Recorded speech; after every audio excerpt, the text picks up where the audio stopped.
Morning.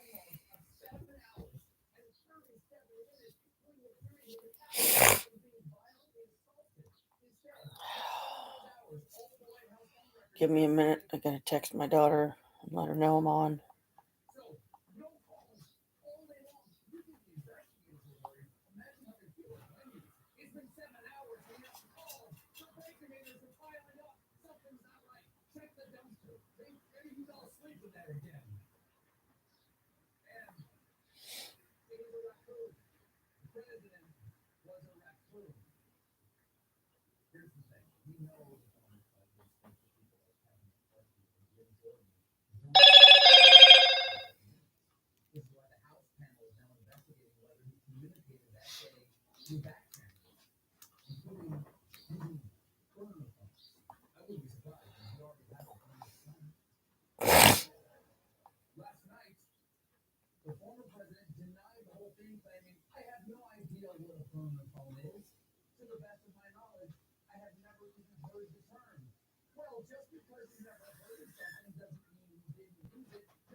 Okay, I told her. Now I gotta give her a chance to answer, and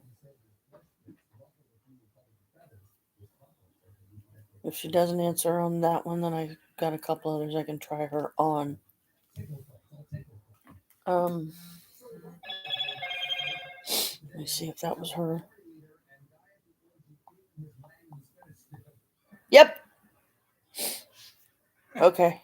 I was just checking, Brooke, to see if you caught my message. Well,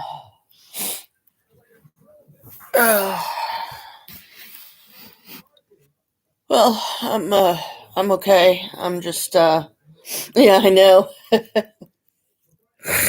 I just woke up, so bear with me here. But I did finally make up a schedule for doing live streams. Hang on, let me turn the volume down on this. I know it won't do any good. I'll put it down behind the pillow or something, because that freaking indicator thing going off so freaking loud. It drives me crazy. Can be startling too, especially when you just woke up. But I'm glad your network stuff is fixed, and you're back on and able to get messages and stuff. And I'm sure, made Michael happy. Okay, I'm trying to set up the table here, so give me a minute.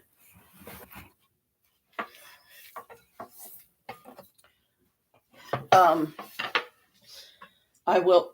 Darn it, table.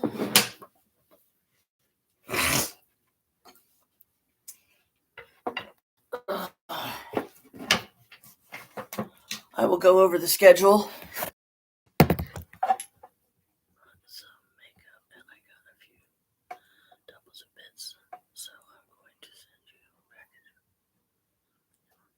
Oh, okay, hon. Hey, Dorothy. Cool. Chris says, "Hey." But I'll go over the schedule so you know. And I'm going to try to follow it for the most part, but sadly, even when setting up a schedule, things happen that, end up interfering with it, which is the case for me, because there was a couple of days that I went by the schedule and I did everything I said I was going to do. And then some stuff happened, like, for instance, like yesterday or whatever, the 28th was my payday. Not yesterday, day before was my payday. I had to wait till Monday. And the schedule that I'm going to try to stick with, it's going to be between the hours of 12 and 3 my time. So, I'm just kind of trying it out to see if it's a time of day that I can do. Oh, okay, good. You got the Buckland book. Okay. She said hi back, by the way. I'm not awake yet, so my brain is slow to respond. Okay, so here's the schedule that I'm going to try to get going on a consistent basis. On Mondays, the nature cards. On Wednesdays, the Buckland Blue book. All the same hours, 12 to 3. Fridays, Wicca chapter 1, and that's going to be more for Kirsty. And I mean, I don't remember if you did benefited from that before, because I don't remember if I read any of the chapters. Let's see. Okay, Tuesdays, Wiccan rituals, but the next ritual I won't be doing, sorry, so you can tell I'm not awake yet. The next ritual is April 30th, which is Beltane. Okay, so that's going to be quite a ways away. I might go over some stuff about Beltane on next Tuesday. Let's see. Thursdays is going to be a 1-card random deck draw, meaning each time I'll try to use a different one of my decks just to, make things interesting.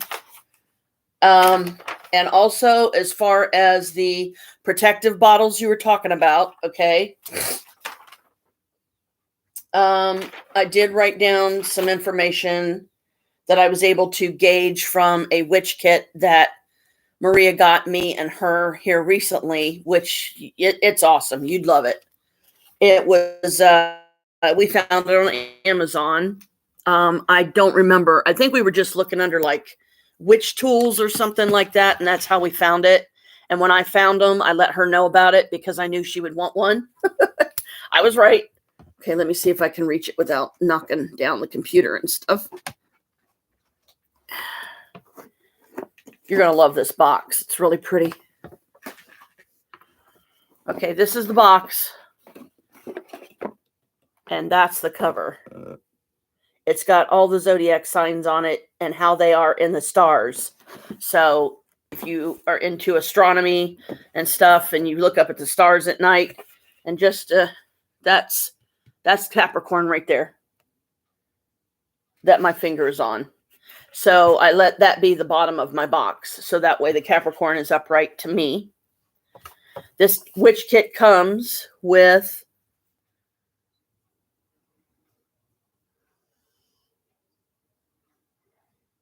Yes, the green and black book.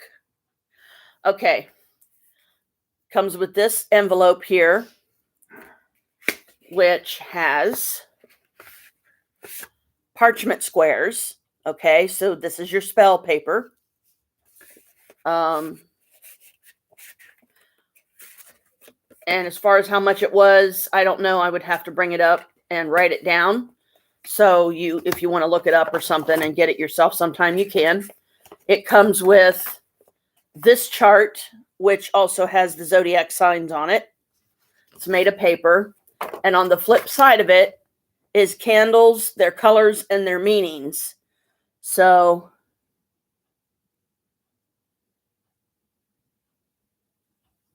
I like that. Queen Brooke, that's cute. Okay, this one has gemstones that come with this kit and what they do. And on this side, it's the herbs that come in this kit and what they do. So I combined the two.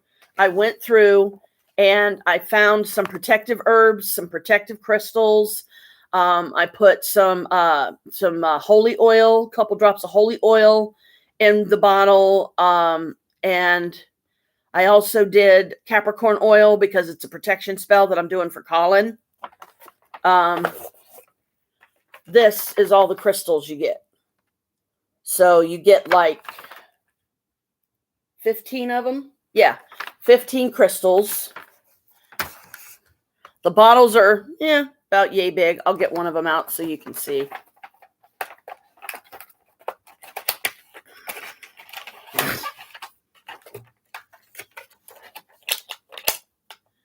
See, they're about that big. This is obsidian. This particular one, it's the number 1 crystal that's numbered in this kit, in this box. It also comes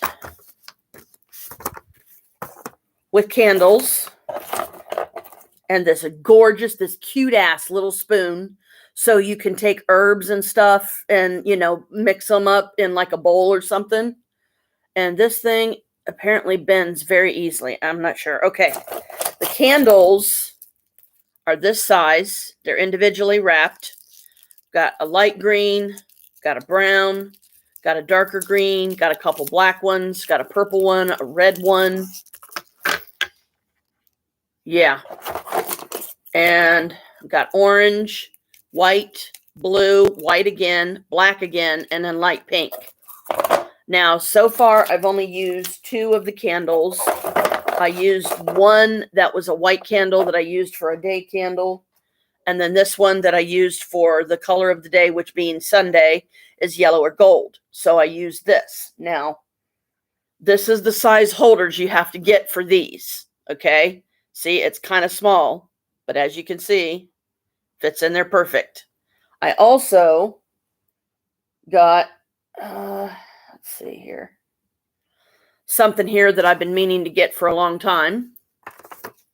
And yes, I'll go into the candle colors and the herbs and the stones and everything here in a minute, in a few or whatever. And this kit wasn't that much. It's like, I think it was like 30 some American dollars or something or another, 30 something, a little over 30, something like that. This is called, I don't know if you know about this stuff or not. It's called Tacky Wax. It's designed, if I can get it open here, it's kind of tricky to get open. There we go.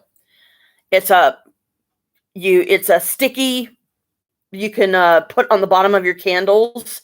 Say like you have a certain size candle and you want to be able to fit it down into a holder more securely. You take some of this and rub it on there. Because what I did was I took the candle and I just took the bottom of it and I rubbed it on there real good. And then I used that to stick it in, the candle holder.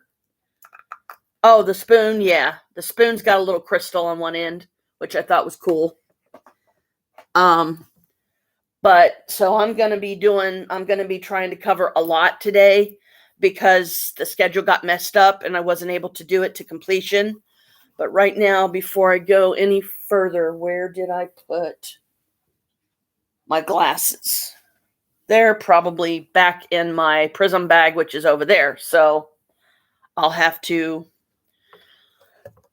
pick up the table and move it here so I can get over there and get my bag because I try to keep my glasses in there. So I don't always drive myself crazy going, what did I do with my glasses? Oh, and this you'll like is pretty cute. Got me some shoelaces. They're white, but they light up. They light up and flash. Isn't that cool? And they were only like, and see, they do that. They do like a couple different flashy patterns. You got to do it, like click it 3 times to shut them off. And they're on my new shoes. These are my $80 shoes, which I've been trying to wear more often so I can break them in and stuff. And just try to stay out of like mud puddles and stuff like that. Okay, glasses, where are you? Glasses.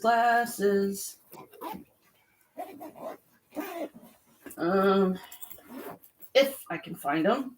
Nope, that's sunglasses. That ain't gonna be help. They shouldn't be in there. Okay, they're not in there. Okay, so give me a minute to. Okay, here they are. Yep, I'm definitely not awake. But before I go any further, there is something I wanted to show you. Hang on. Gotta move the table again to get over here where I need to go. Now, what I'm about to show you is a very special, unexpected item that me, Maria, and Chris went to the antique mall yesterday in Reynoldsburg. And me and Chris hadn't been there in years, okay? So I'm going to show you this, and then I'll tell you the story behind it and what happened and what my reaction was when I saw it sitting on a shelf and was able to get it for $24.50 when the very first time I had this item, it was $30 and a friend had bought it for me, but I had to get rid of it because I was dating Adam at the time, Alicia's dad. And he was so jealous over my friend because he was male that I had to get rid of this item and traded it for a cloak that I ended up losing in Marysville that I will probably never have again. It was a real pretty pink, rose quartz pink. It had a detachable hood, had a satin lining. That particular item was $80 in value that I traded, the item that I had to give away, $80 in value and rising. And this was several years ago.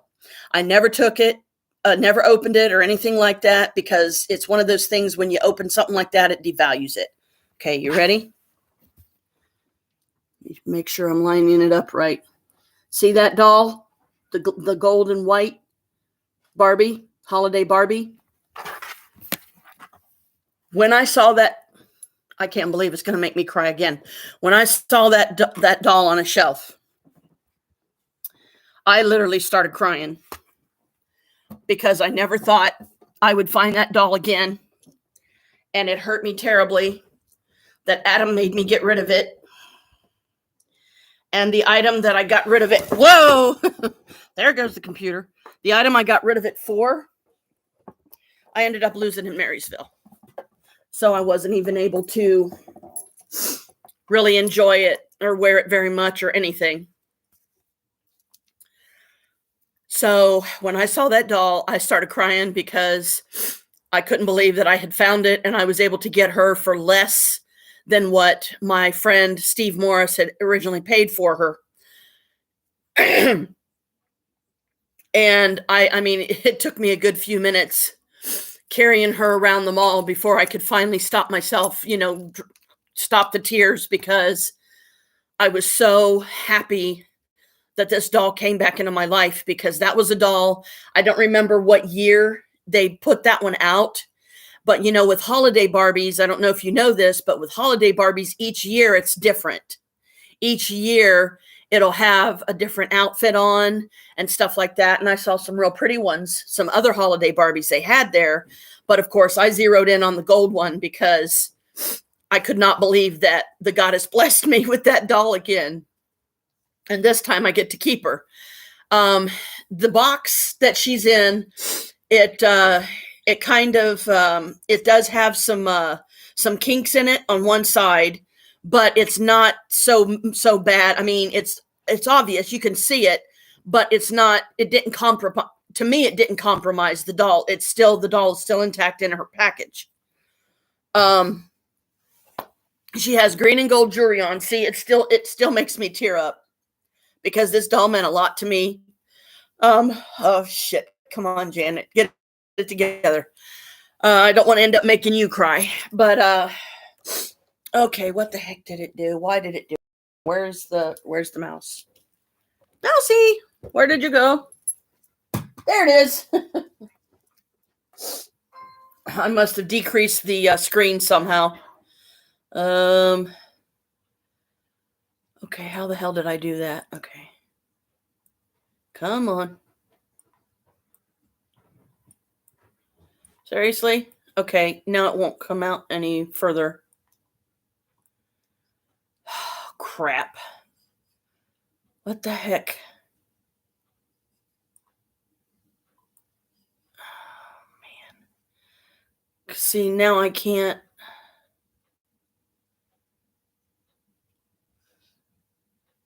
I'm trying to figure out how to expand it back out. But now I can't see the chat. I can't see anything you're typing.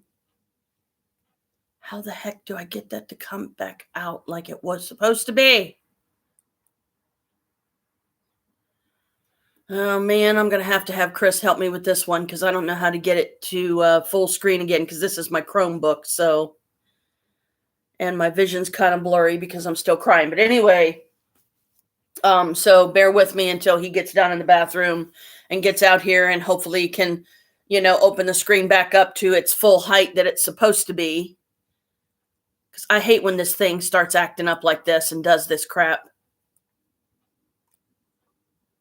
Okay, that's not what I want. Send feedback is not what I want. I don't remember what that thing is. So, oh boy, not today. Please, Goddess, not today. Help me figure out how to get this screen to come back out.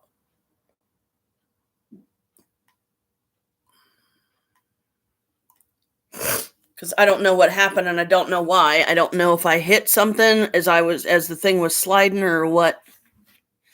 Can you come and help me get this screen back the way it's supposed to be?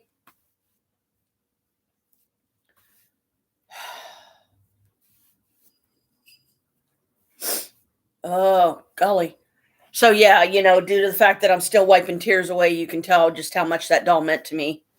And it really hurt me that I had to get rid of it. So now I've brought it back into my life. Please let this be it. Aha! I figured it out. Never mind. Yeah, I got it sorted. Okay, so there's that. And then last night, me and Maria went to a tarot class for beginners, which you would have loved, by the way, if you would have been there. We're also going to, let me find the book. Where did I put it? Here it is. Me and Maria are going to this on April 9th. It's in Cincinnati at the Sharonville Convention Center. And it's what we call the ULE, the Universal Light Expo. But this one's named Victory of Light. But it's still a lot of the same people that do the ULEs at the fairgrounds. Okay. So we're going to that April 9th. And, because Maria works on weekends, as soon as I showed her the catalog and everything they sent me, I said, do you want to go? And she said, yeah, absolutely. Cause this one I can tell cause I brought up the Sharonville, Convention Center in Cincinnati. If you want to see how big the building is, punch it in. It's, let's see, you can just do like Sharonville Convention Center, Cincinnati, Ohio. It should bring it up. The address is 11355 Chester Road. Saturday, the hours of the event are from 10 to 7, and Sunday the same, I think. 10 to 7. It's $15 a person to get in. But I still have a couple of bills going out. So, once Lincoln Heritage takes their money, then if I'm lucky and nothing else ends up getting pulled out, then I'll have like $76 and something plus what little bit I have in my wallet. And that'll basically be my spending money unless I want to go to the bank and get like an extra 100 out of my savings, which I really don't want to do because I really am trying to leave that alone. I didn't even put the 25 in it. I normally do when I get my check every month because I know Jim's been putting money in it for me too. And he gets paid every third Wednesday of the month. So I said, you know what? I'm going to save that 25 for myself. But this Friday, Yafa is having a new moon meditation at 7 p.m. at her new shop. Me and Maria's going to that. That one's free, but Saturday, it'll be a fun day, and it's big. The place is big, so there's going to be a lot of walking, and it's going to involve a lot of me sitting down because it's going to kill my back. But anyway, Yafa is having an event this Friday and then this Saturday. Now, the one this Saturday, she is going to allow each person that comes to choose either an amulet or a talisman, which she is going to use materials from her store to make, if I understood her correctly, but it's $20 a person to get in, or it's $20 for the event period or whatever. So I told Maria, I said, I don't know that I'm going to have that 20 to get in. She's like, I got it. I'll get it for us. I said, okay, because she really wants to go. And then the following Tuesday after this weekend is the Sister Circle, which you would also love, because it's basically what we used to do up in the attic. But I don't remember if I said this in a past live stream. If I did, forgive me for repeating myself. But I finally took all my magic stuff and all but one chair and both tables out of the attic because Mom accused me of bringing evil into her house, which hurt me very deeply, that she would have so little faith in me that I would do something like that. And Stephanie was the one that told me about it. So Mom doesn't know that I know Stephanie's the one that told me, but I did talk to Mom about it. And I let her know. I said, I don't even go up there. Yeah, she did. I said, I don't even go up there anymore, Mom, because it upsets you every time I do. And she said, it don't upset me that you go up there. It's just that when you're up there for 3 hours, I said, Mom, I said, look, I said, the only reason why I'm up there for 3 hours a lot of times is because it's the only time and the only place and the only way I get any peace. I don't have cats jumping on my lap. I don't have them fighting. I don't have a bunch of chaos going on around me. And it's a peaceful place. You know how good it felt up there in the attic. So I took all but one chair out. Both tables are still there, but all my magic stuff I put back in my duffel bag, and it's sitting in my trunk right now because I'm done. I've had it.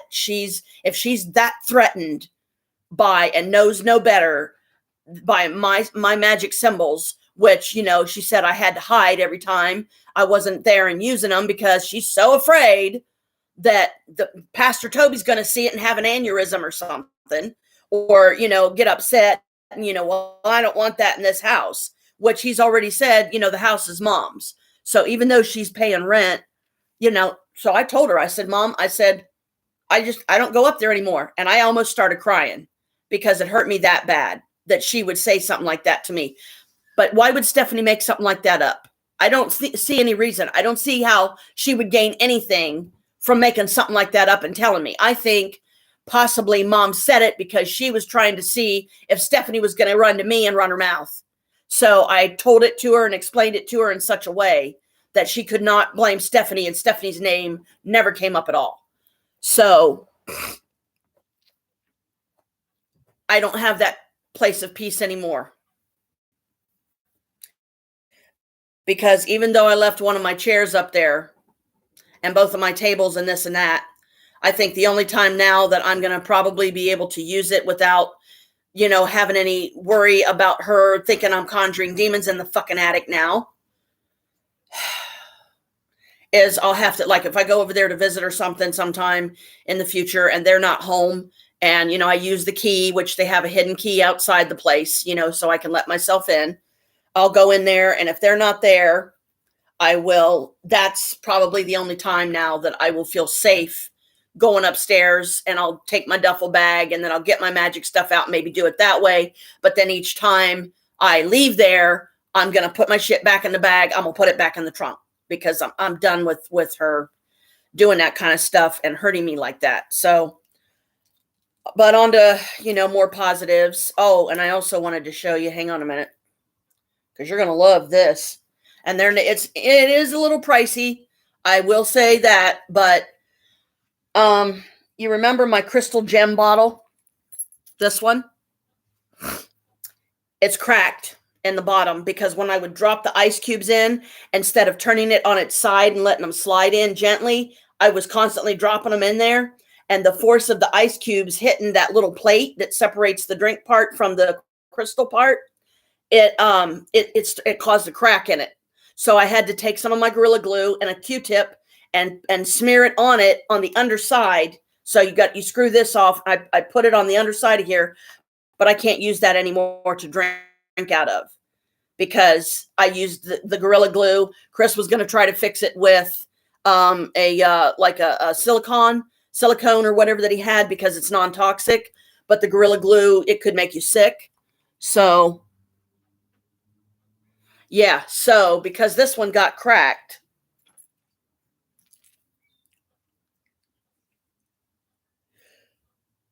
excuse me, I got me this one. I don't know how well you can see that logo, but it says Spirit of the Phoenix. It's got a phoenix on it right here. It's a bigger bottle. You can put regular size ice cubes in it, but this part down here is a lot shorter, but it comes with amethyst crystals and rose quartz. And this sleeve that comes with it is felt. So, but it seems to be keeping the, the water cold pretty good. I put some ice cubes in it last night before I went to bed, and, so it would stay cold throughout the night. But because this is felt, I didn't want it to get moisture and get wet. Yeah, it is. This is $40. This thing cost me $40. And just like the other one, even though the compartment in the bottom is smaller and shorter, I can still put other crystals in there. And I may at some point put my vessels back in there again if I'm confident, because this glass is a lot thicker and heavier, and the lid and the part that unscrews in the bottom is metal. So, and also, last but not least, I'll show you both of them here.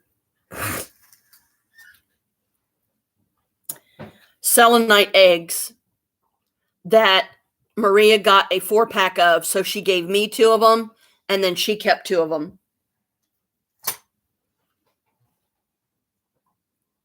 And I know that I was going to do a ritual on the little self-love bottle that I bought from there. I was going to do it on here, but I never did. However, before I forget, I wanted to show you these. I'm going to have to pick the whole box up. Decent size box. You get 12 of them, and they're that big. So they're shaped like baby bottles, because this is the kind of thing that, like, for a baby shower or something, you could put like some kind of little gifts or something in there, or whatever novelty items. It has a cork. This is the bottle that I'm going to use when I do the protection spell on here, which is one of the things I'm going to try to cover today, because my schedule got messed up because other stuff happened, and I couldn't keep the schedule like I was supposed to. Okay. Now, I had a little bottle. I think it's considered a 1 dram bottle. It's a really small. And that's the bottle that I'm using with the crystals and herbs from this kit. I'm putting together a protection bottle for Colin, and I'll explain why here later. But he's been, Karma's been dishing some stuff out to him here recently. And he's had some pretty scary experiences during some investigations him and his dad had, including one where it literally started making his nose bleed really bad. And it kind of scared him because he didn't bump his nose on anything. I remember seeing a scratch down the side of his nose, but if it was from that, then the blood would have been outside. It was literally coming out of his nose, and he blurted out because he knows that, some people are squeamish looking at it. But he basically had a demon while he was sleeping in his own bed one night. He was laying on his side, and he felt a pair of hands come over his shoulders and literally press him down in the bed really hard. Okay. And in this ear, whispered in a very demonic voice, "I'm the demon." And it freaked him the F out, okay? I can understand that. I was meant to say that I think I've been hexed by a witch that was meant to be my friend. Oh, no. Well, yeah, hexers are usually pretty serious. I don't know that the protection bottle that I'm going to be doing or whatever constructing will be enough, but I'll try to do some additional stuff for you too. But Colin he's having, in the last month or so, he's been having sleep paralysis, and it's never happened to him before. and he's been having these like really, really horrible nightmares, and he did some drawings of the nightmares and, was talking about it on a special video. And in the video, he said, "I'm scared. I need help." Yeah. So, when I got this kit, the very first thing that I did with some of the herbs and crystals and the two of the oils I had, that's why I used Capricorn oil and I also used holy oil. I decided to, I can use these same ones to construct a bigger bottle just so you can see, the step-by-step process. But anyway, gemstones and their meanings, okay? And this is how I chose the ones that I did. And I will point out, let's see, first I'll point out the ones I chose. Labradorite,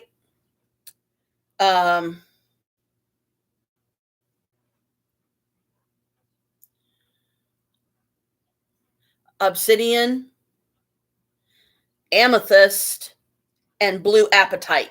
Those are the crystals that come in this kit that I used to construct this little bottle because the crystal pieces are small. Obsidian, hope. It helps with persistence through difficult moments. So that being a difficult moment, I figured obsidian would be a good one. And I used 4 crystal bits because of his birth number, because it's the number 4. Because if you go 2 + 2, bring it down to a single digit, that's 4. Tiger's eye is purposeful action, helps with strengthening your confidence. Labradorite is mystery and magic, helps with shamanic work and divination. Now, the reason I chose Labradorite for him was because he's been a shaman in a past life, and he's very spiritually strong, and it's from that past life as a shaman, so it felt right, so I went with it. Garnet, my birthstone, healing and self-worth, helps with creating what you truly want. Prehnite, Prehnite, dream and contemplation, helps with strengthening awareness of consciousness. Lapis lazuli, truest inner self, helps with exploring past lives, developing intuition.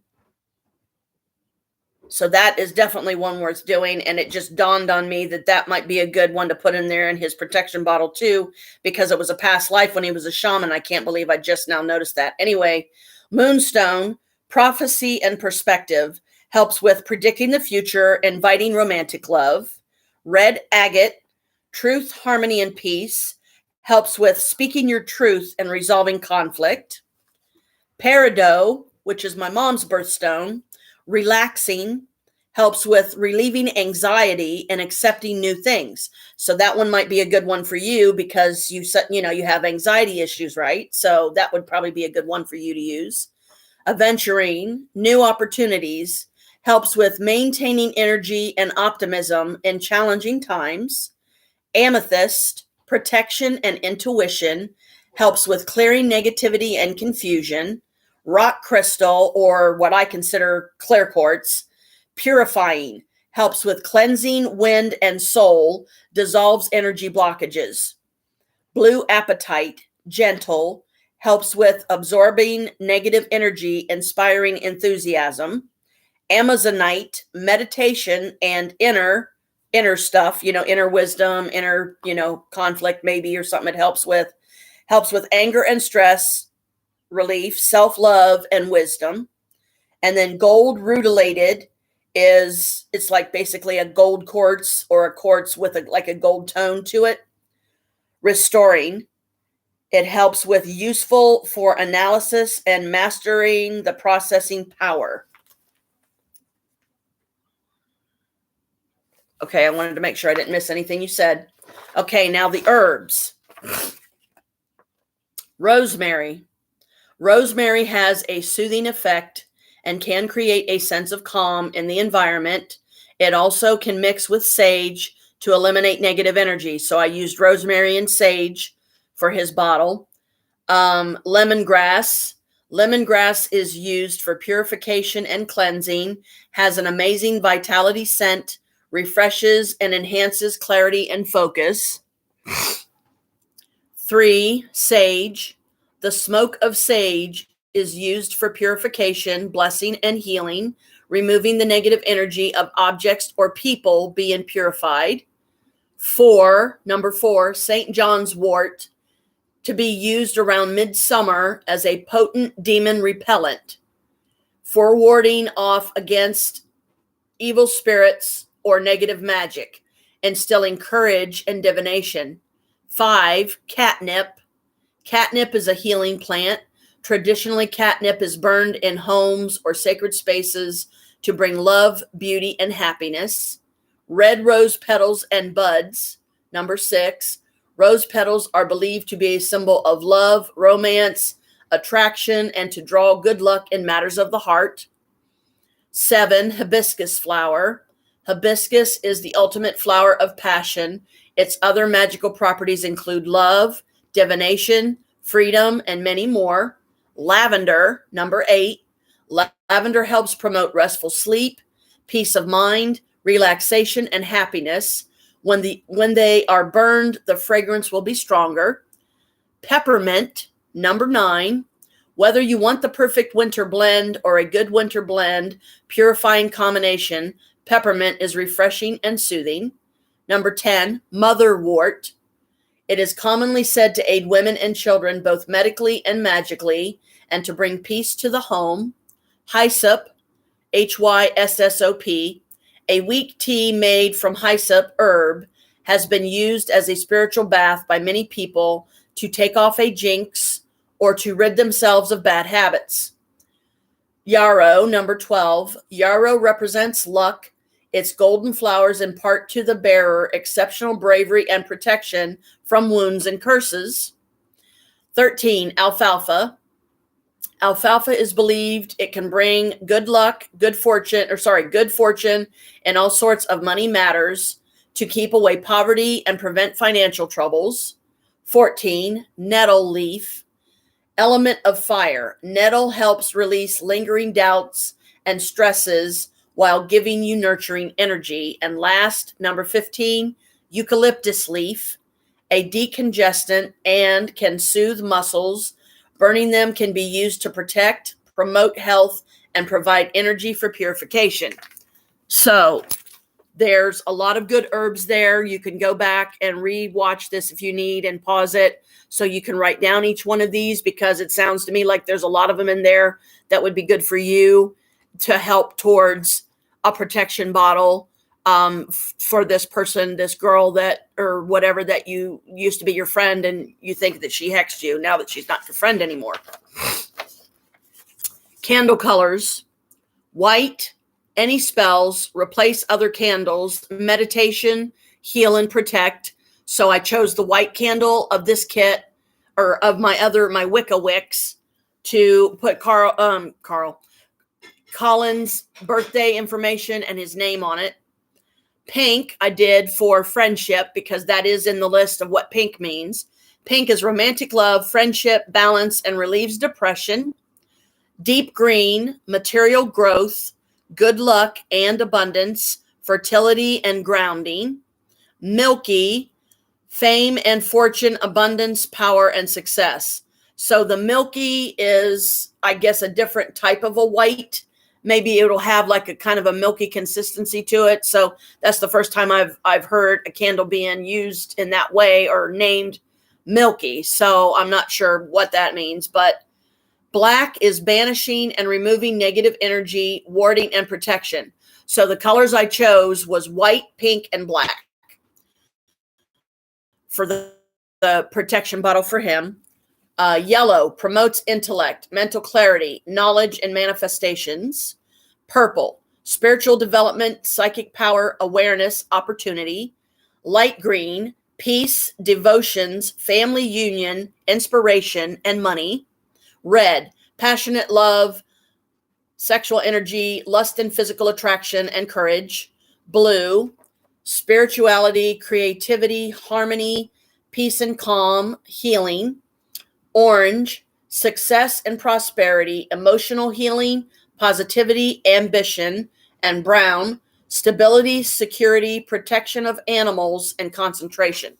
So there you go. That should be a good list for you to start using for some gemstones, some herbs, and some candles that have various properties that will help you in, many different areas. Okay. So when I watched the video, just to kind of, I guess, close on this one, when I watched the video from Colin about, I've been having this sleep paralysis, I need help, I'm scared.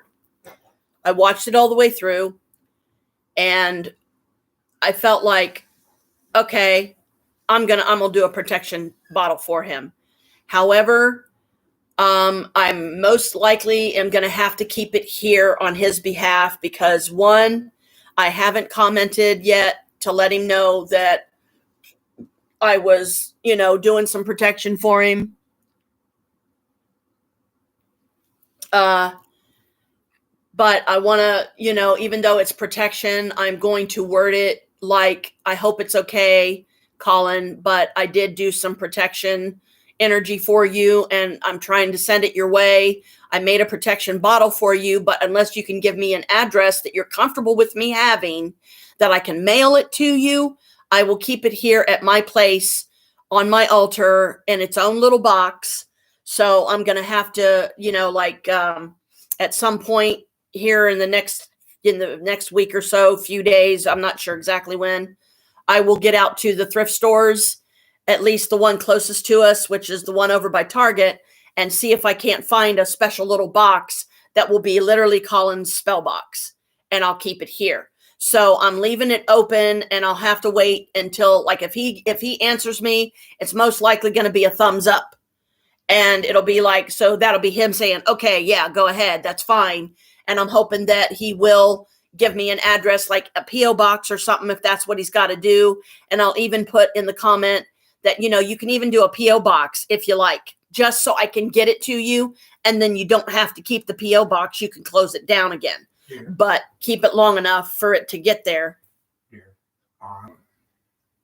Videos and so forth. Well, towards the end, there's one that says about. Okay. Look in that, and I bet you he has a P.O. box. Okay. So see, okay, I'll do that. And then if he's okay with it, and I'm hoping he will be, the bottle that I'm making for him, it's not completed yet.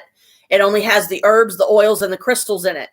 But the crystals that I chose for him was obsidian, like I said, labradorite, amethyst, and blue apatite. So, and then, I told you the candle colors. So, I mean, but because this bottle is so small, I'm going to be putting some of the wax from the candles that I'm using, I'm going to be using to seal it.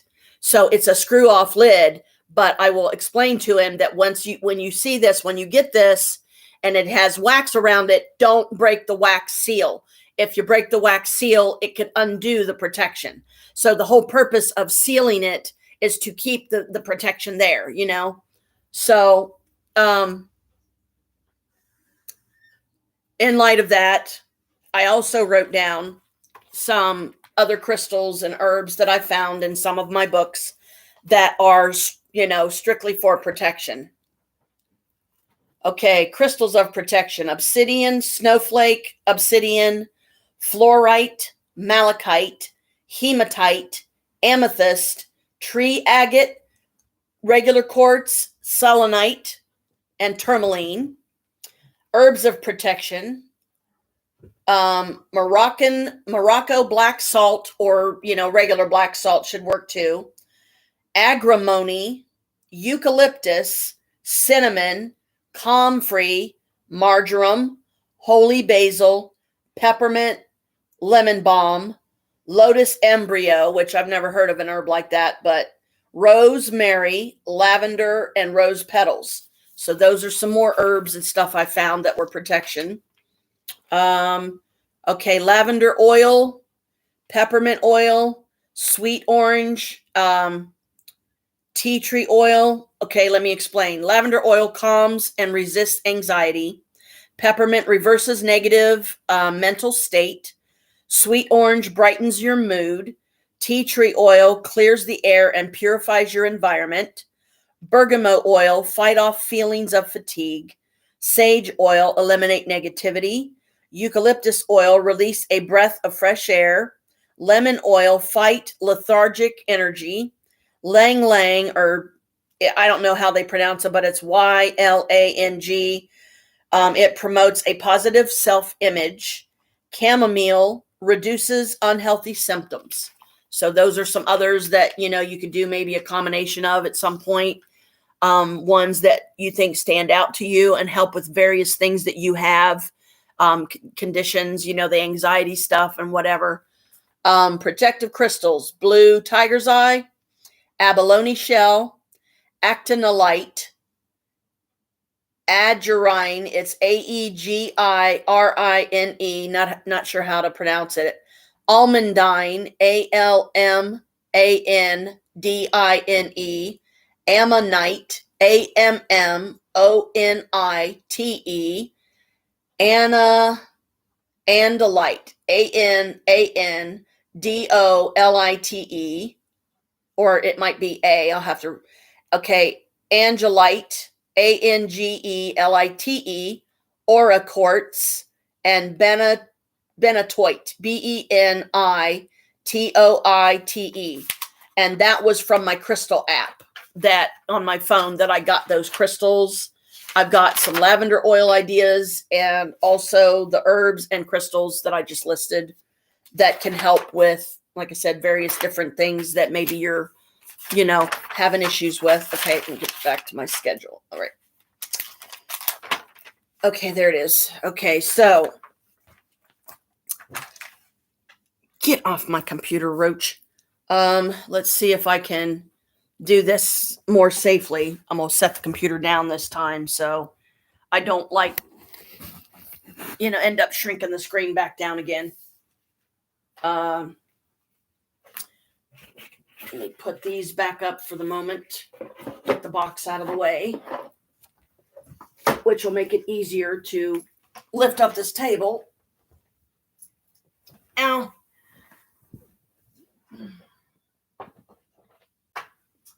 Okay. Now I forgot what I got up for. What the heck did I get up for?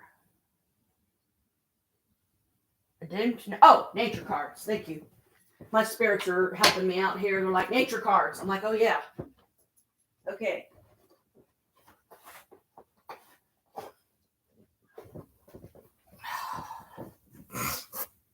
It's here. This is going to be easier, and he's not sitting on it right now, so I'm gonna switch over to Chris's side of the couch because it'll be easier to set the table up in front of me and stuff. So let me get that right there for a minute.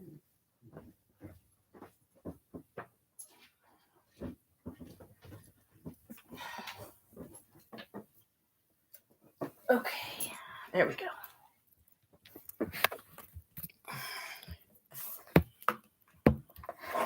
Whoa! Oh, crap, that scared me.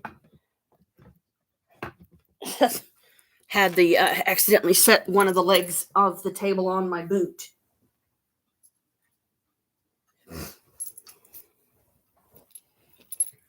Okay. Move my tennis shoes. Okay, put that there. And I am being good. I'm drinking water this morning before I drink anything else.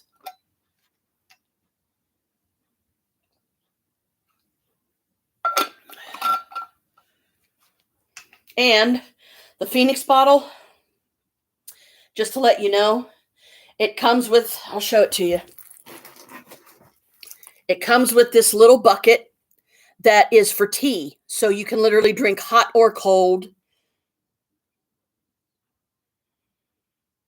Okay, that's okay. Like I said, that's why until I get the comment to Colin and ask him, okay, is it okay?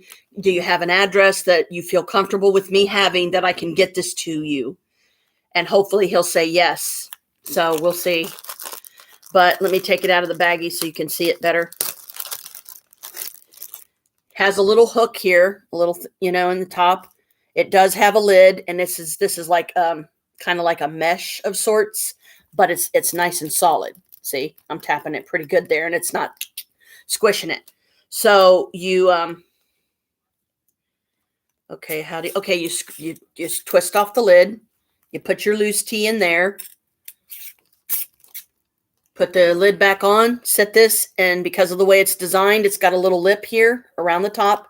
It literally sits right in the top of the bottle, and you can still screw it closed. Just, twist the knob, and close it. Okay. Chris went to lay down, so of course, until I go to use this, I've been keeping it in a baggie because I don't want roaches in it. All right. And I'm trying to keep my voice down because he's laying down. He's got a doctor's appointment today, so I think it's one of those that he doesn't go until like early afternoon or something like that. All right. Okay. Oh, that's funny. Guess what the next three, of the three cards that I do, the nature cards, guess what the top card is? Peppermint. So as we know, that is one that you can use, I think, for protection. So cool. All right. Peppermint. Authentic peppermint is a cross of several different varieties of mint. First identified in England in 1696, this aromatic plant is particularly valuable for digestive problems as it soothes the muscles and lining of the colon. It can also relieve headaches and colds. Plant facts. Genuine peppermint is a member of the Labiate family and grows to 1 to 3 feet. Its crinkled-looking leaves are strongly aromatic and have an extremely refreshing taste. Plant parts. Only the leaves of the peppermint plant are used medicinally. They are often used in pharmaceutical products. The leaves are harvested just before the plant flowers. For digestive difficulties, headaches, and colds, it's also good for. Excuse me. Components. Peppermint contains an abundance of essential oil, as well as tannins, flavonoids, and bitter constituents. The most important part of the peppermint oil is menthol, which has an anti-spasmodic and slightly anesthetic quality. Therefore, it can help relieve intestinal gas, which I do have some peppermint tea and stuff. So I might do that the next time I'm having gas issues. Drink some peppermint tea and it'll take it right away. Indications. Folk medicine has valued peppermint for a variety of medicinal properties. To begin with, peppermint leaves have both sedative and antispasmodic qualities. When taken internally, peppermint may ease the pain of acute and chronic inflammations of the intestinal walls and relieve diarrhea, flatulence, and nausea. Peppermint can also promote the function of the digestive system. Take it after a heavy meal to stimulate the production and flow of bile, which eases digestion. Used topically, the plant may counteract nerve pain, headache, migraine, and inflammation of the gums. Finally, when you have a cold, inhale the scent of peppermint to clear a stuffy nose and help break up congestion in the respiratory tract. Take care. Preparations containing peppermint should not be given to children under the age of 3.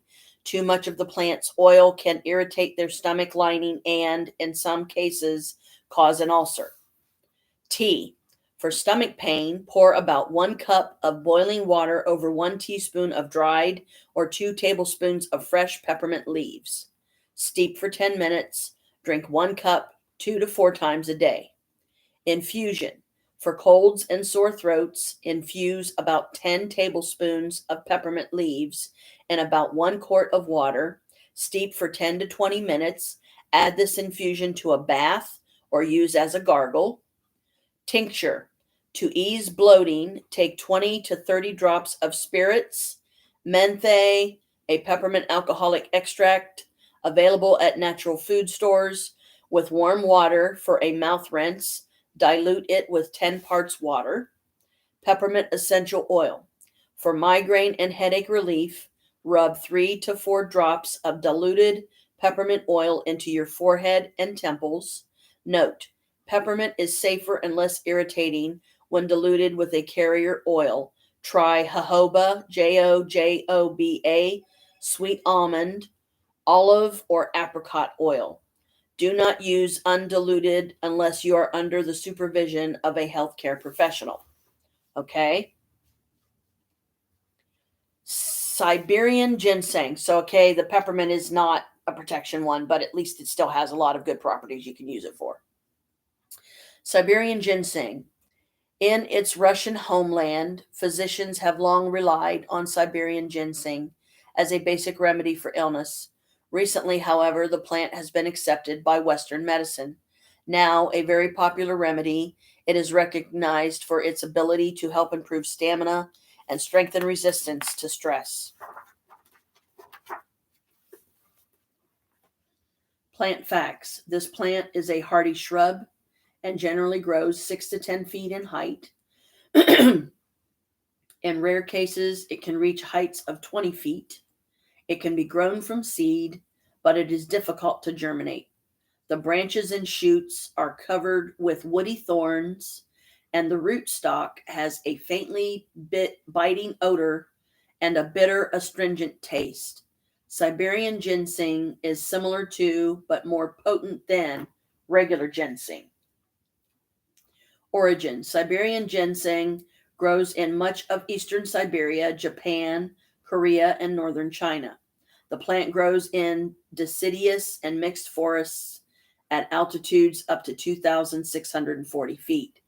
Parts used. The root is the part of the plant that is used medicinally, provided it is not exposed to light and not powdered or cut. It can keep up to 3 years. Once ground, ginseng root degrades within 1 year. Indications. Primarily, Siberian ginseng aids the body in adapting to stressors, both mental and physical. It improves concentration and boosts mental and physical performance. It is an especially useful, rejuvenating remedy for convalescence as it combats weakness and exhaustion. Kalika, lay down or get down. An immune strengthener. Siberian ginseng helps reduce susceptibility to infection. The plant may also provide support during radiation therapy and benefit those with arteriosclerosis and low blood pressure. A little lore. In East Asia, Siberian ginseng is believed to foster overall health and well-being. Chinese folk medicine writings describe its effects as follows: drives out wind and moisture, strengthens sinews and bones. Tincture. In a dark container with a tight seal, pour 3/4 cup of vodka and 1/4 cup of purified water over 4 ounces of ground or powdered Siberian ginseng. Keep at room temperature away from sunlight for 4 to 6 weeks. Shake several times each day. Strain, store in a sealed bottle. Take 30 to 60 drops 2 to 3 times a day. Over-the-counter products. Ginseng capsules are available in health food stores. To deal with ongoing stress, take 1 gram daily. If desired, you can take a prepared ginseng powder instead. Healing teas. Using the powder, pour 1 cup of boiling water over 1 teaspoon of the powder. Steep 10 to 15 minutes. Strain. Drink 1 to 2 cups a day. Using ground root bark, boil 1 cup of water. Add 1 tablespoon of root bark. Simmer for 15 to 20 minutes. Strain. Drink 1 to 2 cups of tea daily. Treatment regimen. You can take ginseng for 4 to 5 weeks, pause for 1 to 2 weeks, then repeat 2 to 3 times. Don't use it if you have a fever or a history of heart attack or high blood pressure. And last is regular ginseng. The ginseng root, probably the most famous of the Chinese herbal remedies, has been acclaimed as a revitalizing cure-all for more than 5,000 years. Recently, ginseng has found an increasing number of fans in the United States because of its many natural healing applications.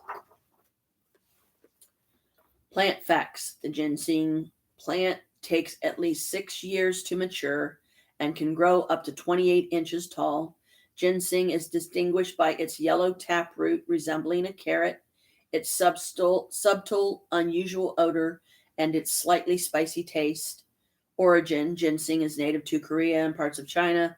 It is only rarely found growing in the wild, but is widely cultivated in much of Asia. It's also a tonic for the heart and circulatory system. Parts used: there are two main varieties of ginseng, white and red. Only the root is used for healing purposes. White ginseng is simply peeled, dried, and then bleached. The more costly red ginseng is obtained by treating the freshly harvested roots with steam, then drying them slowly in the sun. Components: although ginseng is among the most studied of all medicinal herbs, exactly how it works is still unknown. Some researchers believe that ginseng's main effects stem from ginseng ginsenosides, constituents thought to promote protein synthesis by the liver and to break down stress inducing chemicals in the body.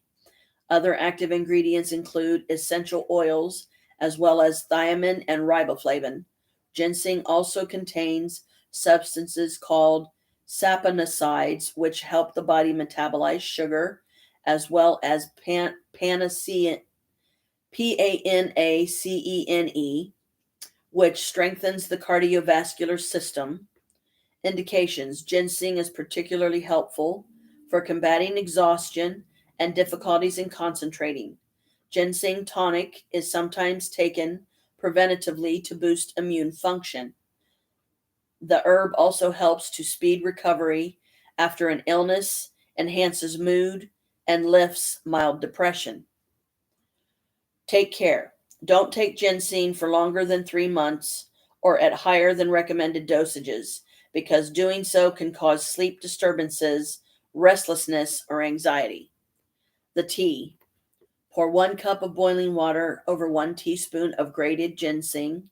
Steep for 10 minutes, then strain. This tea helps to sharpen concentration, even in very elderly people. Tonic: take 20 to 30 drops of ginseng tonic sold in health food stores daily. It may prevent heart disease and can also raise low blood pressure. Bath: add grated ginseng root to your evening bath. Immersing yourself in the water will help you to relax and ensure a restful sleep. Nutritional supplement: ginseng can be found in many health food products. Save money by adding fresh ginseng to your favorite foods. For example, sprinkling a pinch of grated ginseng root on a bowl of soup is just as effective as buying a commercial ginseng soup. So there you go. There's 3 more to write down and whatnot.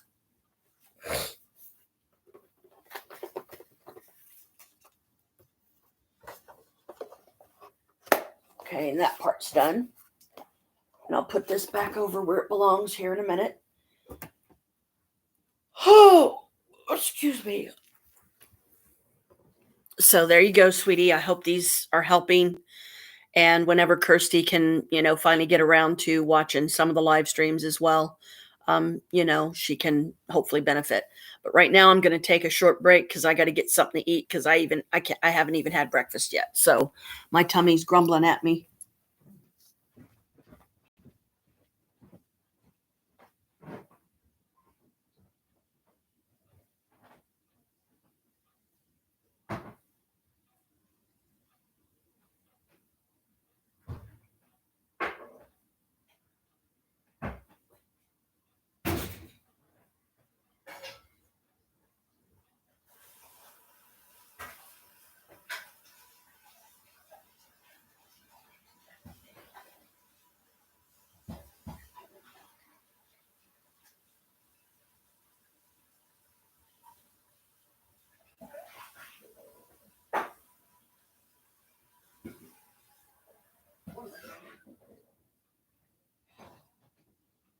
Yeah, that's not that clean.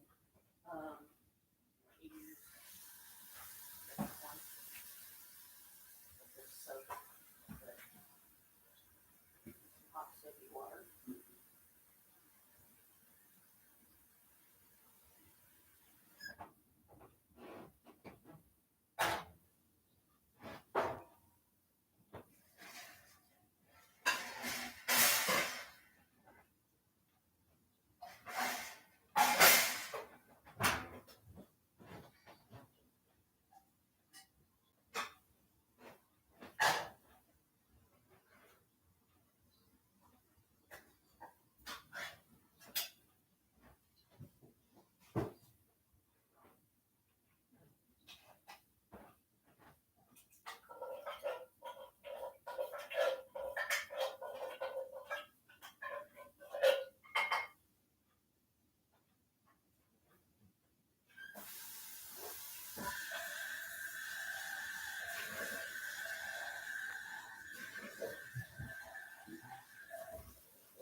Okay. All right, I got me some soup heating up, and I'm going to I'm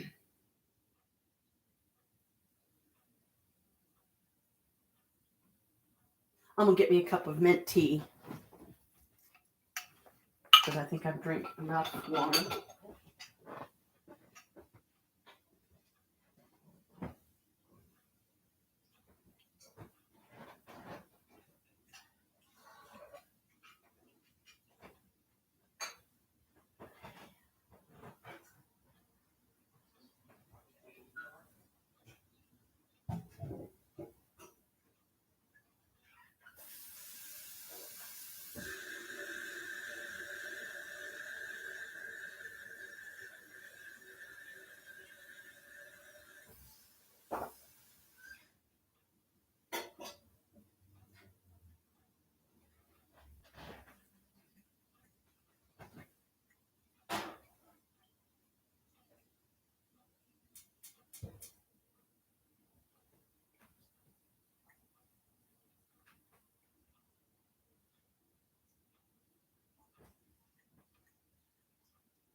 Let's do some peppermint.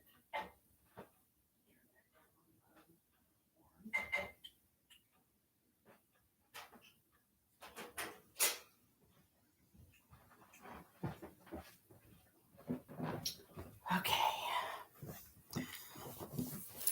Got my soup warming. I'm going to use some of my fresh peppermint out of this kit.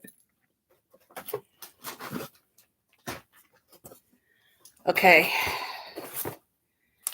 This is the size baggie you get of herbs, and there's a lot. There's a lot of them. Okay, peppermint, where are you at?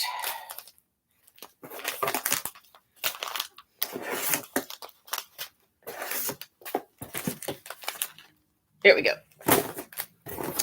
Ironically, too, I wanted to point out kind of a fun thing last night. I've never gone to a tarot beginner's class. Okay, so it was a lot of fun, even though I'm far more advanced than, a lot of people as far as the tarot. See if that gets rid of the brightness from the sun back there. This is the peppermint, but this one was the only one out of all of them that wasn't labeled and numbered. So I had to literally go through the list and find out, okay, this must be the peppermint. And then I opened it. Wait, I haven't opened it yet. So I'm going to put this peppermint, after what I just read about peppermint, in my little tea thing here.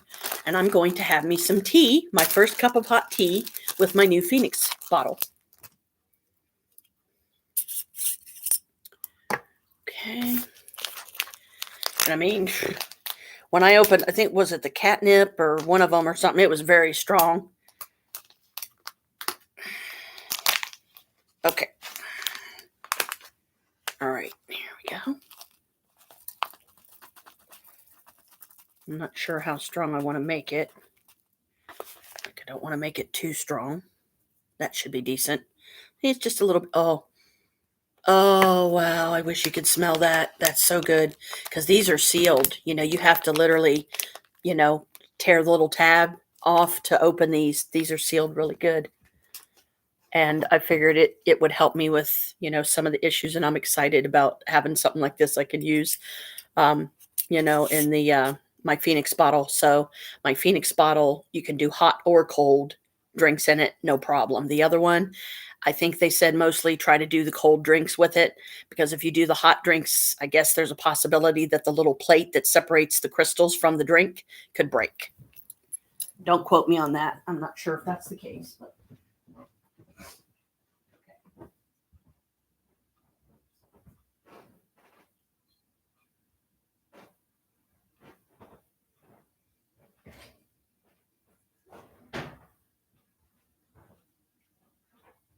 Whoa. Oh, I hope this don't crack it. I had ice water in there.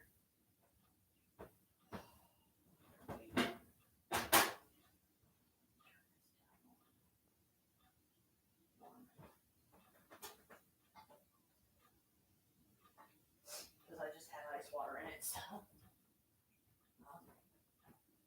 I don't want to take it from an extreme cold to an extreme hot because it can crack the glass.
I just caught myself, and I'm glad I did.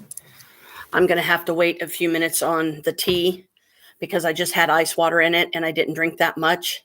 So I almost put boiling water in it, and I don't want to do that because it could possibly crack or shatter the glass. This is a creamy chicken noodle that I found. Yeah. So, sometimes like just smelling herbs will, it can be aromatherapy, kind of thing. But anyway, the tarot class last night, the two cards that we happened to work on, get this, is the Hermit, number 9, which is my card, and the Wheel of Fortune. Those were the ones that we mostly discussed last night.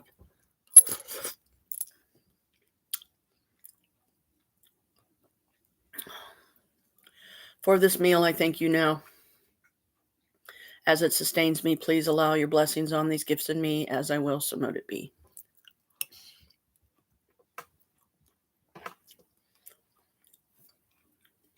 So I'm going to let, before I do my hot tea, I'm going to let the bottle get to room temperature before I pour the hot in, because I don't want to break it.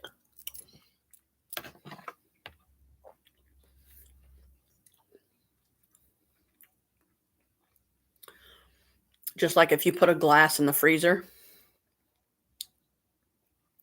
and it's literally glass, take it out, immediately put hot water under it, or even boiling water, especially, that glass will shatter. Guarantee it.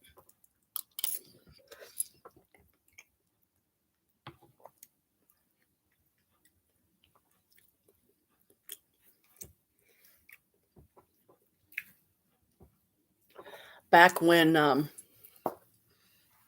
we used to do the ramen packets once in a while, me and Chris, the creamy chicken was one of my favorites. They don't carry it anymore. Or it seems to be everybody else and their mother's favorite, because every time I try to see if any's on the shelf, there's not a single pack. So this one is kind of my substitute for that. And at least this is healthier. This is a creamy chicken noodle. So it still has that creamy effect and it's chicken noodle, so I figured, hey, why not?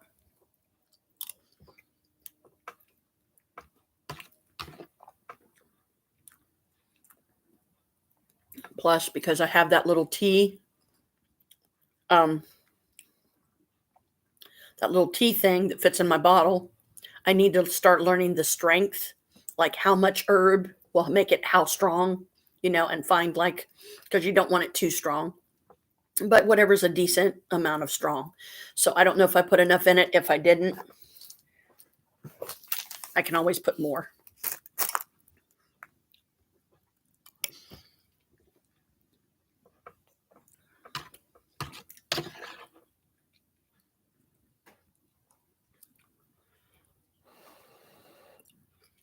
Oh, and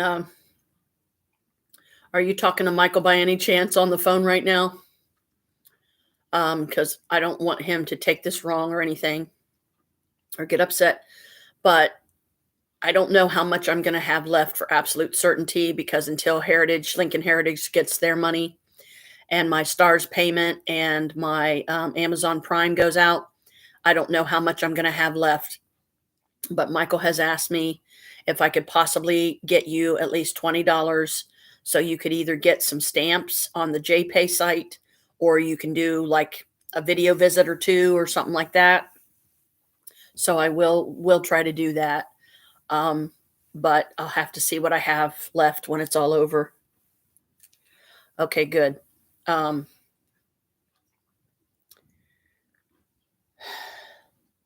to think of what else.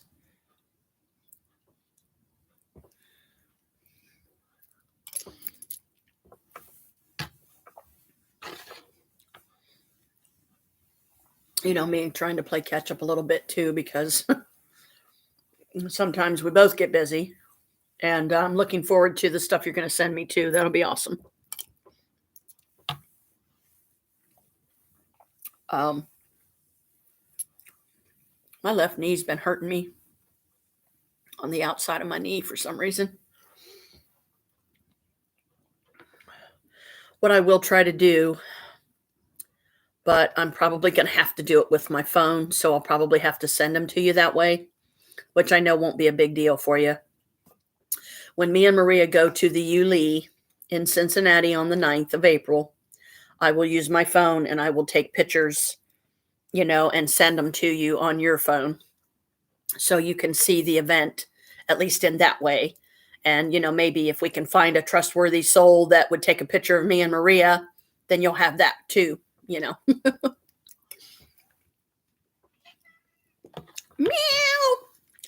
Kalika's yelping at me. Mommy, I want to sit on your lap.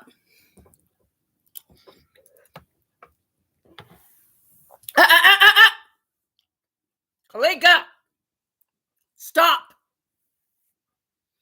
She charged after Boo for no reason. You better knock it off, young lady. I'll bust your butt. Quit it. And I don't appreciate you making me yell at you because Daddy's trying to lay down.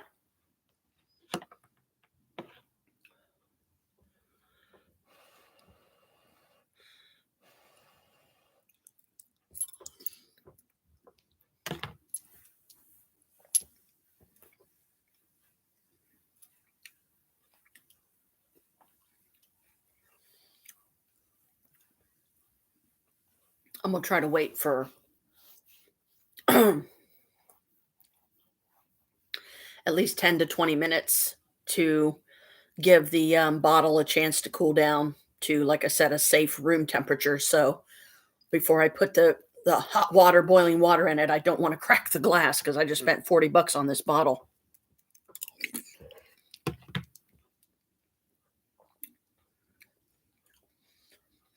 And we have more stuff coming. The 4-pack of selenite eggs. We also have a 4-pack of spiral selenite things coming. And Maria's going to give me 2 of those. And also got 2 St. Patrick's Day, what I call good luck boxes coming from Etsy because they were only $20 a piece. So I bought them with my money, and one of them I'm gonna give to Maria because one of them has a little charm necklace and a bottle that you can wear, and then it has, I think, 2 other ones that like you can stick in your pocket, and it comes with a green candle, a taper about yay long or so, and it comes with some crystals too. Not bad for $20. And I saw a lot of other witchy stuff on there that I wish I could have just gone crazy and bought a bunch of stuff, but I'm like, no, don't need it. Got my witch kit. I've got I can make some bottles. I can do a protection bottle. I can do a healing bottle, or for health or whatever. I can do, a self-love bottle. There's so many. But when I get Colin's bottle finished and seal it with the wax of each one of the candles, so it'll have some red on it, it'll have some pink on it, and it'll have some white. I'm also going to drip some of the candle wax inside the bottle, to further strengthen the power that I'm trying to give this little tiny thing, and hope that he'll be receptive of it and he will be willing to carry it around. And I used one of my parchment papers pieces that came in my witch kit. I used that to write down what the goal was and what the intent was that I'm trying to do for Colin and why. So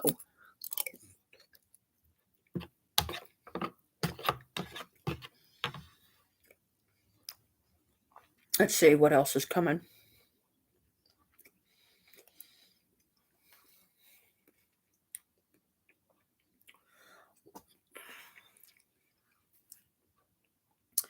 Oh, I suggest that, okay, go ahead, sweetie. You can, watch what you miss later as usual. So in other words, you're not missing anything really. But me and Maria have a birthday book and a birthday candle coming that is specifically designed for our birthday. And the book is a birth chart for each of us. She's also got this thing that's called a trio that has 3 little gold-plated pendants that are tarot. They're replicas of tarot cards from the Rider-Waite deck. And whatever 3 she gets, one of them is past, one of them's present, one of them's future. So you get 3 candles that are listed thus, and therefore you have a past pendant, a present pendant, and a future pendant that she can then, get a chain and wear them on the chain because they will be specifically designed for her. She spent like over $200. It's called birthdate.co. CO, not .com, .co. And it has birth date books. It has the tarot trio, and you can do a birthday bundle, which is the birthday book, which by itself is $95. And then the birthday candle, which is in the neighborhood of $39, $49, somewhere around there. But the candle, very much like the book, on its label, it has like unique characteristics of you, and there's a tarot card or whatever on there, supposedly written on the label and everything. But the book, to prepare the book using all of your birth information, they say clearly on the site that it can take a week just to get the book assembled. Then once it's assembled, they will send it along with the candle, because once they get the book done, then they'll probably do the candle as well. Maybe doing one before the other because one takes less time. Like I can imagine it wouldn't take a whole lot of time for them to make up a label to put on the candle. Excuse me. So I am not getting the trio this time because the trio is $130. She gave me $100 towards getting my birthday book and my birthday candle. So for now, that'll be fine with me, because once that candle is burnt down, you know me, I will reuse it over and over and over again. I will take the old wax out that came with it the first time, and I will put taper candles in it, and stuff like that. Fill it back up and maybe make another candle. It'll just be a multicolored one instead of just one color, because it's only one. The candle wax is only one color. I don't think it's quite a pure white, but it's more like an off-white. So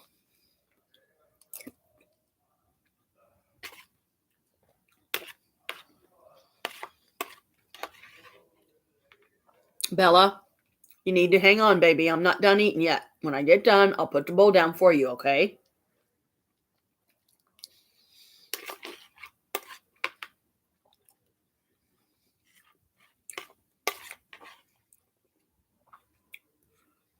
Okay. And also, not to scare you or anything, because I don't know if Michael's already told you that what happened, but I'm fine. I'm obviously myself today, and I'm doing okay.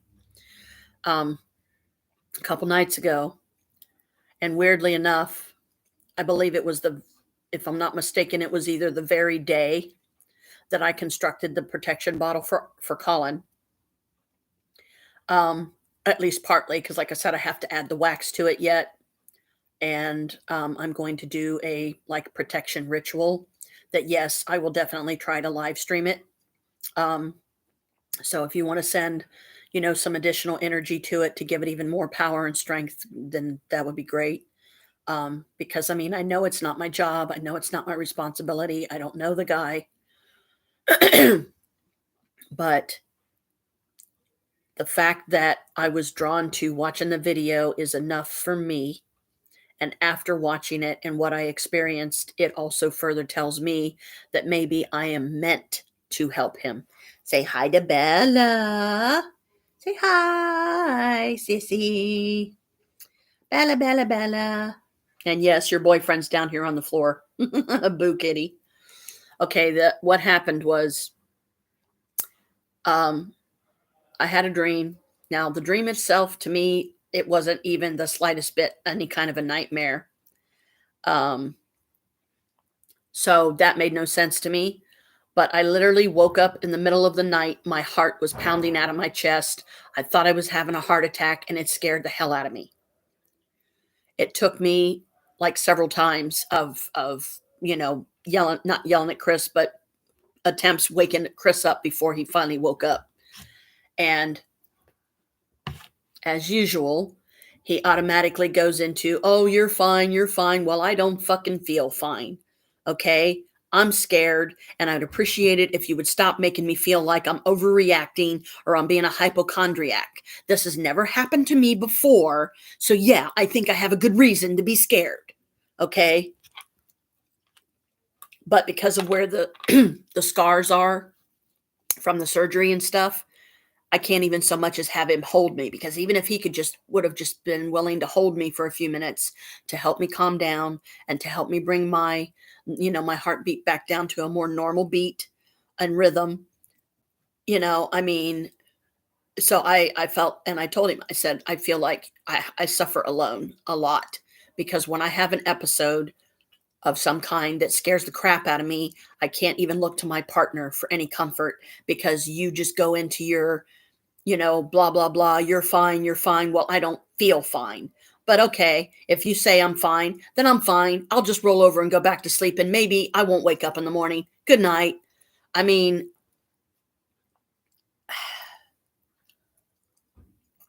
He tried explaining to me that he's afraid that if he gets too compassionate about it and shows worry and concern, that it will make it worse. Well, not for me. It wouldn't make it worse. I would consider it a type of comfort and a way that he is trying to support me by, it's like, look, I know we're both tired. I certainly wasn't happy about my, waking up and my heart pounding out of my chest and getting the crap scared out of me. I was sleeping fine until that happened, and I don't know why it did. So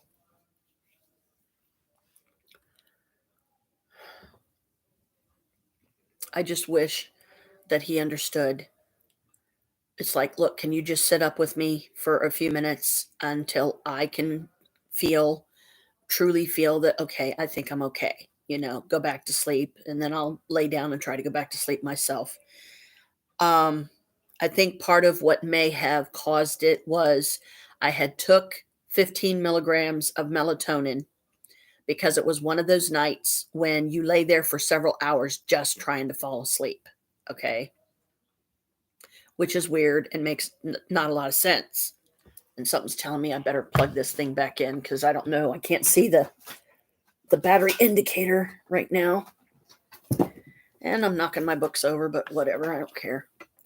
I don't want my battery to die halfway through my live stream. I can even find the freaking slot to put it in. There we go. Just in case. But because excuse me, there are sometimes things that happen and scare me. I just wish that I felt more supported, and that he could show some compassion and be like, "Oh, babe, are you okay?" And just like talk to me or something for a few minutes to, kind of help me settle down. But so I had taken the melatonin. I took a 10 milligram and a 5 milligram, thinking, okay, 15 milligrams. Let's play around, experiment with that, see if that's like not too much. It's just right. It helps me to sleep and it helps me to stay asleep better. But a few minutes later, or like a short time later, I still wasn't having any luck. The melatonin didn't seem to be doing shit. It wasn't helping me fall asleep or anything in the slightest. So I decided to have a really big glass of warm milk. So I think part of what may have happened was I took too much. Having It was the combination of the warm milk and the size of the glass that I used, because it's a decently sized pink glass that has a heart on it that Chris got me a while back. He's got the blue version of the same cup. And that was full, and I heated up the milk and I drank it, but there was like, I don't know, probably somewhere in the neighborhood about that much left, and I drank it down really fast. And I did not know that when you drink warm milk, it can cause you to have cotton mouth. So that additionally scared me. But I felt a little bit better when Chris explained to me, oh, that's just natural. It will happen when the milk is warm. It can cause you to have a dry mouth. I'm like, okay. So then I didn't have to, stress about that. Um,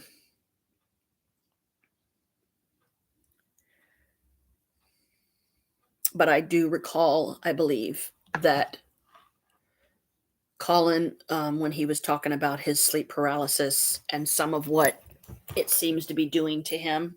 Let me turn this around at a different angle here so you can hopefully see me better, and that brightness back there is not like making it hard for me to see. Okay, Bella, you need to quit. You need to quit. I told you I'd give you the damn bowl when I'm done. I don't need you in my face. Ugh.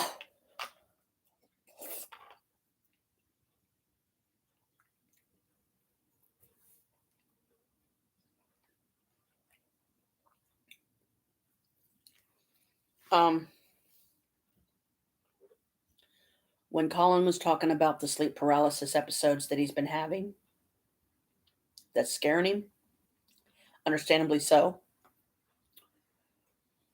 He said one of them, at least one of them that I recall for sure, was, I guess, considered a type of sleep paralysis, or I don't know, but he literally woke up out of a really bad nightmare, I think it was, and his heart was pounding out of his chest, and he thought he was having a heart attack. Due to his shamanistic past life, I think that part of why I feel such a strong connection with him, even though I don't know him and I don't know that I'll ever get to meet him, it's there for a reason. And I'm still trying to figure out what that is. But I feel so much that, and strongly, that it was that him and I possibly shared a lifetime together where we knew each other. I'm not saying it was in the same tribe or anything like that, because I believe the way tribes go is if you have a shaman, you only have one. So it doesn't seem very plausible that the same tribe would have two. You know what I'm saying? So we may have been from two different tribes. We may have been opposing tribes. I don't know. Um,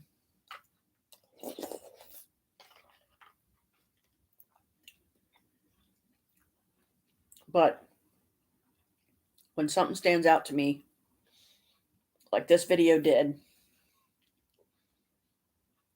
sadly, a lot of what is bringing it on is Colin himself, because of the methods that he and his father tend to use when they do these investigations and these places that the history says and proves that people died there violently. One that they did recently was called the Don Anna Hospital or something. There was a little like 10-year-old girl in this one section of the building, and this one room. An 18-year-old boy raped her and killed her, and her blood is still on the walls and the floor of that section. Next to that section is a sizable room that they did some SLS camera. They had the SLS thing on their computer, and it shows stick figures when there's a spirit present. And the one they saw was writhing around on the floor, very much like what I would view a young girl going through as she was being violently raped and killed by this 18-year-old boy.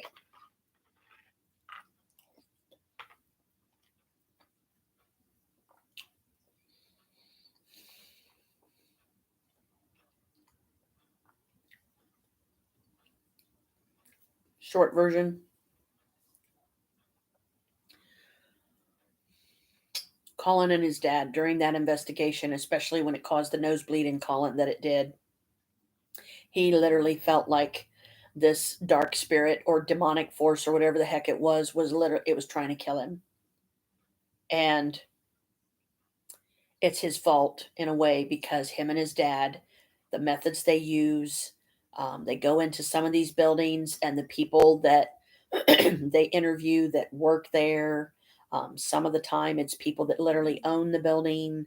There's a lot of variables, but they will tell them as they're walking out the door and locking them in for their safety to a point. So like strangers can't come in off the street, squatters and homeless people and stuff like that, looking for a place to, lay their head at night. When you're told by somebody, whatever you do, don't pray. Do not pray. And that's the last thing the man said to him as he locked him into this place. It wasn't I don't think it was the Don Anna. This was a different investigation. So the very first thing they did, Colin and his dad joined hands and they did the Lord's Prayer. And I'm like, oh my God. Because they wanted to piss this thing off so that they would get a reaction. Well, they got a reaction, all right. And they got some pretty damn scary ones, okay? It's their own fault because they're being too defiant. They're trying to call this thing out. They're trying to piss it off to get a reaction. Yeah. And they're constantly saying they don't believe in it. How many times have I watched YouTube videos? I couldn't tell you, where Colin said, I don't believe in demons. Okay, you don't believe in demons, yet you're suddenly having sleep paralysis. And yeah, there could be other things that's causing it, but you have a demonic force pushing you into your own bed, whispering in your ear, I'm the demon. Okay, and it's like, holy crap. Okay, stop pissing them off. Stop purposely provoking them, because that is the worst possible way to call these damn things out. Because then, especially when when you're talking about an actual demon, it will go out of its way to scare the fucking hell out of you, whatever it takes, say, believe in me now.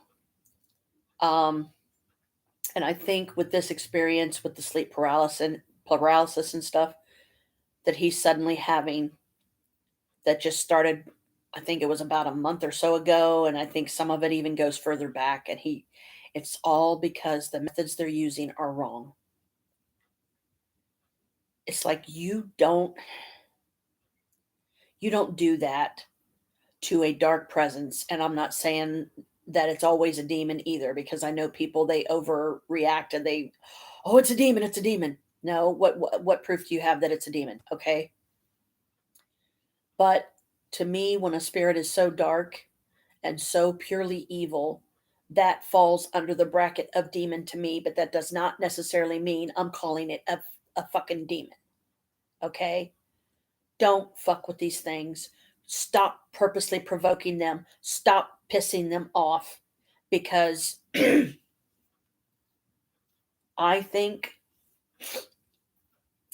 part of why he's having the sleep paralysis is it's these dark spirits that are saying, okay, motherfucker, you don't believe in me? I'll make you believe. And if think about it, when you're sleeping, you're in your most vulnerable state. You are most susceptible to being attacked, whether it's spiritually, psychically, mentally, emotionally, having a really bad nightmare that wakes you up in the middle of the night. You're crying out in the night. You're scaring the fuck out of your partner that's laying next to you in bed, and your heart's pounding out of your chest, and you think you're having a heart attack and you're about to drop dead on the floor. If they get a hold of him, I don't think they would let go. I don't think that he would be savable. And my greatest fear for him and his family and Courtney's family, and Courtney, who is his wife now, um, is the first person that demon is going to make him kill is going to be Courtney, because she's going to be laying right there next to him.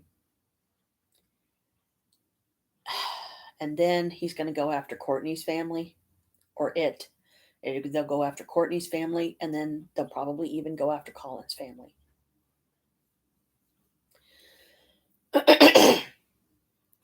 Because he is so strong spiritually, and he does have a shamanistic past life, and that's where the spiritual strength comes from.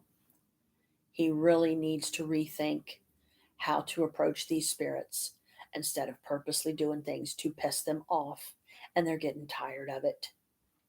Now, I am the last person that will defend a dark spirit, but in the context of the way they're doing things, the bad stuff that's happening right now, they kind of deserve. And especially Colin, because he keeps pissing these things off. And he keeps calling them out. I don't believe in you. I don't believe in you. Okay, you little fucker, we'll make you believe in us. But sleep paralysis, what scares me the most about that is if you wake up and you can't move, okay, how are you going to defend yourself? How are you going to push a spirit off of you or whatever if you can't fucking move? Okay. You can send them away mentally. Yes, you can try. You can scream at them. But he said he couldn't even scream. He couldn't even cry out during a lot of these paralysis things that he's going through now, because it was so overwhelming and so intense that it's disturbing his sleep. It's disturbing Courtney's sleep. He's blaming her. He's hearing what sounds like her voice in his ear saying, there's someone here. There's someone with us. There's someone in here. And then he thinks it's Courtney. And then he rolls over and says that she's sound asleep. How could it be Courtney if she's sound asleep? Dark spirits will mimic somebody you love to gain your trust, or to use it against you and to make you afraid.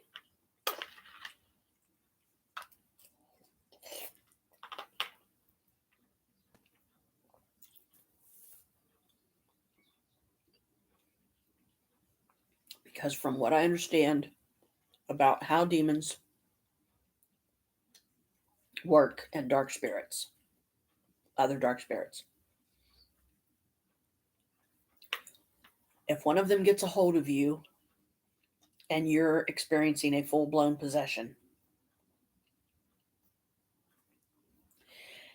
It's like you're their puppet.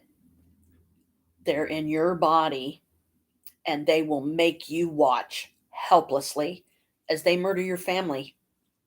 And you're the one that goes to jail for it. You're the one that gets the lethal injection.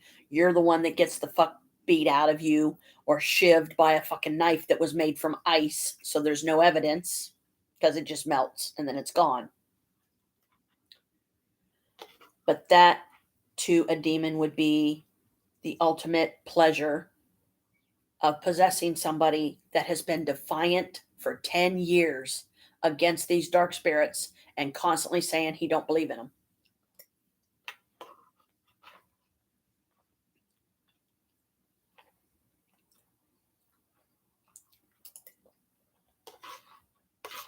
And look what it's costing him.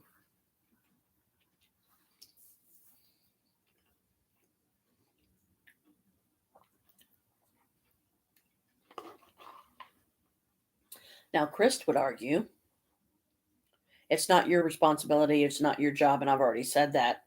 Let the little fucker burn. Let him burn because he brought it on himself.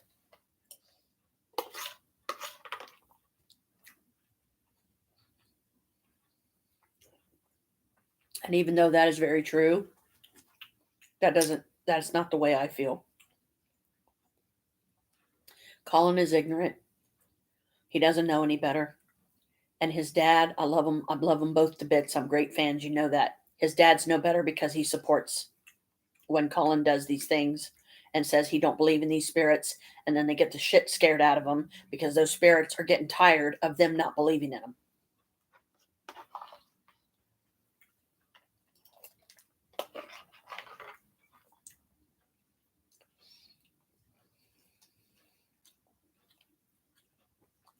When I find myself drawn to helping a person, even though I can literally say what I just did, they deserve it. That's their karma because of the way they're doing things.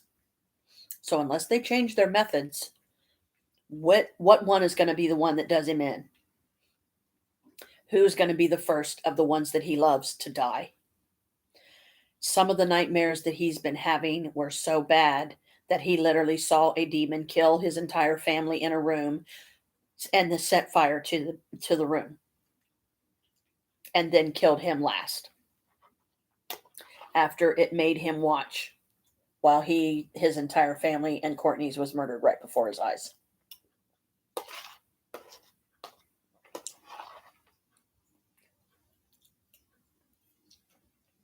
But when I feel a pull to help somebody, doesn't matter to me if I know them or not, if I've never personally met them, but I trust my feelings. I trust in my faith. My feelings tell me, save the boy. He's ignorant. Yes, he might deserve his fate, but that doesn't mean that he should die, but he just needs to change his methods. And if he's not willing to do that because it gets him better ratings or it gets him more views, then I'm sorry. He deserves whatever fate those things dish out to him.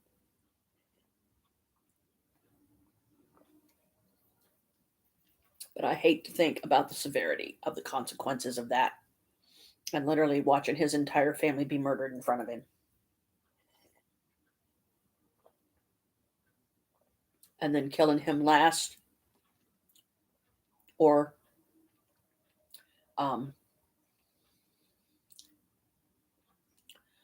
possessing him and never letting him go and making him relive that hell over and over again.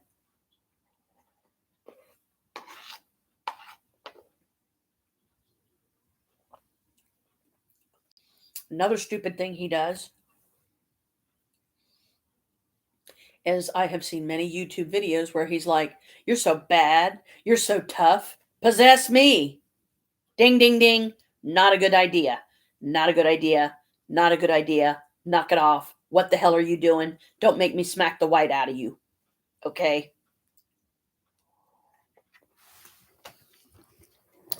There, damn it. Get on my fucking nerves.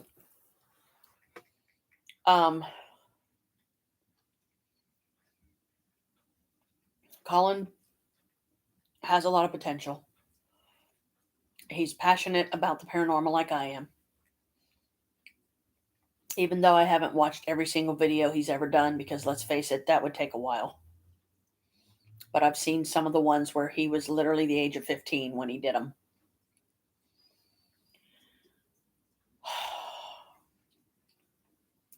And I will tell him as gently but firmly as I can, if I do this for you and I get you this protection bottle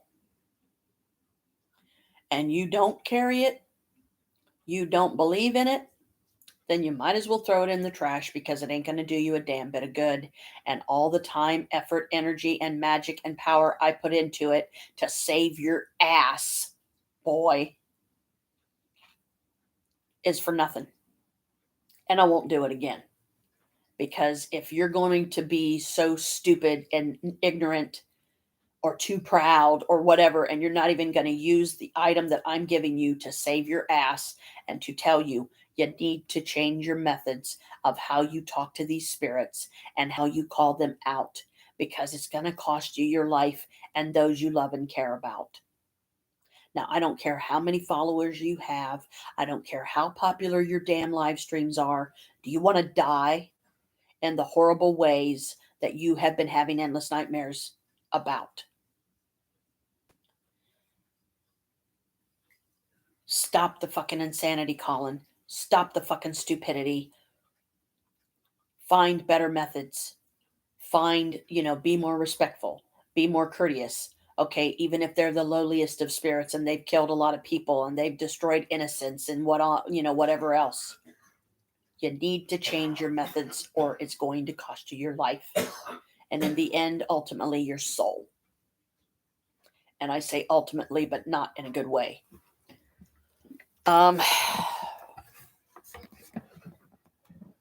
So anymore, and I know this is the more sensible and realistic, I see Colin as a baby brother, and I will help him once in this fashion, but if he dismisses it or he keeps using the same methods that that's causing all the trouble, I won't do it again. I'm gonna go put this bowl in the sink, and it should be safe enough for me to do my tea now. Oops. I'm gonna leave that on.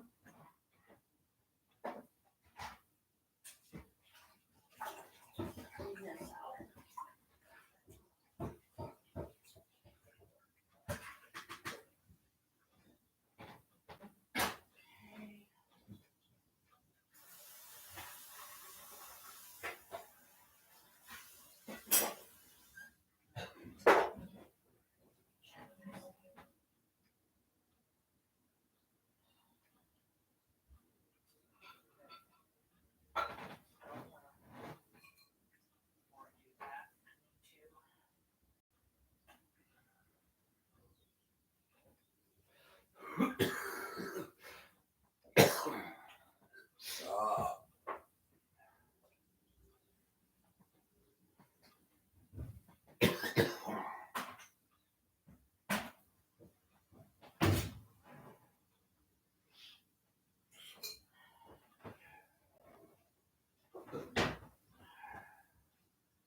Okay.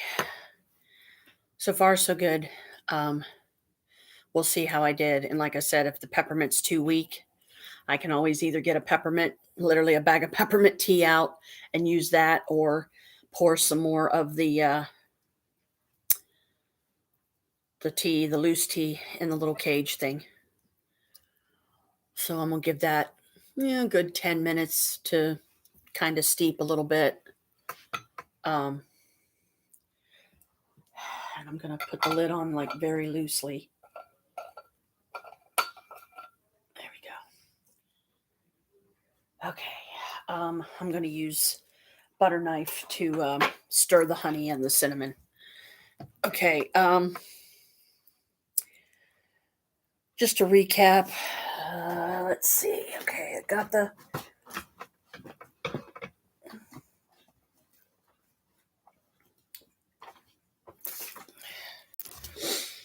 I got the 3 nature cards done. So I'm trying to decide. You tell me. Do you want me to read chapter 1 of this? Or do you want me to go ahead with, I believe we're up to lesson 5 in the blue book.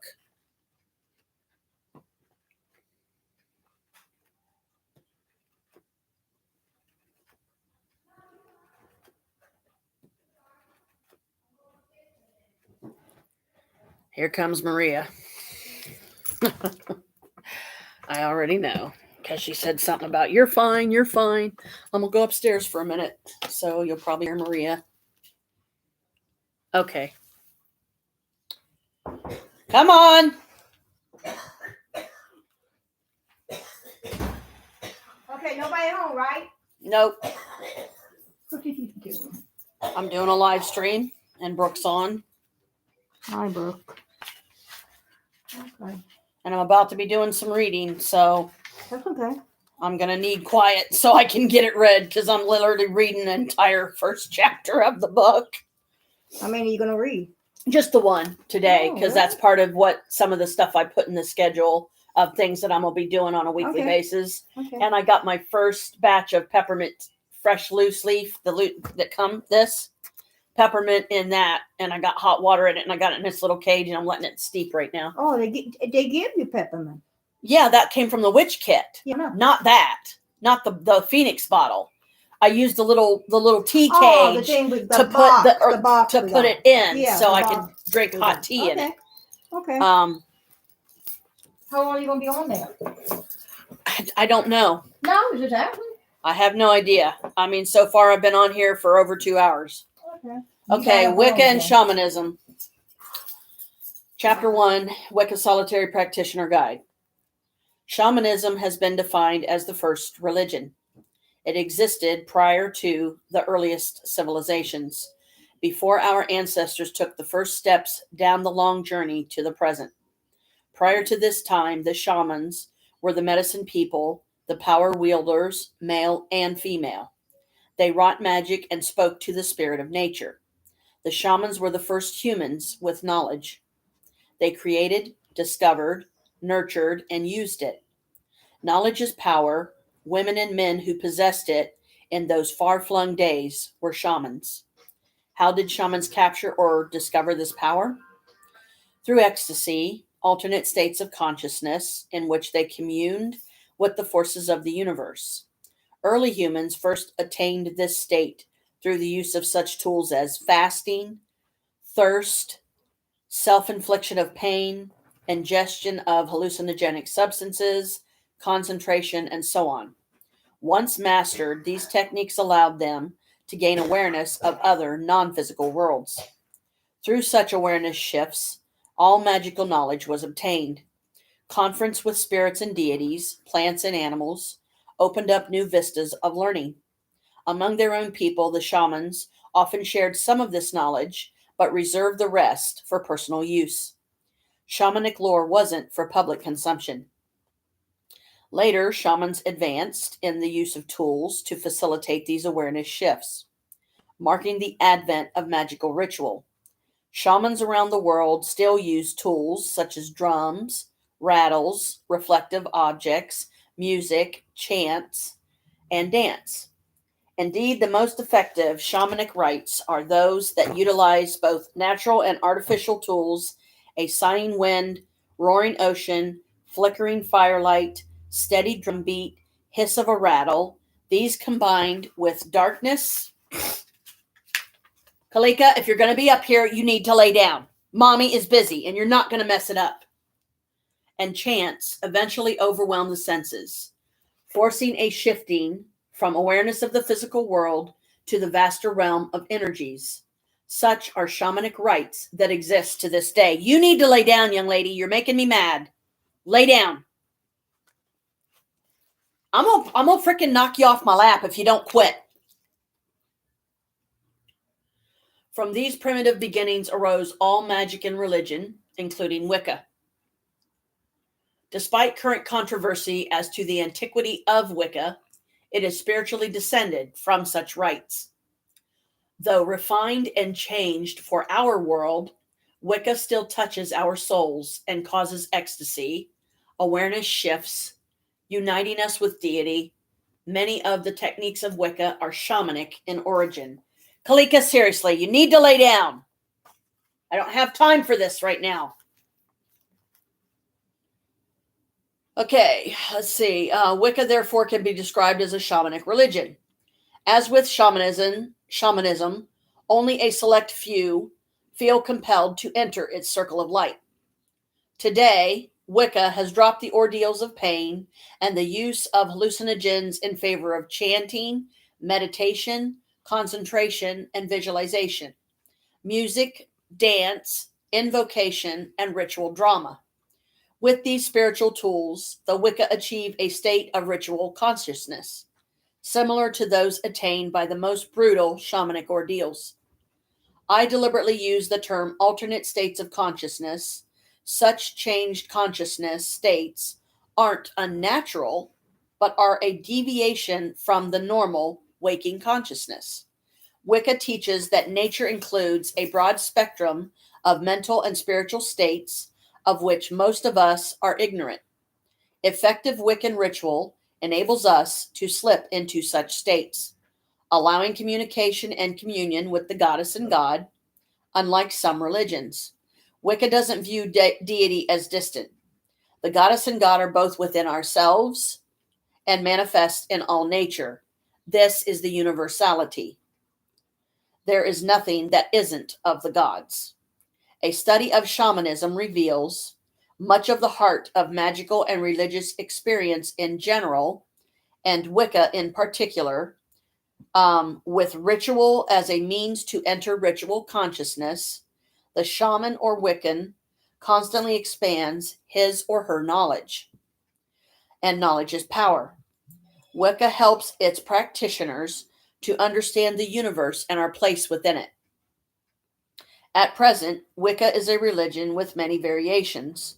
Because it is such a personally structured system, I can only state generalities about its creed and form here, filtered through my experience and knowledge to create a picture of the nature of Wicca. Wicca, in common with many other religions, recognizes deity as dual. It reveres both the goddess and the god. They are equal, warm, and loving, not distant or resident in heaven, but omnipresent throughout the universe. Wicca also teaches that the physical world is one of many realities. The physical is not the absolute highest expression, nor is the spiritual purer than the base. The only difference between the physical and the spiritual is that the former is denser. As in Eastern religions, Wicca also embraces the doctrine of reincarnation. That much misunderstood subject, unlike some Eastern philosophies, however, Wicca doesn't teach that upon physical death, our souls will reincarnate in anything other than a human body. Also, few of the Wicca believes we began our existence as rocks, trees, snails, or birds before we evolved to the point where we could incarnate as human beings. Though these creatures and substances do possess a type of soul, it's not the sort we humans have. Reincarnation is accepted as fact by many millions in the East and West. It answers many questions. What happens after death? Why do we seem to remember things we've never done in this life? Why are we sometimes strangely attracted to places or people who we've never before seen? Surely, reincarnation can't answer all these questions, but it is there for those who wish to study it. This isn't something that should be believed. Through contemplation, meditation, and self analysis, many come to the point where they accept reincarnation as fact. For more information on this subject, see Chapter 10, The Spiral of Rebirth. The Wiccan ideal of morality is simple: do what you want, as long as you harm none. This rule contains another unwritten condition: do nothing that will harm yourself. Thus, if you as a Wiccan abuse your body, deny it the necessities of life, or otherwise harm yourself, you're in violation of this principle. This is more than survival. It also ensures that you'll be in good condition to take on the tasks of preserving and bettering our world. For concern and love for our planet play major roles in Wicca. Wicca is a religion that utilizes magic. This is one of its most appealing and unique features. Religious magic? This isn't as strange as it might seem. Catholic priests use magic to transform a piece of bread into the body of a long-deceased Savior, Yahushua. Prayer, a common tool in many religions, is simply a form of concentration and communication with deity. If the concentration is extended, energies are sent out with the thoughts that may in time make the prayer come true. Prayer is a form of religious magic.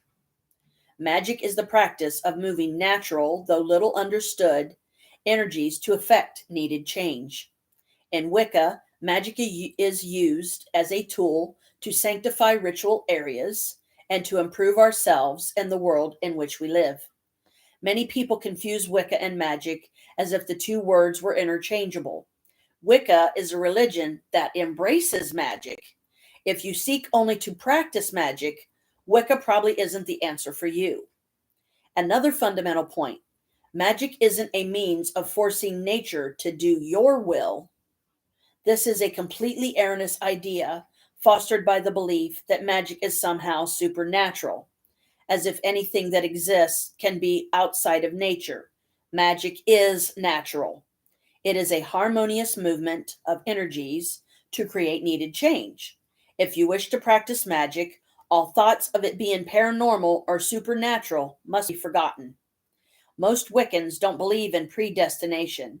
Although we honor and revere the goddess and god, we know that we're free souls with full control and responsibility of our lives.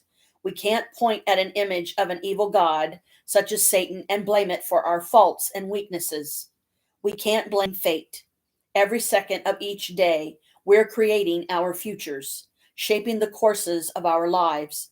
Once a Wiccan takes full responsibility for all that she or he has done in this life and past ones, and determines that future actions will be in accord with higher ideals and goals, magic will blossom and life will be a joy. That perhaps is at the core of Wicca. It is a joyous union with nature. The earth is a manifestation of divine energy. Wicca's temples are flower-splashed meadows, forests, beaches, and deserts. When a Wicca is outdoors, she or he is actually surrounded by sanctity, much as is a Christian when entering a church or cathedral. Additionally, all nature is constantly singing to us, revealing her secrets. Wiccans listen to the earth. They don't shut out the lessons that she is so desperately trying to teach us. When we lose touch with our blessed planet, we lose touch with deity. These are some of the basic principles of Wicca. They are the true Wicca. The rituals and myths are secondary to these ideals and serve to celebrate them.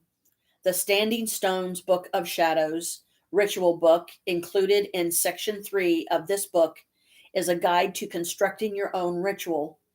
Because these rituals are outer form only, you needn't be chained to them. Change rites as the mood strikes you. As long as the rite attunes you with the deities, all is fine.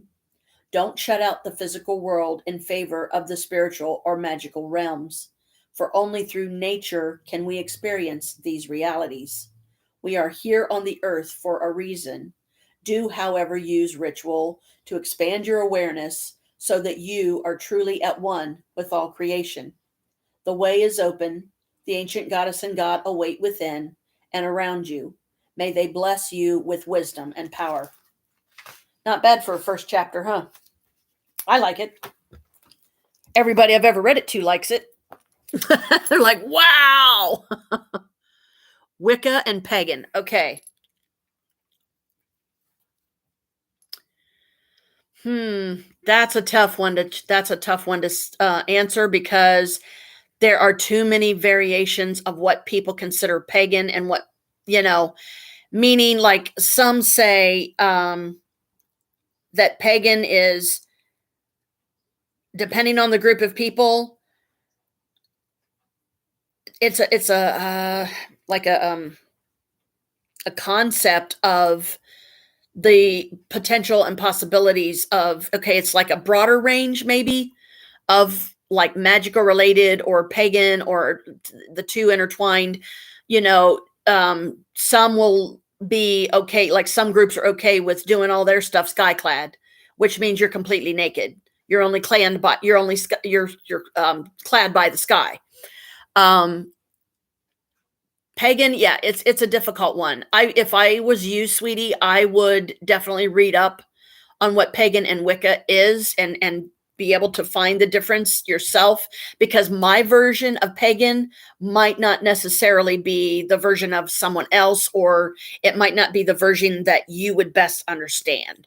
So if you really want to know the difference between pagan and Wicca, then I would read books on it, because I don't know how to explain pagan, because I don't, that's one of those, rare questions you don't get asked very often.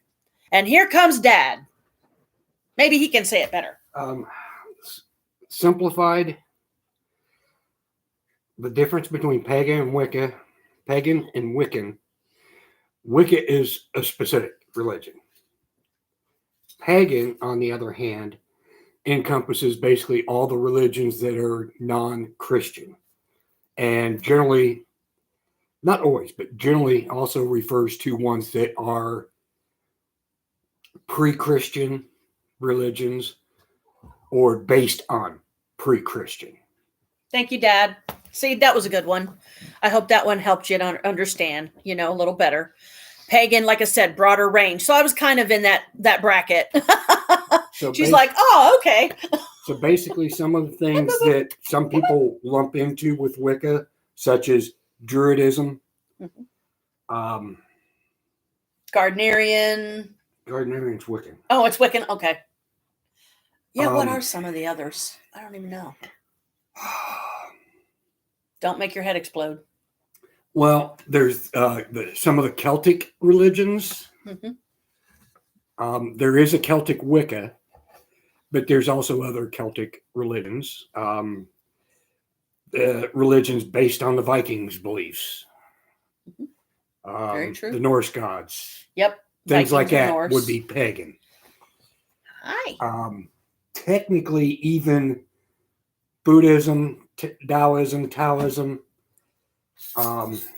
would be considered pagan. Okay. Even though they're also considered more of a mainstream. And usually pagan also has a tendency to refer to non-mainstream. Boo-boo kitty. There's your baby boy. If you go technically by the definition, yeah, Buddhism and the others similar to it are actually pagan. She's like, okay, I see. Makes sense. See, Dad's good at that kind of stuff. He can, sometimes he has even knowledge I don't. But he's right.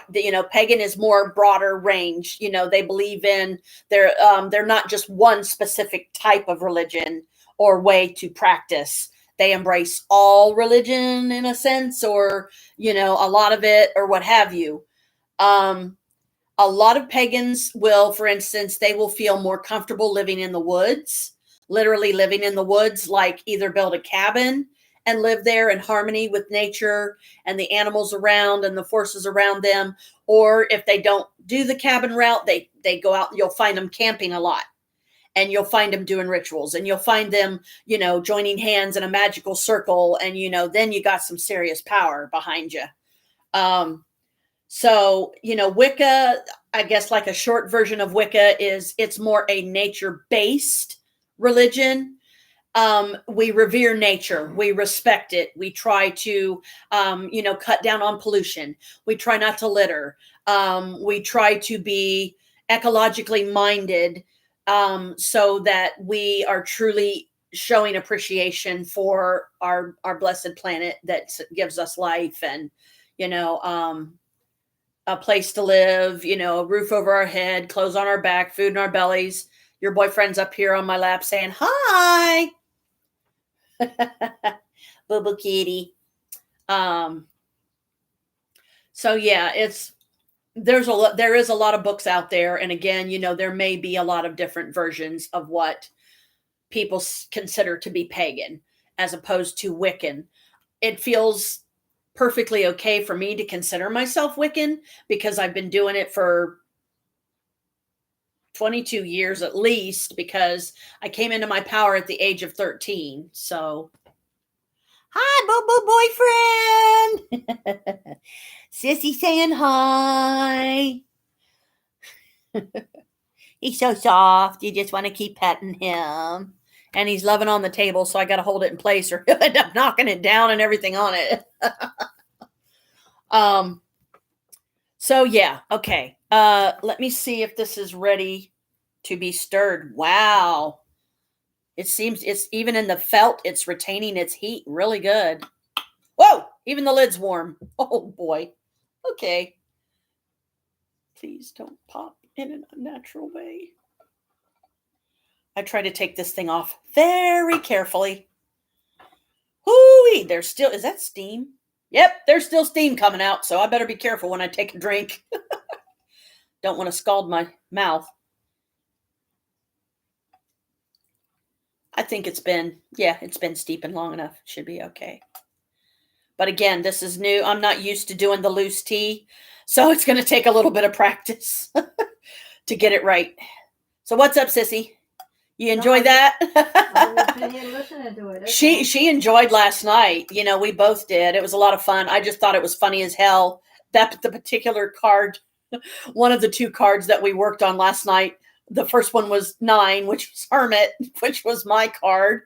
And then the Wheel of Fortune, I was like, oh, wow. I just started chuckling to myself. There was about 7 of us there, It was only 7. Yeah. And she gave us a book that has, like I said, it's just one version of what a lot of people consider what this particular tarot card You had to bring means. it Or back Friday.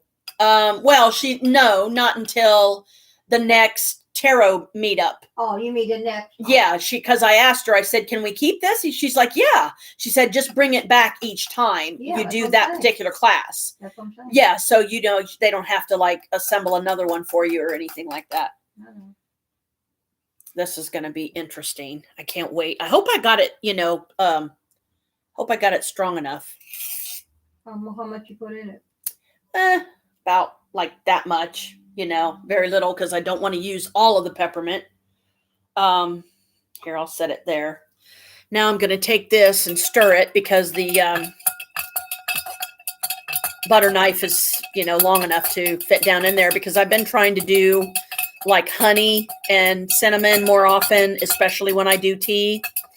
And even though this is a thicker glass and whatnot, I'm trying to be careful because I don't want to crack and break this one, because then I would just cry, because this one is even more representative of me in particular because I am a phoenix. And I'm stirring this a lot because it's got honey, and, I want to make sure it's all dissolved and everything in there. So let's see how I did. I'll go get one of my bamboo straws, because another fun thing they give you with this particular bottle is they give you 2 high quality bamboo straws as a free gift.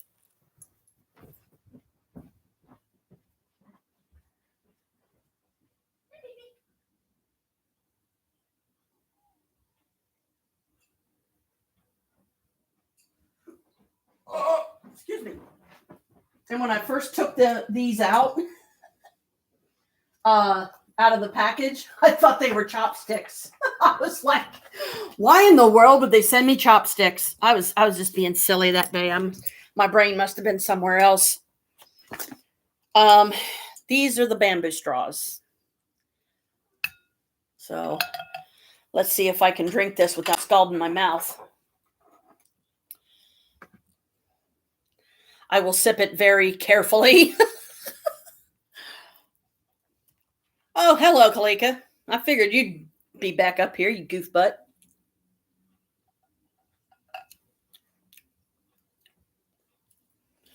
Wow. Okay. That was apparently a good amount because I can tell how strong it is just from the first sip, but it is still really hot. So I have to let it cool down some more. Yeah, it's decent. Like, the next time I do a loose tea, especially if it's the peppermint, since that's like a new one that I've opened now, I'll put a little bit more in. Like I'll put like another layer on top of this one and see if, if that one's like a strength that I like, or if I want to go even stronger. So when it comes to loose tea, a lot of it is how strong do you want the flavor to be? And therefore, if you want it extremely strong, then you got to give it more time to steep, and you got to use more of the loose tea so that it has the strength you want. Okay, I'm going to let that cool down.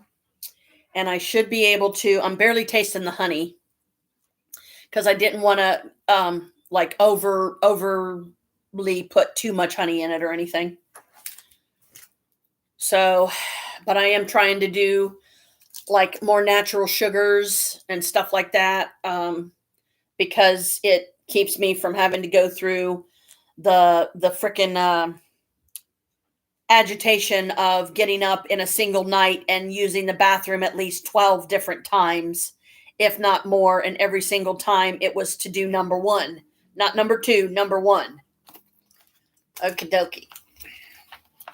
And I am so glad, and I am proud of you, dear one, that you did get the blue book, the blue book. Lesson 5, Covens and Rituals. Throughout history, there have been individual or solitary witches, witches who worked and frequently lived alone. I don't live alone, but there are still many today who feel more comfortable that way, and I will look at them specifically later in this book. But the majority of witches work in groups, known as covens. The origin of the word is in doubt. Margaret Murray, The Witch Cult in Western Europe, suggests it is a derivative of conven, whatever that means. The coven is a small group, usually no more than a dozen. The traditional size is 13, though there is absolutely no reason why that particular number should be adhered to. So if you want to have more or less, that's fine as well. Personally, I have found that the most comfortable number is about 8. One of the things that governs the number of people in the coven is the size of the circle in which they hold their rituals. By tradition, again, this is 9 feet in diameter, so it can hold their ritual. So it can at once be seen that the number of people who can comfortably fit in its confines will be limited. But this is really putting the cart before the horse. In actual fact, you should base the size of the circle on the number of people, not the other way around. So a 9-foot circle might not be big enough. To arrive at the ideal size, all should stand in a circle facing inward and holding hands. Then move slowly outward with arms outstretched until your arms are extended as far as possible. The circle should then be of a size that will just comfortably contain you all. Whether that means it will be 7 feet, 8 feet, 10 feet, 6 inches, or 15 feet in diameter does not matter. What is important is that such a circle will contain the group comfortably, without fear of breaking the boundaries, even when dancing around, yet also will not have any excess space. A coven is a small, close-knit group. In fact, the members of your coven frequently become closer to you than the members of your own family. Hence, the craft is often referred to as a family religion. For this reason, you should choose your fellow witches carefully. It is not enough that you all have an interest in the old religion. You must be thoroughly compatible, completely comfortable, and at ease with one another. To get to this point usually takes time, and for this reason, you should not rush to form a coven. Study the craft together with your friends. Read all the witchcraft books you can lay your hands on. Discuss them and question one another. If you know of any initiated witches or can contact authors willing to correspond, do not be afraid to ask them questions. Do not be so serious about all this that you have no sense of humor. Religion is a serious business, yes, but the gods know how to laugh, and witches have always believed in enjoying what they do. Coven rituals should not be undertaken lightly, of course, but if somebody makes a mistake or sits on a candle, ouch, especially if it's lit, do not be afraid to be human about it and have a chuckle. Religious rites should be performed because you want to perform them and because you enjoy performing them, not because you have to perform them. We can leave that to the other faiths. Hierarchy and priesthood. The group needs a leader or leaders, usually a high priest and high priestess in most cases. The leaders as priests for the group will be representing the god and the goddess. So one male and one female leader would seem to be the ideal. In the Saxon tradition and a few others, these are democratically chosen by the coven members. They lead for a year and then there is a re-election. If re-elected, their terms running concurrently or not, they are known to their subsequent terms as high priestess or priest to indicate this experience. Such a system has the distinct advantage of 1, precluding any ego trips and power plays by the priesthood, 2, giving everyone who wishes a chance to lead the group and have the experience of running a coven, and 3, allowing those good at the job to be reinstated, while conversely allowing the removal of any who abuse their position. And believe me, there's plenty that do. In many traditions, however, there are degree systems of advancement through promotion, and in these, it is impossible to be a leader without being of the requisite degree. Regrettably, these systems do frequently lead to power plays. I'm a higher degree, ergo better witch than you are, which is what some of them believe, and all the ramifications of favoritism, abuse, and self-glorification. Let me hasten to add that this is not always the case. It is simply that there is always the potential. There have been many covens that have existed very happily for years with such a system. In most degree systems, you are initiated into the first degree. Let us look at the Gardnerian tradition as a typical example. There, in the first degree, you participate in the rituals as part of the chorus, as it were, and learn from your elders. You must remain in that degree for at least a year and a day, so 366 days. When taken to the second degree, you can then be more active in the rituals. For example, a female Gardnerian of the second degree can even cast the circle for the high priestess. She cannot, however, initiate anyone. After at least a year and a day, it is possible to then be taken to the third degree. If found ready as a third degree witch, a Gardnerian female can break away and form a new coven. If she so desires, she would then run that coven, initiating whoever she wished, with no interference from her original high priestess. Covens, you see, are autonomous. Of course, the third degree witch does not have to break away and start afresh. Many of that rank are quite content to stay in the original coven, where they are regarded as elders. Different traditions have different systems Some have more than 3 degrees. Some insist on a longer minimum time between steps. Some have the have the priest with equal powers to the priestess. What sort of a person should a priestess or priest be? When I was originally initiated by the Lady Olwen, Gerald Gardner's high priestess in Perth, Scotland in 1963, she gave me an outline of what a really good coven leader should be. I do not know who the author was, but this is what it said. The love of the priest and the priestess.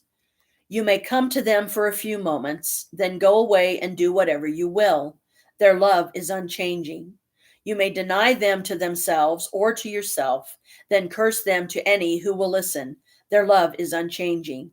You may become the most despised of creatures, then return to them. Their love is unchanging. You may become the enemy of the gods themselves, then return to them. Their love is unchanging. Go where you will, stay however long you will, and come back to them. Their love is unchanging. Abuse others, abuse yourself, abuse them, and come back to them. Their love is unchanging. They will never criticize you. They will never minimize you. They will never fail you, because to them, you are everything, and they themselves are nothing. They will never deceive you. They will never ridicule you. They will never fail you, because to them, you are God, Goddess, Nature, to be served, and they are your servants. No matter what befalls you, no matter what you become, they await you always. They know you, they serve you, they love you. Their love for you in the changing world is unchanging. Their love, beloved, is unchanging. That's beautiful. That's really pretty. A non-witch, someone not initiated, is referred to as a Cowan, Cowan. Generally, Cohens cannot attend circles, though some traditions do have allowances for such visitors. I personally think Cohens should be able to sit in at the religious rites, not the working of magic, however, if all of the coven are agreeable, and if the coven works robed rather than sky-clad. What better way to learn of the true spirit of the old religion and to determine whether or not it is the path sought? It also, incidentally, is excellent public relations, helping to straighten out popular misconceptions. Participation is very important in religion. One of the detractions of Christianity, I think, is the fact that the average worshiper is little more than a spectator. Sitting in the audience, as it were, a person can only watch most of the ritual along with the rest of the crowd. How different in the craft, where, as a member of the coven family, you are right there in the middle, taking part. Expound on this idea. As much as possible, give different coven members things to do. At each meeting or on a rotating system, have one person in charge of the incense, another to see that the wine is topped off, another to turn the pages of the book, etc. All are supposedly equal in the circle. The ritual leaders, coven priest and priestess, are just that, leaders, not rulers. Priesthood is leadership, not power. You will find that the rituals in the pages that follow are written to include as many people as possible. Once initiated, you are a witch and priest or priestess. The craft is a religion of priesthood, which is how it is possible for solitaires to conduct their own rites. I might say a word here about titles. Everyone initiated is a witch, but in none of the major traditions is the word used as a title. As I mentioned briefly in Lesson 3, in other words, you are not known as Witch Lemma or Witch Sire or whatever your name. Carpal tunnel.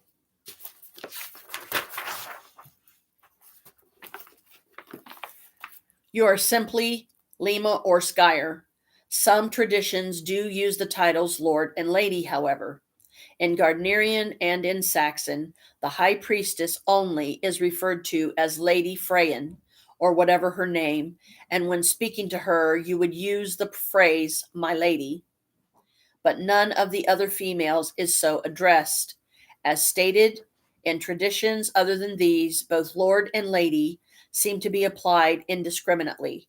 I do not know if there is any historical precedent for this, but as with so many things, it does not really matter. It is again a case of what suits you. I am going to completely bypass any discussion of the titles queen or king. Covens are autonomous, and there are no leaders of all witches, recognized in Wicca, regardless of occasional claims to the contrary. Well, Covensteads and Covendoms. The name given to the home of the coven, the place where it always or most often meets, is the Covenstead. Within the Covenstead, of course, is found the temple, the Covendom. Traditionally extends for 1 league, approximately 3 miles, in all directions from the Covenstead. This is the area where traditionally the Coven's witches live.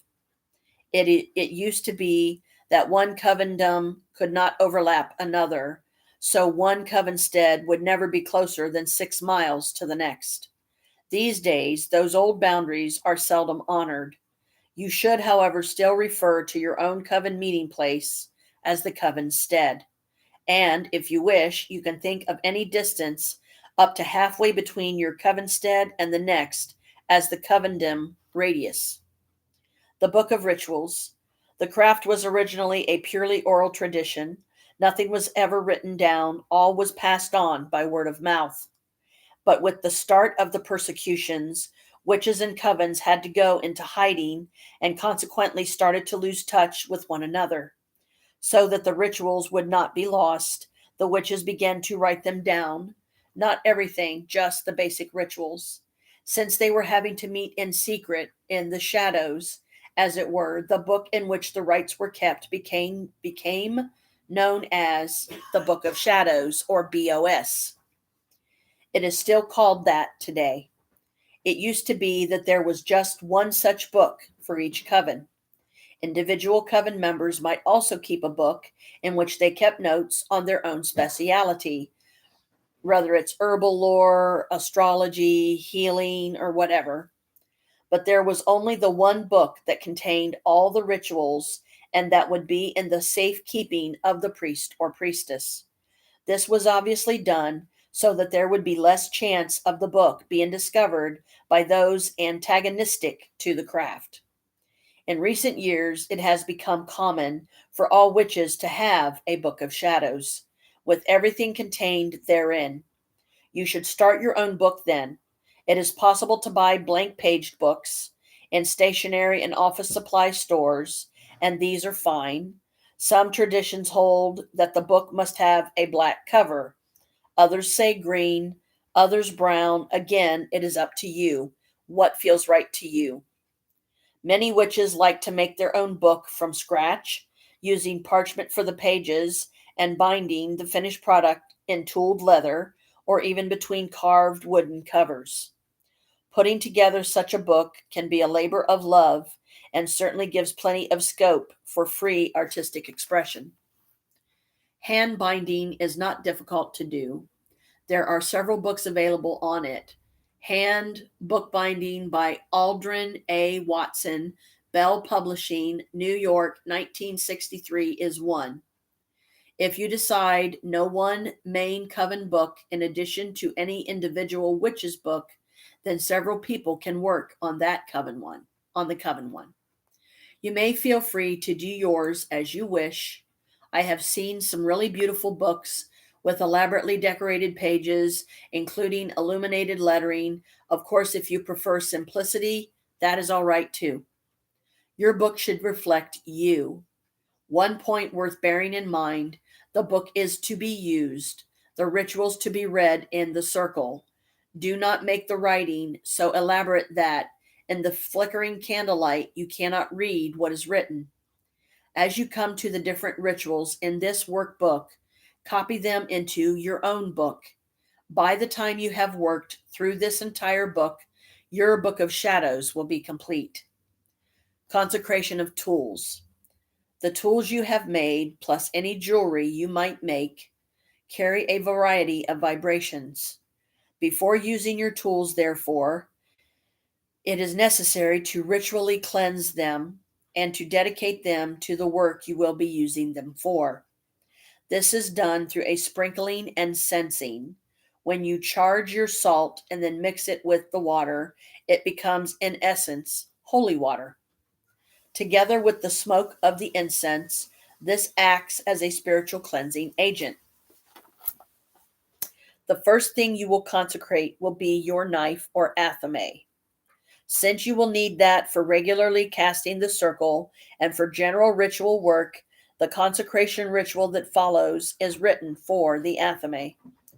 You simply change the wording to apply to anything else you happen to be consecrating, e.g., a sword or a talisman. The consecration only need be done once. It does not have to be repeated every time you have a circle. Start by casting your circle as detailed in Lesson 4, Self-Dedication. Go as far as the lines. Now is the temple erected. I shall not leave it, but with good reason, so be it. Now continue. Consecration ritual. Taking up your athame, hold it high in salute and say, God and Goddess, Lord and Lady, Father and Mother of all life. Here do I present my personal tool for your approval. From the materials of nature has it been fashioned, wrought into the form you now see.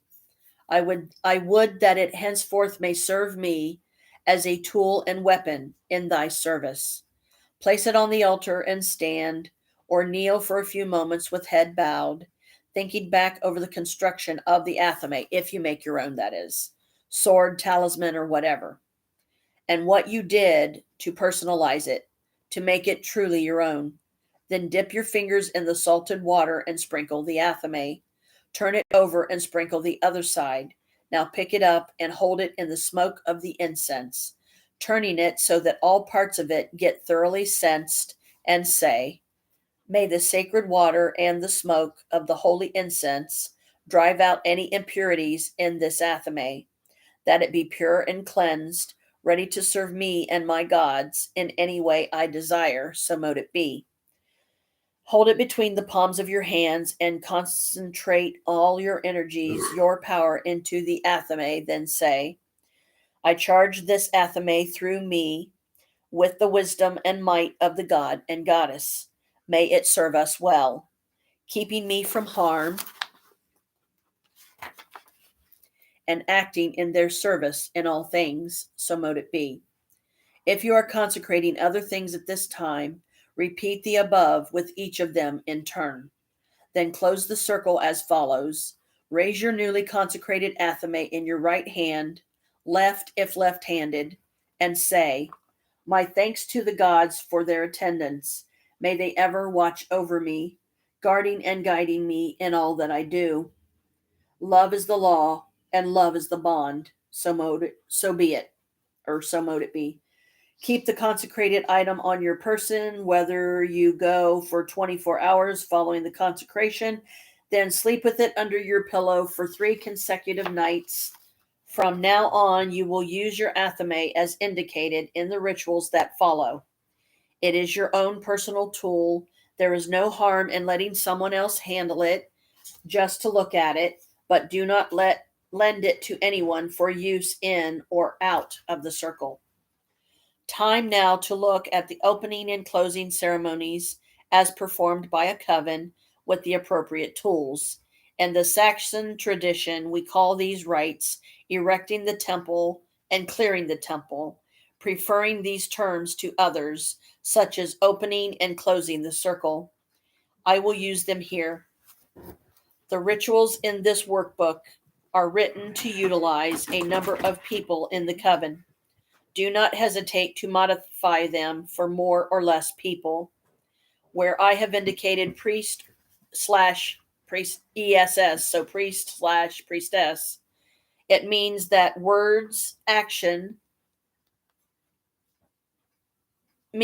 words and action may at no time during the working of magic should the circle be broken. At other times it is possible to leave the circle and return, though this should always be done with care and no more than absolutely necessary. It is done in the following manner. Leaving the circle, with Athame in hand, standing in the east, make a motion as though cutting across the line of the circle, first on your right and then on your left. See figures 5.1a and b, and if you have the book, you can literally see the diagram they have. You may then walk out of the circle between the lines. If you like, you can imagine that you have cut a gateway or doorway in the east through which to pass. Re-entry. When you return to the circle, walk back in through that same eastern gateway and close it behind you by reconnecting the line of the circle. Actually, 3 circles were originally cast, one with the sword, one with the salted water, and one with the incense. So you have 3 lines to reconnect. You do this by moving your blade backward and forward along the lines. Incidentally, this is why the blade of the Athame is double-edged. It is so that it will cut in either direction in this and similar magical actions. To finish, you seal the break by raising your Athame and moving the blade to describe a pentagram. Start at the top and bring it down to the bottom left, then move it across to the right, slightly upward, straight across to the left, down to the bottom right, and finally back up to the top. See figure 5.1d. Then kiss the blade of your Athame and return it to your place. Normally, once the circle starts, no one should leave until the clearing the temple. The circle should not therefore be broken unless absolutely necessary, such as when someone really has to go to the bathroom. If the person cutting out is to be gone for some time, then she or he should do steps 5.1a and b, pass through, then do step 5.1c from the outside to temporarily close the circle while they are gone. On returning, she or he will then need to cut through again at the same spot. Steps 5.1a and b, pass through and close as usual with step 5.1c, followed by step 5.1d to seal it. Note, once magic work is started, the circle must not be broken. Okay, now I just noticed the way page 84 ended, priest, priestess means the words or action. And then it said may, and then it's like it cut off. So there's like some missing, because then on the next page, it's saying entering and leaving the circle. So I'm not sure what happened there. The circle must not be broken. Wait a minute. Okay, that's confusing as hell. Okay, I think I found the rest of it. The bottom of page 84, priest and priestess, it means that words and action may be performed by either one. Otherwise, one or the other will be specified. Erecting the temple. The circle is marked out on the floor. There is a candle at each of the 4 quarters, yellow or gold to the east, red to the south, blue to the west, and green to the north. The altar is set up in the center of the circle so that when facing it, you are facing east. On the altar are 1 or 2 white altar candles, thurible, dishes of salt and of water, bell, deity figures, which is optional, bowl of anointing oil, goblet of wine or fruit juice, libation dish, sword, if you have one, and or priest's athames. Censorer lights the incense and the altar candles, not the circle candles, and then leaves the area to wait with the rest of the coven in the northeastern quarter. Priest and priestess enter the circle from the east, just on the northern side of the east candle, as will all when they come in, and move to stand before the altar facing east. Priest rings bell 3 times. Priest or priestess says, "Be it known the temple is about to be erected. The circle is about to be cast. Let those who desire attendance gather in the east and await the summons. Let none be here but of their own free will." Priest and priestess each take an altar candle and move around the altar deicil and across to the east. Priestess lights the east candle from the one she carries. Priestess, here do I bring light and air in at the east, to illuminate our temple and bring it the breath of life. They move on round to the south, where the priest lights the south candle. Priest, here do I bring light and fire in at the south, to illuminate our temple and bring it warmth. They move to the west, where the priestess lights the west candle. Priestess, here do I bring light and water in at the west, to illuminate our temple and wash it clean. They move to the north, where the priest lights the north candle.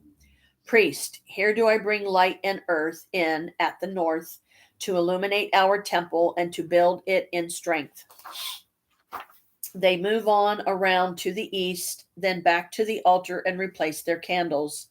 Priestess takes up the sword or athame, and returning to the east, now walks slowly around the circle with sword point following the marked line. As she or he walks, she or he concentrates power into the circle line. When completed, she or he returns to the altar. The bell is rung 3 times. Priest places the point of his athame in the salt and says, as salt is life, let it purify us in all ways we may use it. Let it cleanse our bodies and spirits as we dedicate ourselves in these rites to the glory of God and the goddess. Priestess takes up the salt dish and uses the point of her athame to drop 3 portions of salt into the water. She stirs the now salted water with the athame and says, let the sacred salt drive out any impurities in this water, that we may use it throughout these rites. Priest takes up thurible, priestess takes up salted water. They again move around the altar to the east. Starting there, they slowly walk clockwise around the circle, priestess sprinkling the salted water along the line of the circle, and priest passing censer along its line until they return to their starting point. They then turn to the altar and replace the tools. Priest drops a pinch of salt into the oil and stirs it with his finger. He then anoints the priestess. Note, if robed, the Celtic cross in circle alone is used. If sky-clad, the pentagram and inverted triangle follow. Priest, I consecrate thee in the names of the god and the goddess, bidding you welcome to this their temple. Then you see the diagram for the drawing a pentagram. The arrows tell you what direction to go and all that. They salute, then priestess anoints priest with the same words and salute. They then both move together around to the east, priestess carrying the oil and priest his athame. There he makes 2 cuts across the line of the circle, thus opening it. See illustration 5.1a and b. One by one the covenanters enter. As they do so, they are anointed, the males by the priestess and the females by the priest, and greeted with the words, I consecrate thee in the names of the god and of the goddess, bidding you welcome to this their temple, or our temple, merry meet. The covenanters move around to stand all about the altar as far as possible, alternating male and female.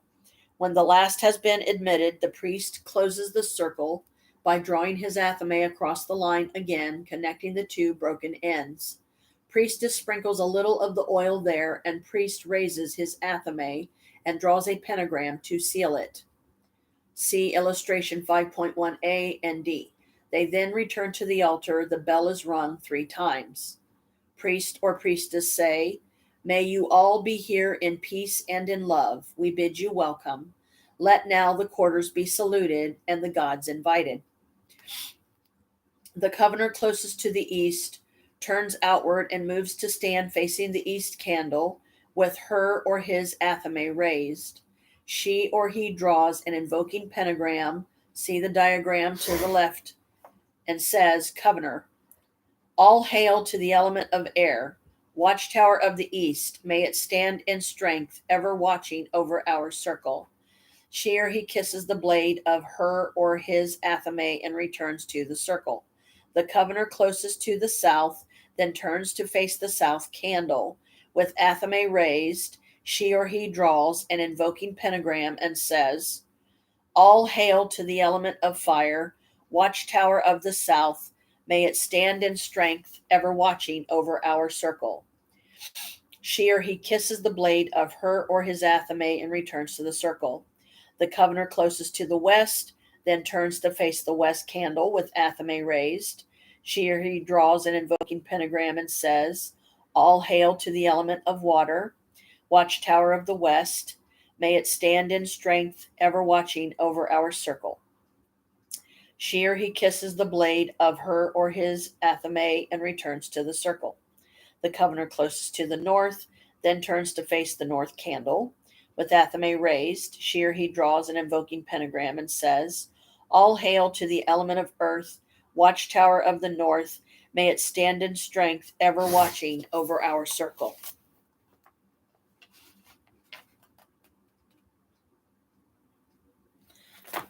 Hang on. Can't read that very good.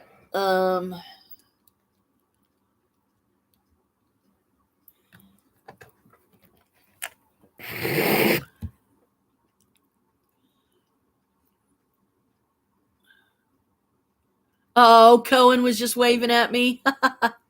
I said it's Nana Mabius, and he smiled and carried on waving. Oh, well, tell him I'm waving back. Hi, baby. I love you. I can't wait to meet you one day. Okay. She or he kisses the blade of her or his athame and returns to the circle. Priest or priestess raises athame, draws a pentagram saying, All hail the four quarters and all hail the gods. We bid the Lord and Lady welcome and invite that they join with us. Witnessing these rites we hold in their honor. All hail. And then everybody says, All hail. Priest, let us share the cup of friendship. Priest takes the goblet and pours a little of the wine onto the ground or into the libation dish, saying the names of the gods. He then takes a drink and passes the goblet to the priestess. She drinks and passes it to the nearest covenor on her left, who drinks and passes it on to the next. The goblet goes all around the circle until all have drunk, and it is returned to the altar. Note, it is not necessary for everyone to pour libations, just the first person, in this case the priest. Bell is rung 3 times. Priestess, now are we all here, and is the temple erected? Let none leave, but with good reason, till the temple is cleared. So mote it be. And then everyone says, so mote it be. Erecting the temple is done at the start of every meeting. It is basically the construction of both the meeting place and of the participants. The meeting, be it Espit, Sabbat, or whatever, continues from this point.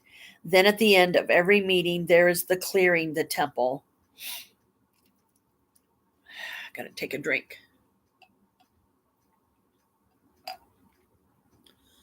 Oh, wow, that's really good. And now it's the perfect temperature to drink.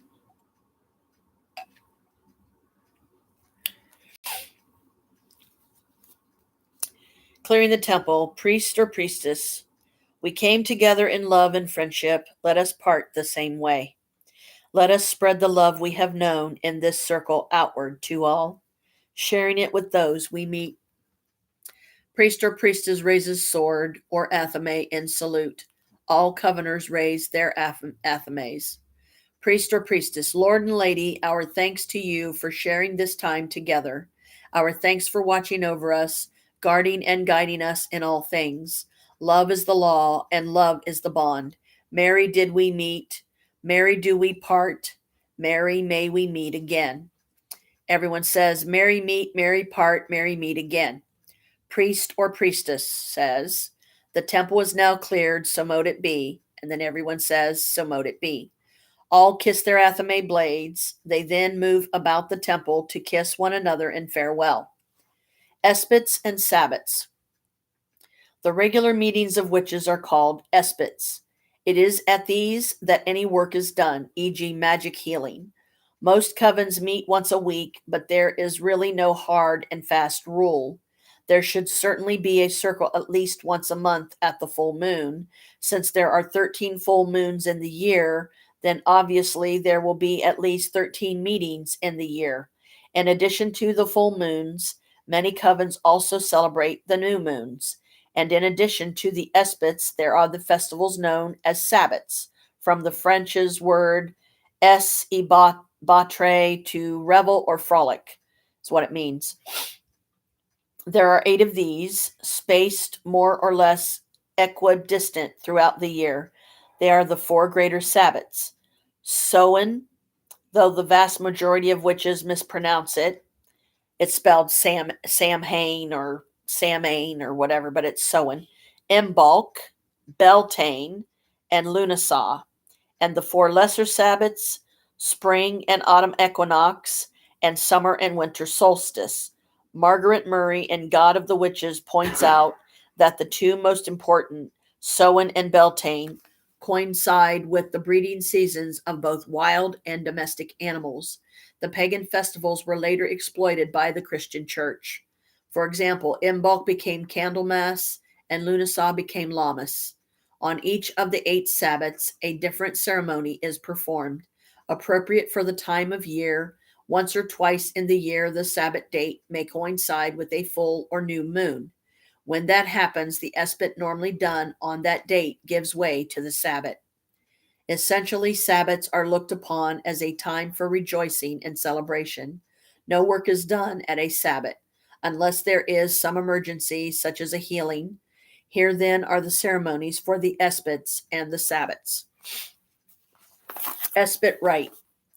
Here is a basic Esbat ritual that can be used every week if you meet that often. For times of the full moon, include the full moon rite below, where indicated, similarly with the new moon rite. The erecting the temple is performed. Priest or priestess, once more we meet together, one with another, to share our joy of life and to reaffirm our feelings for the gods. First covenant, the Lord and the Lady have been good to us. It is meet that we thank them for all that we have. Second covenant, they also know that we have needs, and they listen to us when we call upon them. Priest or priestess, then let us join together to thank the God and the goddess for those favors they have bestowed upon us, and let us also ask of them that which we feel we need, remembering always that the gods help only those who help themselves. Then should follow 3 or 4 minutes of silence, while each in their own way gives thanks or requests the help of the gods. Bell is rung 3 times. Priest and priestess, it's either both of them together or one or the other.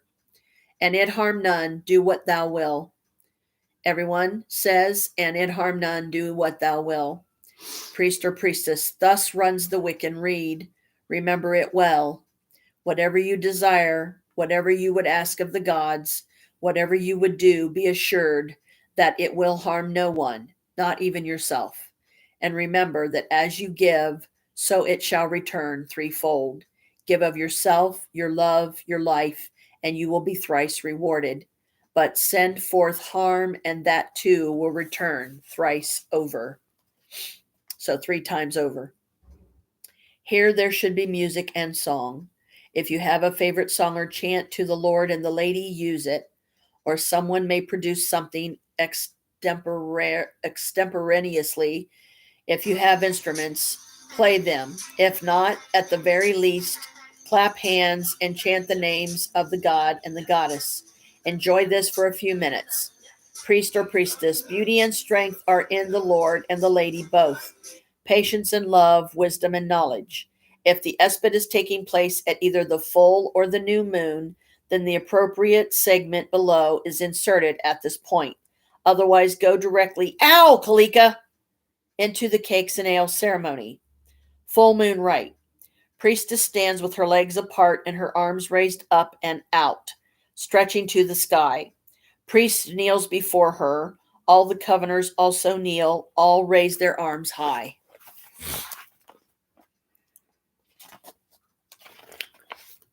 First covenant. When the moon rides on high as she crosses the sky and the stars on her gown trail behind, then we Wiccans below are with love and all aglow, just to see her so brightly enshrined. Second Covenant on the night of full moon, as we sing to the tune of the lady who watches above, we raise high our song as she glides by so strong, and we bask in the light of her love. All lower their arms, priest rises and kisses priestess, then kneels again. Priest, lovely lady, you have been known by so many names to so many people. Aphrodite, Caradwin, Diana, Ea, Freya, Ganna, Isis, and many more have been your names. Yet do we know you and love you as whatever name I guess you choose to use, because it just says name in parentheses. And in that name do we adore you and worship you. With your Lord by your side, do we give you due honor and invite you to join with us on this your special night. Priest stands and with his athame or wand, if used, draws a pentagram above the priestess's head. A covenant rings the bell 3 times. Priest, descend, my lady, descend, we pray thee, and speak with us, your children. Priest kneels again. Priestess spreads her arms out to her coven. If she feels so moved, she may now speak or allow the gods to speak through her. If she does not feel the spirit, she may simply recite the following. Priestess, I am she who watches over thee, mother of you all. Know that I rejoice that you do not forget me. To pay me homage at the full of the moon is meet and right and brings joy unto yourselves, even as it does to me. Know that with my good Lord I weave the skein of life for each and every one of you. I am at the beginning of life and at its end, the maiden, the mother, and the crone. Wherever you may be, if you seek me, know that I am always here. For I abide deep within you. Look then within yourself if you would seek me. I am life and I am love. Find me and rejoice, for love is my music and laughter is my song. Be true to me, and I will ever be true to you. Love is the law, and love is the bond. So mote it be. Priestess folds her arms across her breast and closes her eyes. Then follows a moment or two of silence before going into the cakes and ale ceremony. New or dark moon rite. Priestess stands with head bowed and her arms across her breast. Coveners start to move Deosil around the circle, chanting the name of the goddess. They move around completely 3 times, then stop. Priest stands before priestess. Priest, dark is the night as we reach this turning point. Here is a time of death, yet a time of birth. Covenor, endings and beginnings. Covenor, ebbing and flowing. Covenor, a journey done, a journey yet to start. Covenor, let us honor now the crone, mother darksome and divine. Covenor, let us give of our strength and in return see rebirth. Priest, behold the lady of darkness, mother, grandmother, old, yet ever young. Priestess slowly raises her head and spreads her arms outward and upward. All kneel. Priestess, hear me, honor me, and love me now and always. As the wheel turns, we see birth, death, and rebirth. Know from this that every end is a beginning, every stop a fresh starting point. Maiden, mother, crone, I am all of these and more. Whenever you have need of anything, call upon me. I and my Lord are here, for I abide within you all, even at the darkest of times, when there seems no single spark to warm you and the night seems blackest of all. I am here, watching and waiting to grow with you in strength and in love. I am she who is at the beginning and the end of all time. So mote it be. All say, so mote it be. Excuse me. Priestess folds her arms again. There is a moment or two of silence, then follows the cakes and ale ceremony. There is a ceremony known as cakes and ale. This acts as the connecting link, as it were, between the ritualistic part of the meeting and the working or social part. The sitting and talking on craft and non-craft matters, discussion of magic, healing, divination, consideration of personal or coven problems, etc. These things all come after the worship. Honoring the gods is first and foremost in Wicca. Some traditions call this ceremony cakes and wine, others cakes and ale. The latter is perhaps more indicative of the common origins of the religion. Peasants and serfs would seldom, if ever, get to drink wine. Ale was their lot, and they were happy with it. At Wiccan coven meetings today, however, even if retaining the ale in the title of the ceremony, witches drink what they prefer: ale, beer, wine, or fruit juice.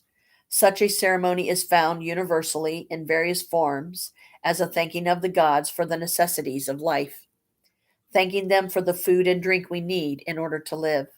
A plate of cakes or cookies rests on the altar beside the goblet. Wine or whatever is in the goblet. Cakes and ale. One covener is responsible for keeping the goblet filled. At the start of this rite, he or she fills it and says, Covener, now is the time for us to give thanks to the gods for that which sustains us. Priest, so be it. May we ever be aware of all that we owe to the gods. Priestess calls 2 coveners by name, 1 male and 1 female. They come and stand before the altar. The female takes the goblet in both hands and holds it between her breasts. The male takes his athame and holds the handle between his 2 palms, with the blade pointing down. He slowly lowers the point into the wine with the words,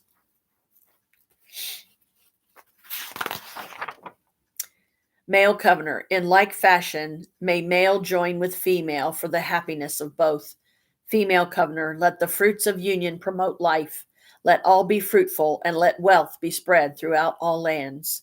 He raises athame. She holds goblet for him to drink.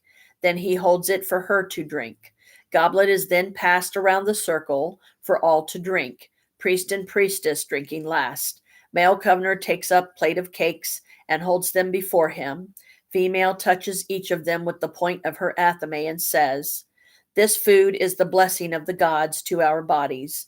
Let us partake of it freely, and as we share, let us remember always to see to it that aught that we have, we share with those who have nothing. She takes a cake and eats it, then takes the plate and offers to the male, who takes and eats. The cakes are passed around the circle, priest and priestess taking last. Male and female coveners return to their places in the circle. Priestess, as we enjoy these gifts of the gods, let us remember that without the gods we would have nothing. Priest, eat and drink, be happy, share and give thanks, so mote it be. All say, so mote it be. All now sit, and, if desired, individual goblets may be filled and a general repast enjoyed. This is a good time for talk and discussion, for advice and questioning. If it is an espit and magic is to be done, see coming lessons, then this is a good time to discuss all aspects of what is to be done and how. If, however, there is no further business, then general conversation with music and song and dance, if you wish, may continue till it is decided to do the clearing of the temple. Next lesson, I will give you the 4 major Sabbath rituals: Samhain, Imbolc, Beltane, and Lughnasadh. And now we're on to our questions. Lesson 5 questions. Number 1, describe your coven. What kind of a degree system do you have? Question 2, describe where your coven stead is located. Where is your coven dome? How far does it extend? Draw a map if you like. And I think, I'm sorry, Kalika. Oh, I got to put that foot down. It was, ow, ow, ow, going to sleep, ow, pain. Whew. Number 3, describe your book of shadows. Number 4, it is enjoyable to be able to refer back to special ceremonies in your life. For this reason, it is helpful to have a tape recording or written account of these happenings. Relate here the events in your consecration of tools ceremony. Question 5, practice drawing a pentagram. Question 6, what are the dates of the espits and sabbats? This year, what rites will you take part in? Examination questions for lesson 5. If you have a coven with 11 people in it and 4 more come along who want to join, can they? What are the possible alternatives? Number 2, what color is the cover of the Book of Shadows? Can you type the rituals and put them in your book? Number 3, how often should a coven meet? Number 4, the date of your next ESPIT meeting is also the date of the full moon. Which of the following rituals should you do and in what order? Cakes and ale, erecting the temple, full moon rite, clearing the temple, new moon rite, ESPIT rite. Number 5, what are the names of the 4 greater Sabbats? Number 6, is dancing permitted within the circle? Number 7, what is the meaning of the cakes and ale rite? What is the symbolism of lowering the athame into the goblet? And there you go. That be lesson 5. And let me get up for a minute when my leg's no longer asleep. Because I think Maria was hollering, so I think some more packages may have shown up. But when my phone rang, even if that was them calling, I didn't want to stop the live stream because she was on my lap and I would have to turn around and look out the window. So here in a minute, I'm going to go out in the hall and see if there's anything out there.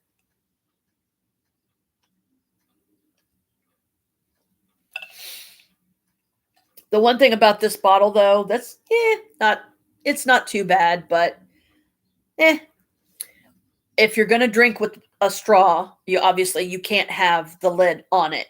The only way you can drink with the straw is you have to leave the lid off of it. Now, I know roaches cannot stand the scent of peppermint, so I can safely leave this without the lid on it and not worry about them getting on it. So while you're reflecting on all that, I'm going to go look in the hallway and see if there's any packages. Ow! Because if there was, I don't know why Maria didn't bring them up, but she might be busy doing something else or something.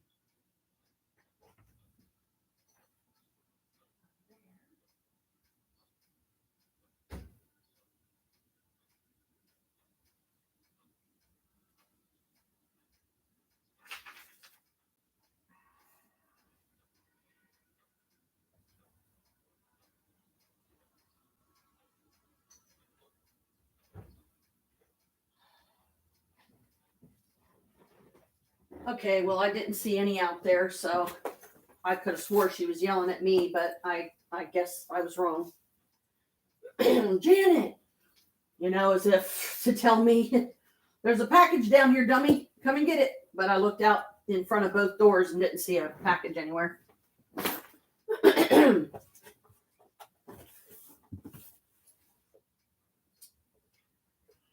Okay.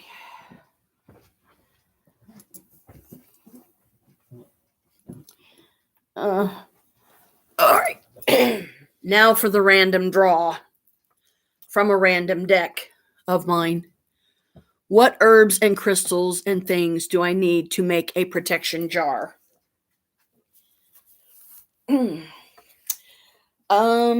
can read the ones I have in here again more slowly if you like, because right now that's like the most quick reference I can give you.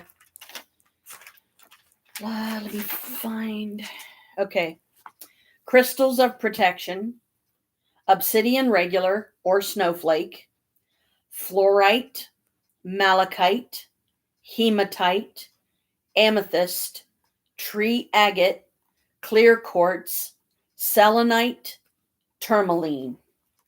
Herbs of protection, maraca black salt, agrimony, eucalyptus, cinnamon, comfrey, marjoram, holy basil, peppermint, lemon balm, lotus embryo, rosemary, lavender, or rose petals.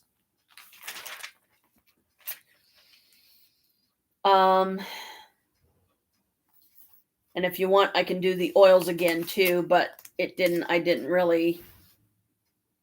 got 10 of them. Okay, lavender oil calms and resists anxiety. Peppermint, reverse negative mental state. Sweet orange, brighten your mood. Tea tree oil, clear the air and purify your environment. Bergamot oil, fight off feelings of fatigue. Sage oil, eliminate negativity. Eucalyptus oil, release a breath of fresh air. Lemon oil, fight lethargic energy. Ylang ylang oil, promotes a positive self-image. Chamomile, reduce unhealthy symptoms. And crystals. Blue tiger's eye, abalone shell, actinolite, AEGIRINE, not sure how to pronounce that, almondine, ammonite, anonadolite, angelite, auraquartz, or benitoite. BENITOITE. So that's just some of them. That's just some of them, sweetie, that I was able to find because I was trying to do it, as quickly as possible and all that. So.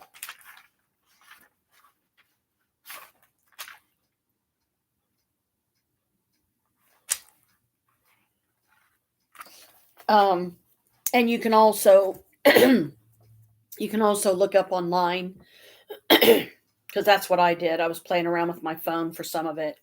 And I said, bring up protective herbs. And it brought up some. Bring up protective crystals. Same thing. Okay, let me answer this thing this time.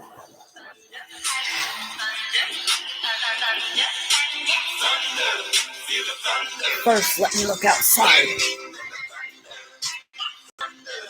Doesn't look like anything, so I'm not going to answer it because I don't know who that was. Wait a minute. Amazon driver chat. I hope they didn't leave it downstairs on the porch or something. And Maria hasn't come up here, so I don't know if she got the package or not. Because I'm not seeing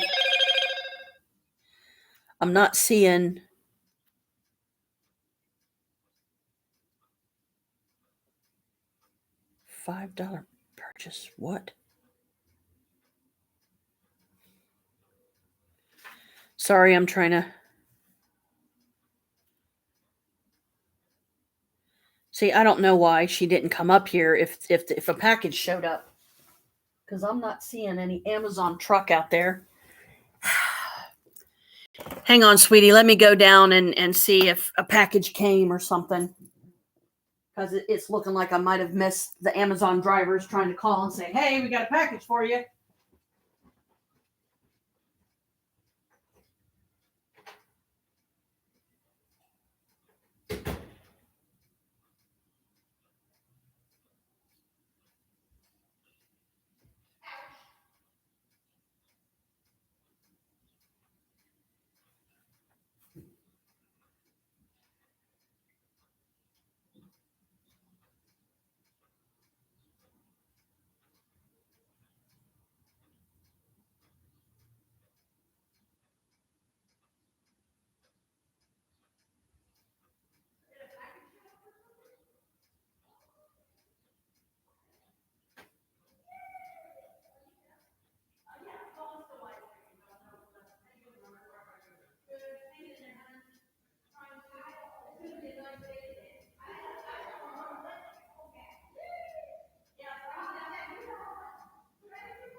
Yeah. I heard her right. She's bringing them up now. Our Repel Evil candles showed up. And the come on, got it? Selenite. No, you didn't get left outside, honey. Yeah, I'm done with the lesson, hun, so you can talk freely and everything. This is just ooh. These are the selenite spirals that I ordered for us. Now you just have to get the almonds now. Lucky orange. That's the last thing. You know? Yep, the lucky Irish one, the St. Patrick's Day. Mhm. Isn't that pretty? That's selenite, just like the eggs. And they wrap them really good. They got them in bubble wrap and this wrap. Which one do you want? Or does it matter? Because they're both exactly the They're both same. the same. Okay, whoops. Here, dropped your thingy. They're both the same. If you want to try to skinny over here, but there's stuff sitting over there. So No, I'll stay over here. this is a it's called a Katamel Go Away Evil fixed candle. It's got herbs in it and stuff. So, ooh, that's not bad. That's very earthy. Let me see. Like a very earthy scent. It's not bad. Ooh, I love that. I love that smell. That Let's is- fire this baby up, yeah? I'll wait till I get mine Ooh, downstairs. gotta read the back. Go away evil. Faithfully repeat the following prayer. Powerful Yehoshua, free me of all evil against me. Give me your blessing and defend me from my enemies. Turn your merciful eyes towards me and give me peace. Soul of Christ, save me. Body of Christ, save me. Water from passion of Christ, comfort me. O good Yehoshua, hear me. Within your wounds, hide me. Do not let me leave your side from the evil enemy. Defend me. At the hour of my death, call me and bring me to you so that I will be with all your saints. I praise you forever and ever. Amen. Katamel, K-I-T-A-M-A-L. You want to try to get over there, hon? If you want me to move? I don't want to sit there. Oh, okay. I don't want to sit there. I'm The fine. Kitamal or whatever. Whoa, I don't know what language that is, but I don't know it. What language is it? Okay, it might just be the following prayer, but it's another language. The one above it. It's called Go Away Evil. So Kitamal may be another language saying Go Away Evil. I think that's all it is. But it's got a interesting cover. It's a person with like, I call my lecture and my gas. I don't know nothing. of course, What Veladora do you say that for? Compuesta. I wonder what language that is. You tell me. Anyway, interesting. So yeah, let's light this puppy. And put I do mine either of the downstairs when I go down. yeah, there you go. I'm drinking my peppermint tea. Came out really good. It's not that strong. It's not too weak. It's decent. And I've got very little honey in it. So, So it is the peppermint right there. yep. Yeah. But ain't that? Oh, you didn't put that much in it, did you? No, like I said, because I'm not used to using the loose tea. Because when you do the tea bags, they have a set amount in them usually. So if you want a stronger peppermint flavor, then you would put more of the loose tea in it. That's all. So all you did is heat up the water, right? Yeah. Hot water. Yeah, you heat You up just the put it in water. there. You heat up the water, or actually the way you're supposed to do it is you Put the water in there. put your sweetener in there first. Me, I do the honey and the cinnamon. Yeah. Then you take and you put however much you want in your little cage. Yeah. You set the cage down in it with the lid on it and everything, and then you just pour the hot water over it. Oh, okay. And that's how it filters it down into the thing. So all you have to do is take the little cage out. I let mine steep for about 10 minutes usually. Okay. And then, yeah, you know, if you want it stronger, you can always make it stronger. I will have plenty of money. Here's the other selenite. I will have plenty of money. These are really, really pretty stones. I need to get a lighter over here. Nice. Now they got the long ones, skinny ones like this. Remember? Yeah, wands. They Ah. call them selenite wands I because they're know. long and stuff. Those are pretty too. These I wanted. That's why. Oh yeah, yeah, for real. That's always a good practice to do once in a while. And again, you know, just When I do because- mine, I have to read mine too downstairs. You know? You hear me? Yep. Okay, here we go. I'm gonna put this here. Actually, I'll put it off to the side so How long you gonna leave it I'm on not like now? covered. Well, for me in particular, to make it last a little bit longer, I will only burn it a little bit each day. Okay. You have the option, certainly, to leave it burning. But if you're going to do that, just make sure you don't like walk out, leave, and you're gone for several hours and leave it burning. Uh-huh. But just burn it a few minutes a day. I mean, you can do it as little as 5 minutes a day, really. And as you're doing it, just in your head, imagine, and in your heart, there is no evil here.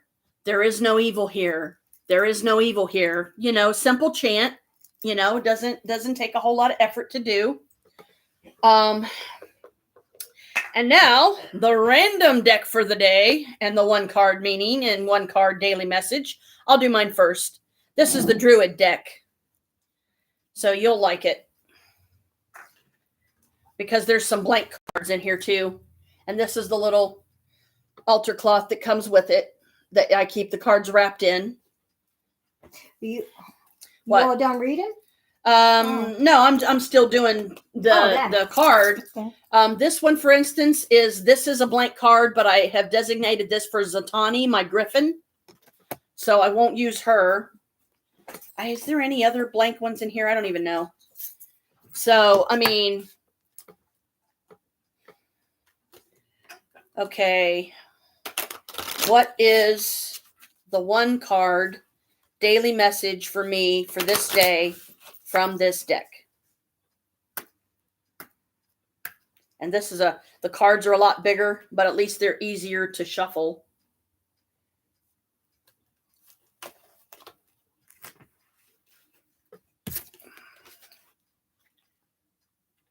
And the card is Swan. It's a real pretty swan. And she's got a gold chain around her neck. That's real pretty. This one is another one of the blank ones. This is a phoenix, and I named it Fox because of my Harry Potter, you know, because Harry Potter fan and all that.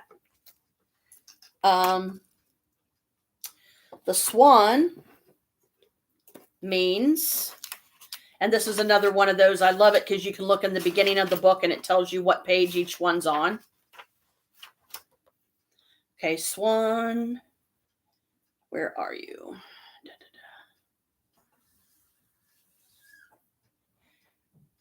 Page 70.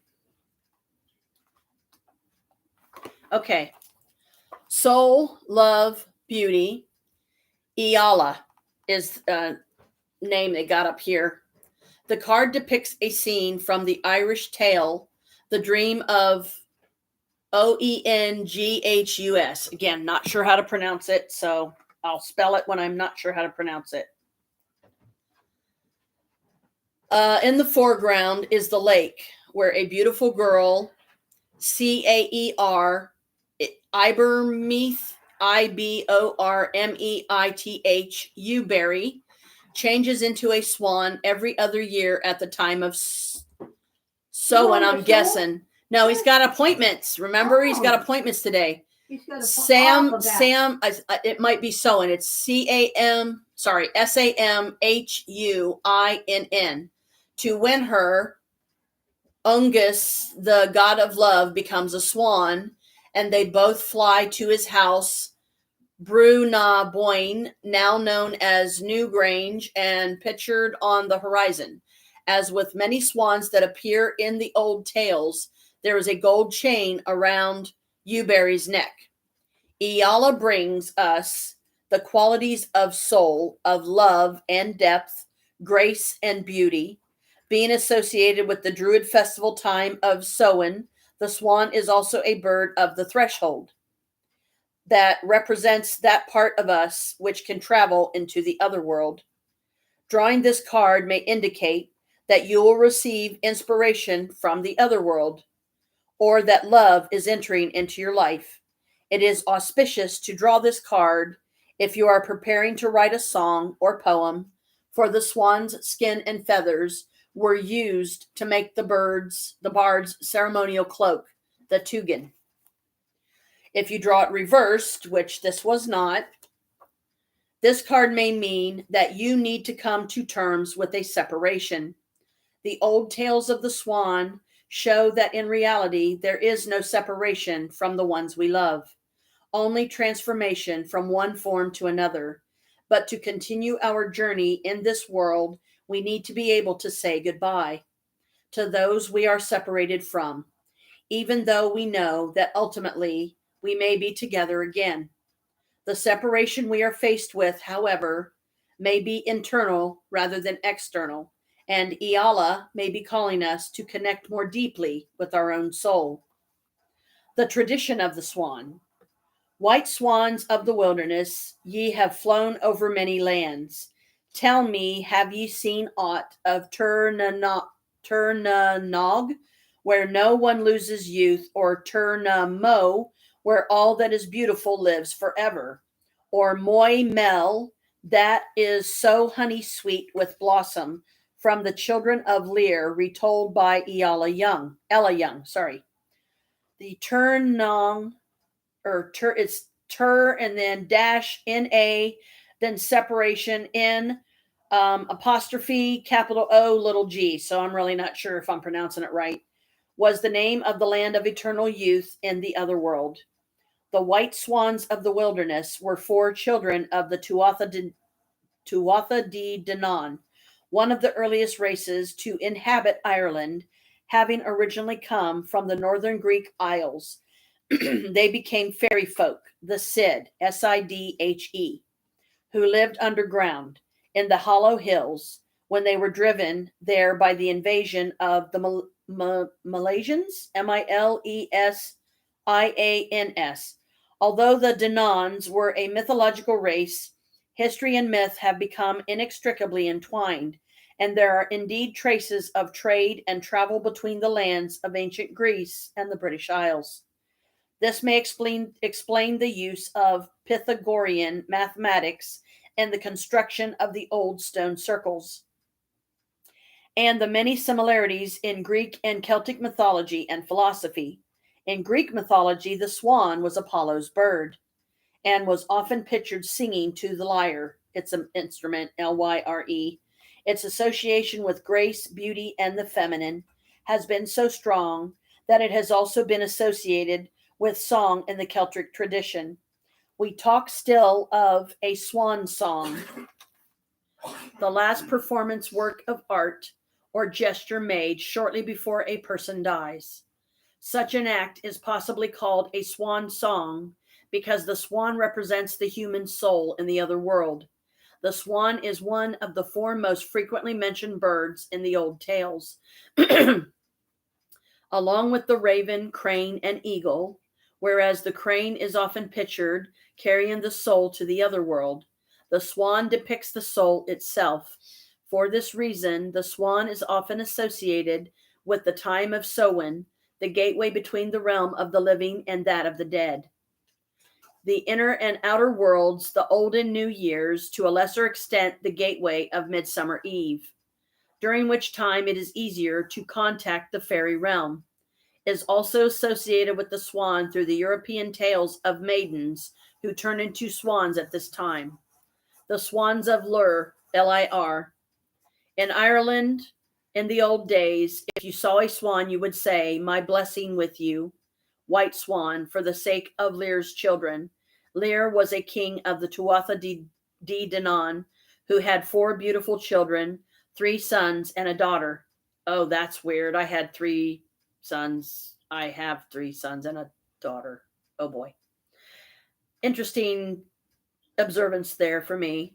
They were loved by all except their stepmother, Aoife, Aoifa, who hated them.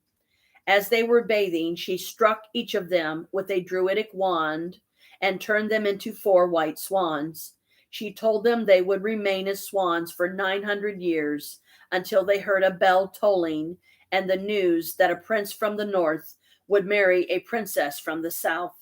They were still able to speak and sing as humans, though, and their desolate father Lear came to the shore of the lake to beg them to come home with him. But Conn, one of his sons, told him, "May good fortune be on the threshold of your door from this time and forever, but we cannot cross it, for we have the hearts of wild swans, and we must fly in the dusk and feel the water moving under our bodies. We must hear the lonesome cries of the night. We have the voices only of the children you knew. We have the songs you taught us. That is all. Gold crowns are red in the firelight, but redder and fairer is dawn. 900 years passed, by which time Ireland had become Christian. The swans heard the bells of St. Cernach's church and came to the saint who took care of them. Soon after, a princess of Munster married King Largnan of Connacht, and the 4 children of Lear were released from Eofa's spell. But as their swan skins fell from them, they became humans 900 years old and immediately died of old age. Now that's just cruel. St. Cernach buried them together in an earth mound with a tombstone bearing their names in Ogham, Ogham. Swan maidens. The dream of Oenghus also tells of humans who become swans. 151 women, each wearing a silver chain, except Ewberry, the tallest, and wearing a gold chain, who on alternate sowens gather at a lake to transform themselves into swans. The love god Oengus, on seeing Ewberry, calls her to him, promising to return with her into the lake. He puts his arms around her and makes love to her in the form of a swan. They then fly together to Newgrange, having first circled the lake 3 times, lulling everyone to sleep for 3 days and 3 nights with their ethereal song. The Ulster demigod Cu Chulainn is strongly associated with swans. A flock of them appeared at his conception and reappear frequently throughout his adulthood. One Samhain, his chariot gets stuck in a marsh, and he frees it with their help. In another story, he is pursued by 2 women who become swans the more effectively to chase him. The swan's graceful form clearly connects it to the goddess and to the qualities of beauty and femininity, which is why the theme of maidens turned into swans occurs in folk tales throughout the world, the most well-known being enacted in the ballet Swan Lake, but the theme of the maiden turning into a swan is also an allegory of death. The swan representing the soul, which is usually seen as feminine. So that's like the extended. That's like everything that they have on that particular card. Just to let you know that there isn't just like this 2 pages. There's actually 1, 2, 3, 4 of each card. But now, yes, I will do one for you, but only the short version, so it don't take as long. And if you want me to do one for you, Maria, I can do that too, hon. You can do that later. Do a daily one or something. I said do that later when you get done. Yeah. Okay.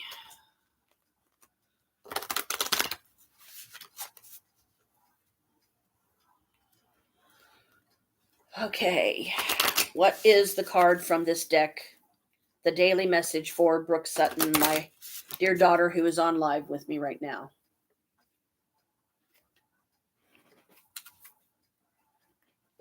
Yours is the stag. He's real pretty. Whoops.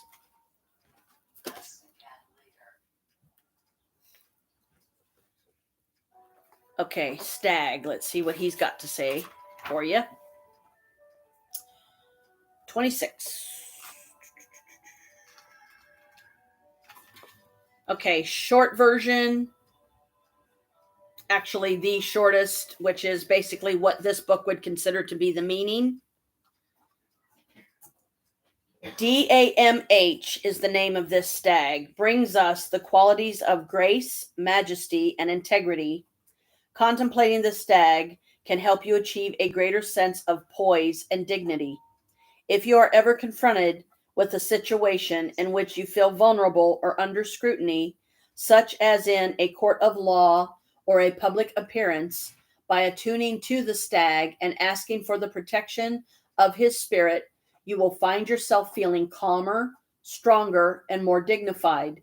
The stag signifies independence too, both spiritual and physical. By drawing this card, you will be able to find the strength to gain and maintain your independence. Ogham, the Druid language of the sacred trees, the stag is related to Beith, Beith, the birch tree, and the number 1. The birch is associated with the blessing of beginnings. It is auspicious to draw this card when contemplating new projects. The stag's connection with fertility and sexuality signifies that you will find a way to bring dignity, grace, power, and integrity to your sexual life without being too personal. But so, I mean, in some instances, if you aren't already thinking this, Michael could be your stag for sure.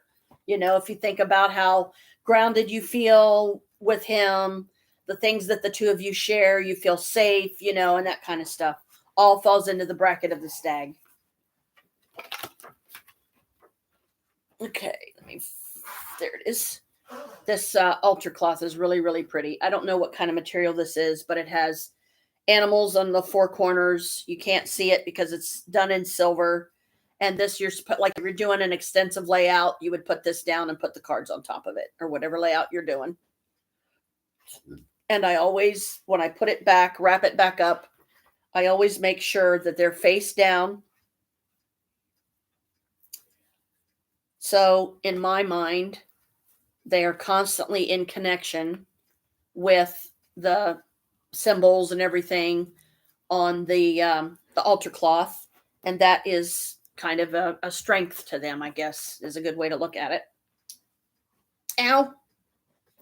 This is one of the pouches I made for this particular deck because the deck is so big. The cards are so wide and tall, and the book is not exactly tiny, whereas others are tiny, really small.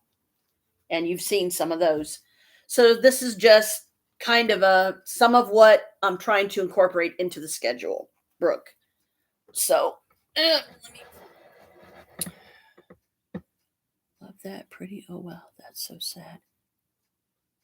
Yeah. Okay. So let me put this guy back over here. I just wanted to put it over there so you don't have to see the candle more than me, because I don't want to put it right in front of my face because that's just weird. But Chris is going to be going to his appointment here soon. I think today he said is the one that they're going to determine if he still needs to be on oxygen or not. And then the other one is going to be what, babe, that you're doing tomorrow? Lung specialist. The lung specialist. Okay, so tomorrow is the lung specialist. Today they're going to, I guess, decide if he still needs to stay on the oxygen or not. If not, then, I mean, I don't know if, to me, I would hate to waste it. I mean, even if he would let me, I mean, I could certainly use some oxygen. If they take me off the oxygen, insurance won't pay for it anymore. So Yeah, but I was just saying this tank, I would at least finish out, but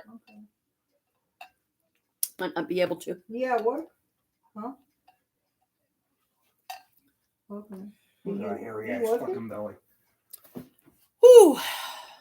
So I think that pretty much Oh, covered God, everything that okay. the schedule is supposed to Okay. cover, I believe. No, not really. Stay home. I'm just doing my She's homework. not going to be able to see it. I still got holes in my side. Yeah, I can't even reach them. I can't No. even point the right direction It's with my supposed to be finger. nice out today and tomorrow. So today, I mean, he does still have 4 tanks in there that haven't been Fine. used. 5. 5, and then the tank here, he only used part of it. And my So- concentrator. Okay. I got an oxygen concentrator for use at the house. Yeah, Huh? he's got basically an oxygen No, not yet. machine that he can use in the house that Sorry, just stay home. it's got an extra long hose on it. So when he has it in his nostrils, he can kind of move pretty much anywhere in the Really? apartment and not have to worry about the hose being too short. He's So you just got got to anybody to watch, work on the where he, what make sure it activity? don't get snagged on You got stuff, anybody now? or anything. Hey, boo boo, you coming back over, buddy? The only other thing that I can think of is the protection jar and thus the protection ritual. So I'm trying to determine not if I want to today. go ahead and do I'm that just today checking because I on know my you wanted me to house. literally do the protection jar on Oh, I'll here, still do it. When I'm able to, or I could I'll still do it. use the because I did the same Did you? protection spell for myself. because when I finish the one for Colin, and whether I get it to him or don't, because like I said, it's going to depend on whether or not he has an address that he feels comfortable with me sending it to, and whenever I can get around to checking one of his like latest videos or whatever, I still got and one then go stuff to with the him. about Still got section it. that Chris was talking about earlier and see if there's an address Down at the there level. where you can like send packages and stuff like that if you want to send them like a gift, or people may like send him birthday stuff, or who knows. Mhm.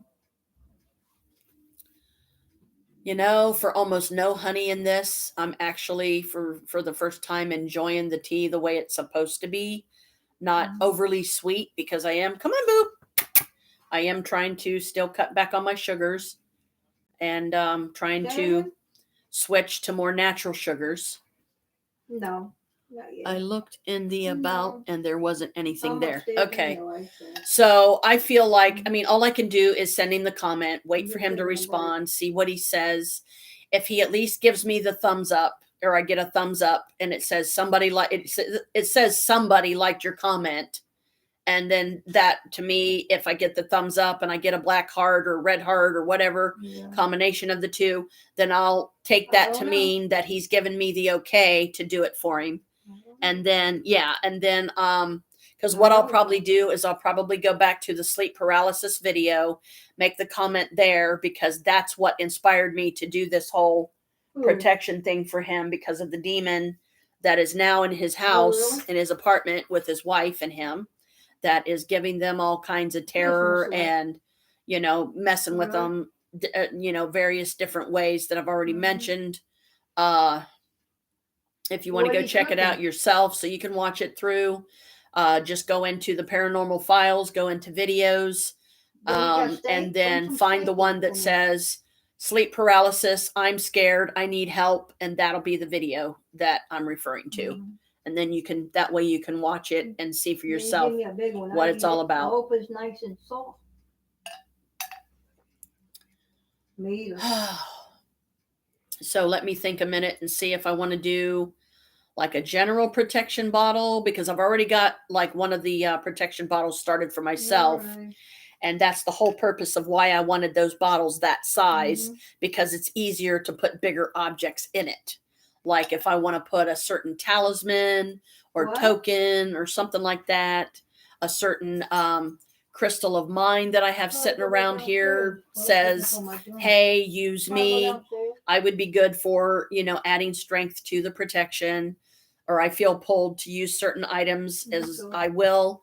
And I will ask whatever those items be that I use, add to the protection and give it strength, so that these dark spirits don't start coming after me, because I'm the person trying to help him, and they don't want anybody helping him, because a lot of people feel, me included, that maybe he don't deserve it, because he's brought this on himself, because he's been doing things the wrong way for 10 years. You too. Bye-bye. He needs to, like I said, he needs to find a different approach when he's calling out these spirits, because getting them angry just to invoke a response is not a good thing. That is not a good approach, because not only is he putting himself in danger, but his family too, and Courtney's as well, because these spirits don't take kindly when you say, I don't believe in you. You don't exist. You're not real. You ask the thing to make a noise, it makes a noise. If that was you, do it again. It makes another noise. If that was you, do it again. It makes another. How many times is it going to put up with that before it's going to get angry? Maybe he doesn't believe, does he? He really don't believe? He does now, because I believe he so much has said that in that video. He's like, most of the time you hear me say, I don't believe in demons. Well, I can't say that anymore, because one is literally, or something, a dark spirit coming through, claiming to be a demon to invoke the fear and horror and terror in him. Okay. So that's why they're coming. Pushing him down into his own bed. They're coming. And whispering very loudly in his ear that only he can hear, because Courtney's laying next to him sound asleep, I'm the demon. Means they got tired of it. Yeah. Right? Yep. They're tired of them not believing in them. They're tired of and Colin and his dad are just two people on top of many that are YouTube paranormal investigators that do stupid shit. What? His hair's getting long. Yeah, His hair. I love it. whatever. I'm on the opposite end of the fence there. I mean, I like my hair, but I like it a certain length. If it starts getting too long, it just becomes too much of a problem to, maintain and keep it brushed. And He like me. every time I brush it, I end up brushing out gobs I of can't hair stand my hair long. because down. I've fried my I'm hair glad too you're getting much, it. Look at doing too many colors at the same time. I don't like my hair.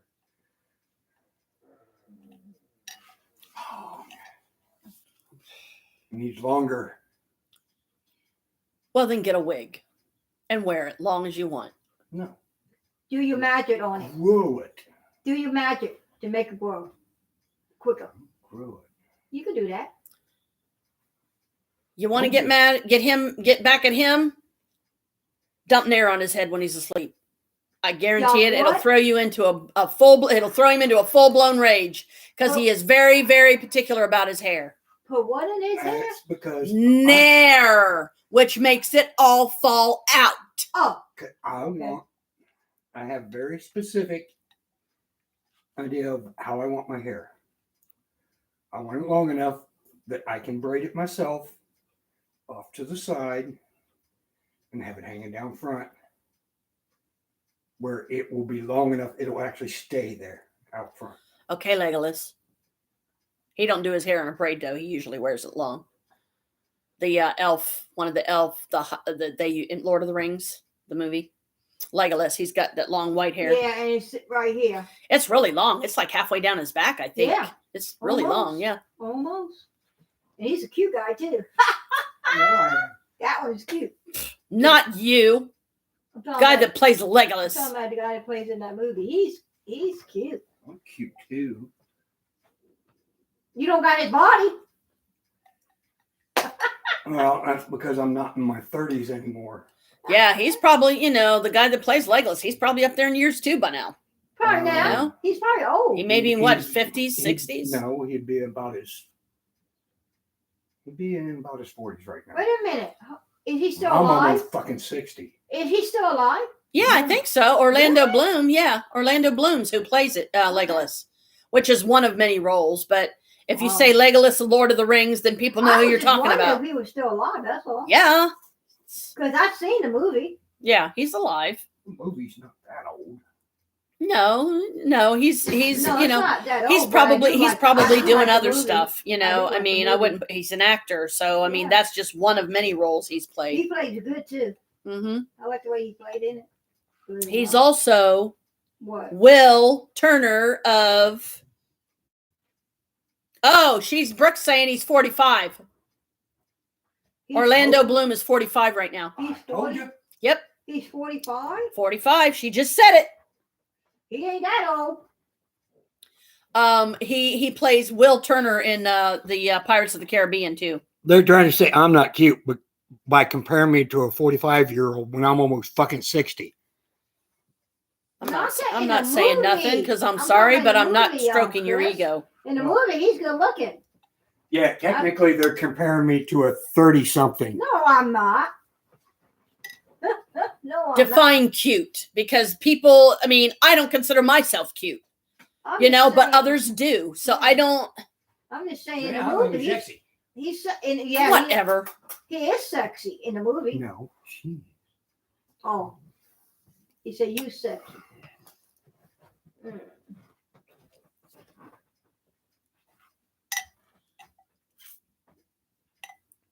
Oh, this peppermint tea is very soothing.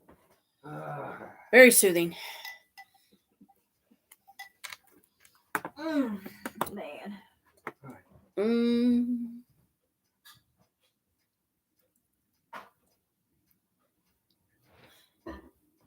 I was gonna try to. that candle smells so good. Yeah, it You does. could smell it. And like I said, I already did the prayer on the back, so I was gonna bring up the.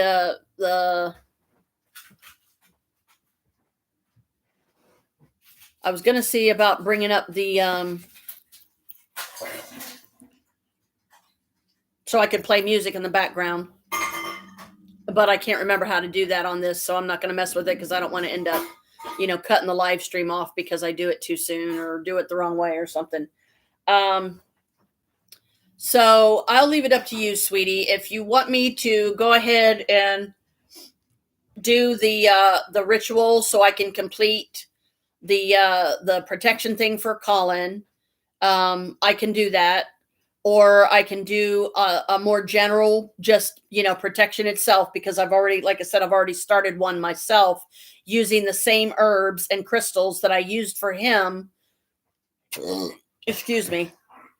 But at the same time, I don't want to use too large of an amount of any one of them because I don't want to go through them too fast, because depending on where you get them, herbs can be expensive. Now, if we went to the Bexley natural market, or I call it the Cassidy market. It's always the Cassidy market to me. It's a natural market. Just a general protection one? Okay. I'm asking the spirits too to help guide me. Will it make any difference? I'm putting some of this stuff down here on the floor because I need to clear off some space on the couch. Okay, so if I do if I finish the one that I started, do I want to use other candles from my Wiki Wicks, or do I want to use the smaller ones from the Witch Kit? Because I am still trying to kind of, not go through my candles too quick and then have to turn around and, oochie boochie. Okay.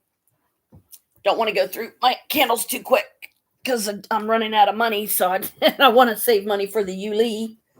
So I don't want to do too many at any one time. Okay, I'm trying to think if there's any other, with stuff that I have right now, any other items that I want to put in this. I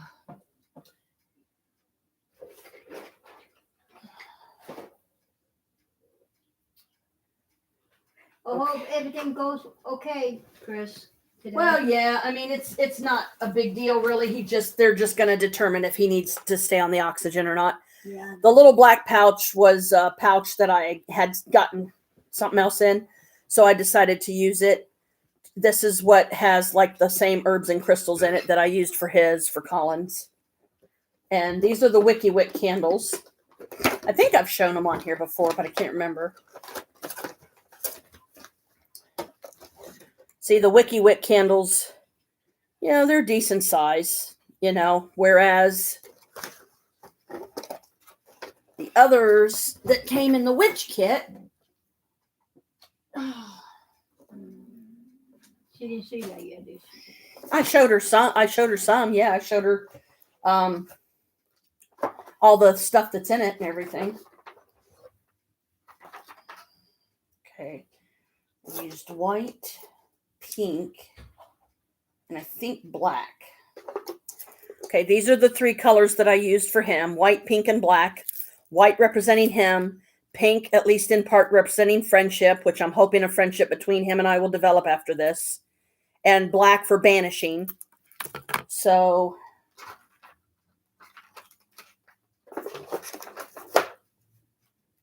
I'm just winging this one, girl. So I'm not sure, whatever comes out will be in the spirit of protection. So, Wiki Wick, what do you think, Brooke? Wiki Wick candles or these?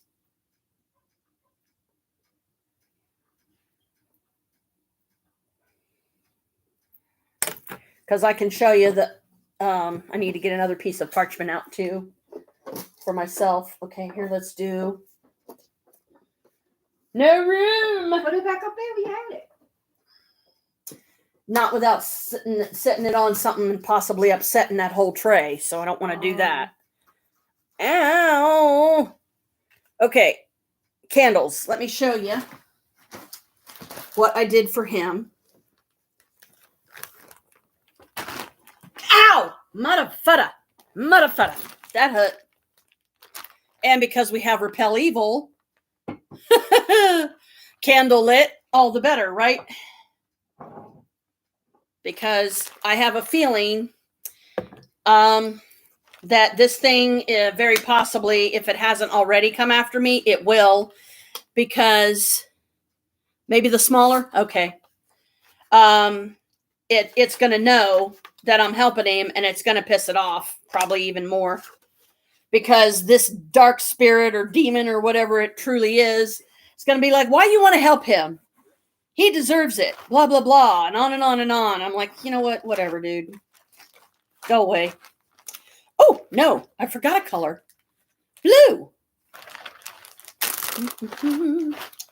Okay. Here's the paper. The very first piece of parchment paper out of the witch kit I used for this for him. Okay. I took my Wicca Solitary Practitioner Guide that I just read from. In the back of it, it has some runes, only a few. I put in a rune for good fortune for him, victory, comfort, physical health, love, mostly for, love of family, friendship love, and love of, him and his wife, the love between them. Protection for Colin Gabriel Browen, son of Mary and Jeff Browen, brother to Tessa Browen, date of birth 12/22/96, which is Colin's birthday. Let him have sleep paralysis no more. Make the demons and bad spirits leave him alone. Let nightmares stop. Help him to be wiser and more careful when doing paranormal investigations. Stop pissing off and provoking bad spirits and demons. I think that's pretty, right on the money, right? Because you don't want to mess with these things because they can do damage to you. They can cause you great pain. They can make you hurt your loved ones. This is the little tiny bottle that I've got made up for him so far. Where did you go? All right. So maybe I'll do a double whammy. I'll be doing the general one and I'll be doing the one for him at the same time. Because it's one of those things, if I put it off for too long, because see, with this bottle being as tiny as it is, there's no way that I'm going to fit this paper in it. So this is where one of these bottles probably would more come in handy, that I could keep this in and the rest of the components, because I'm going to be dripping the wax from these candles in this bottle and also using them to seal this bottle, because at this point I really can't think of anything else to put in there other than my calamus root and my licorice root herb, which I don't remember if it's over there on that cabinet or if it's back here buried where I can't get it. Calamus root and licorice root herb, when combined, give you tenfold the power. So if I use a pinch, because I've got them mixed together, if I use a pinch like me, I would probably do four pinches of that in here. I've already got dove's blood ink in here and dragon's blood. The dove's blood for the love part, the friendship love, family love, romantic love, him and Courtney. And then the dragon's blood to give the spell more power against, and therefore make the protection stronger. Okay. So come here, bottles. I really love the size of these bottles. And because I got 12 of them, once these are constructed, then I can make some others that I can maybe sell, So, okay, who's going to go first? Okay, let me put these in here for now while I'm getting things set up, just so I can differentiate that this is Colin's bottle. So like if he doesn't feel comfortable or he doesn't have an address that he can give me right now that I can send this to, once I get it done, You can pick it up at the then post office. then Pick it up at the post office. I will make sure and tell him that I will gladly keep it here on his behalf. And I'll even take one of my Post-its and I'll put a label on it and tape it in place after I write down all his information that I think is pertinent to do so. And then seal this. Okay. So the only candle I'm missing is blue, because some of the smaller candles, you only got a couple of the same color. Like I got 3 black ones. I think I got 2 or 3 white ones, but then there's like the blue here. This is literally the only blue one that's in this kit. Okay, is that all okay. So I still have 2 black, light green, darker green, purple, brown, red, white, and orange.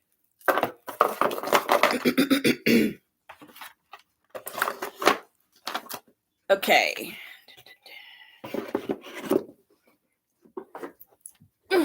But, you know, even though once these are gone, some of what I will replace them with will be these when I get another box of them, because I'm going through my WikiWix really fast.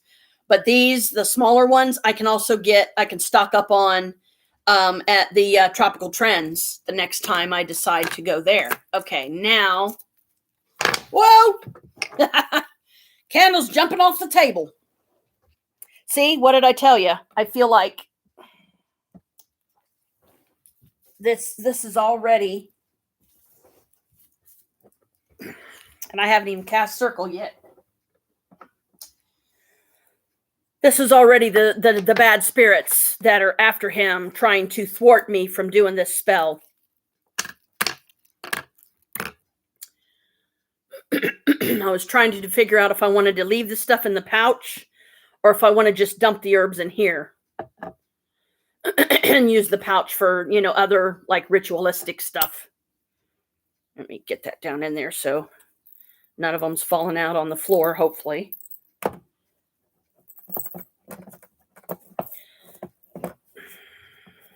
Because like when I did the crystals and stuff for Colin, like I said, I did like 4 pinches of each herb that I used, 4 crystals of each crystal that I chose to use.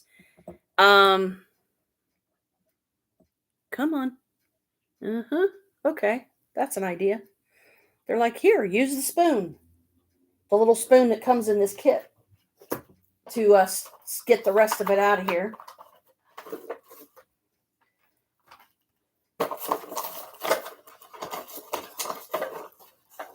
Where are you? They're hiding from me.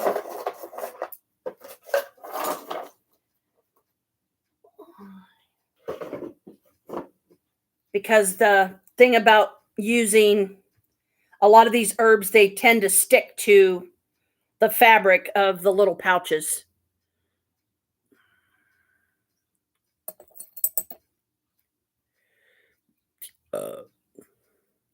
And yes, I will go through the list again to tell, you know, what herbs that I'm using and what crystals, because they're what I have on hand. So some of these you gotta kind of wiggle them out of there, but try not to drop any on the floor.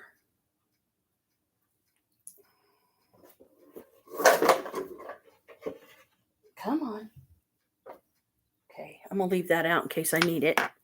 Okay. Oh crap! I even got some herb traces here. See, I haven't even cast circle yet. I've already got the repel evil candle going. Yeah, this demonic spirit, if that's exactly what it is, or actually what it is, it's not happy because it knows what I'm about to do.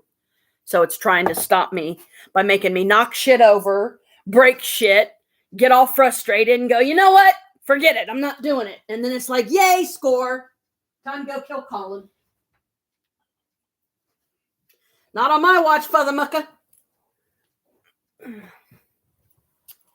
See, this is also a very good lesson in learning, that when you do protections for others, you better do it on yourself, because the forces could come after you. I can get spell candles at a wholesale price. I can see if you want me to send you some in your box. Yeah, sure. Absolutely. I would love that. Thank you, honey. I can get spell candles at a wholesale price. And it just did that twice. I don't know why it did that twice. That's funny. It just did your paragraph thing twice. Okay. So yeah, absolutely. I will welcome some others. Okay. Let me get the right candles on the right side here. The little ones I'm doing that come with the witch kit for myself. The WikiWix I'm doing for him. Okay. And because these are so small, I mean, yeah, I guess I could probably do like a carving on them. But to do it, I have to use a toothpick. So let me get over here and get the toothpick. Because you don't have to put like necessarily a bunch of elaborate information on the candle, just the basics, you know, the person's name, maybe their birth date, yeah, something like that. Okay. Let me put that there for the moment. Okay, so because the way it goes with candles and the way I have read in countless books, you're supposed to, any carvings that you're going to put on the candle, which basically gives the candle the focal point of what its job is, so that it therefore knows what type of energy it is representing. You do the carvings on the candle first, then you dress them, meaning you take a certain oil or whatever. And these are oily, so maybe this has already been dressed with an oil. Hey, that makes it even easier. Okay.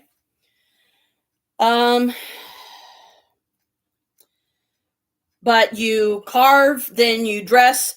When you dress with the oil, you put a little spot of it in the middle of your palm, and then you hold the candle in the middle. You roll it around a few times, make sure it gets on there. Then you go up, then you go back to the middle, and then you go down and make sure you get the very bottom. And then that candle is considered dressed and ready for ritual. Okay, so on this one, I'm going to put my birth date.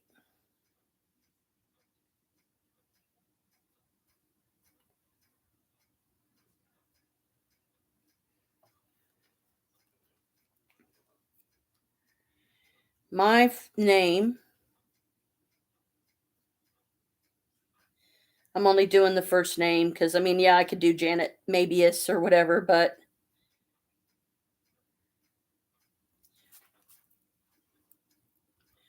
and this would be the color for the friendship. And then on another side, I'll put Colin's birthday.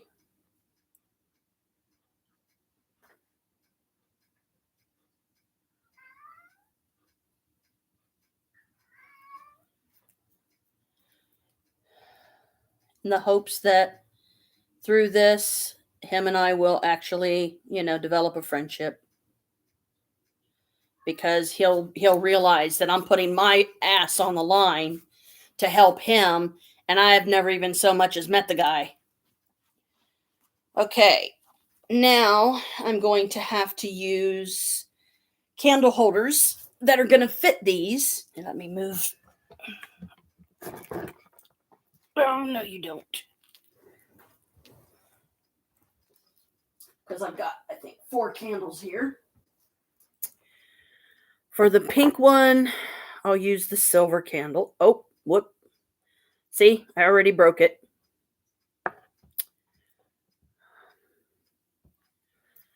But that's okay. As soon as I light it, I can try to fix it, or when it burns down, the wax will fix it itself.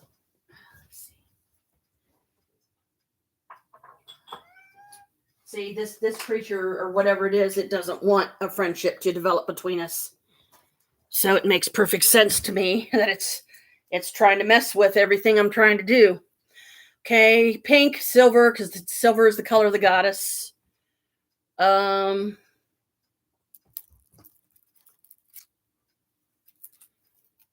That's the friendship one.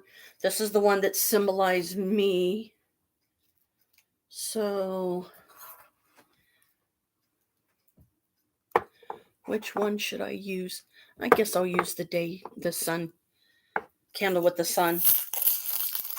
Okay. Because I used a white candle to represent him, I'm going to go ahead and use the white candle to represent me.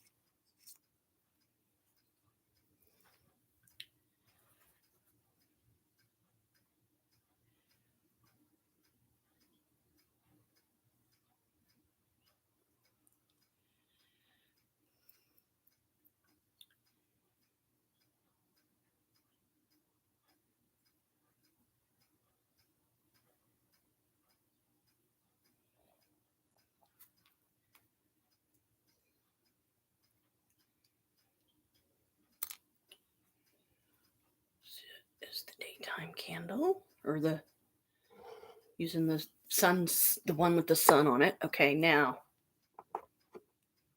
for the gold, for the blue.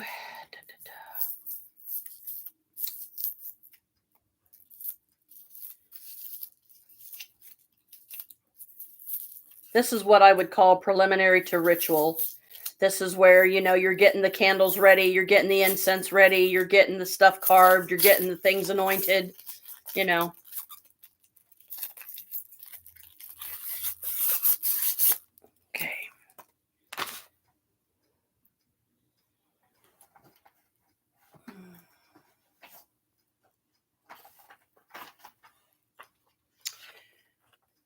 Let's see. Candle colors. Okay. Blue is spirituality, creativity, harmony, peace and calm, healing. So which one of those do I want to use? Because it would be really difficult to get all of them on this tiny candle.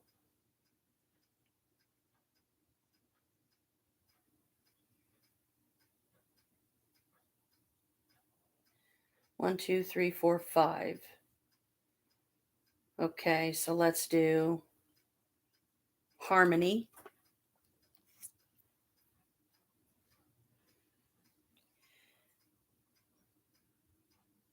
I'll put a few of them on here.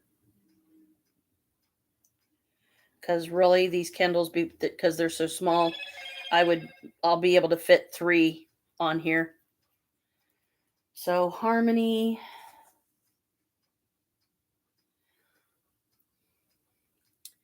Peace and calm.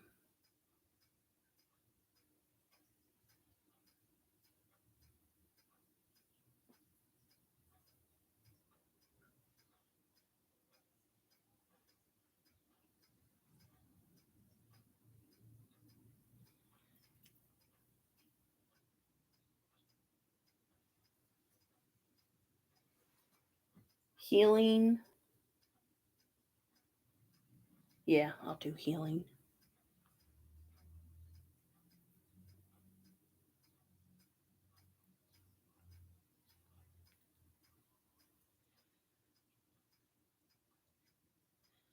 Now, of course, I'll have to carve the same ones onto the bigger one that I'm using for his. Okay, that one will go there.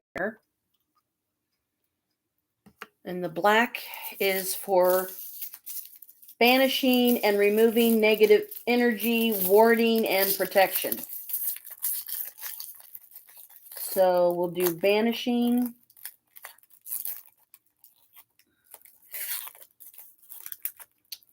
Come on.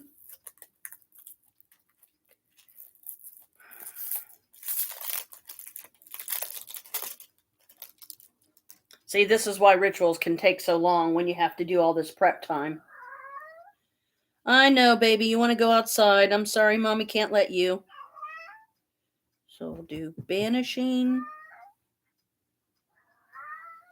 You can't go out on me. Bella, stop! Stop! Bella, stop. Stop! Banishing. I'll put banishing evil. Banishing evil energy.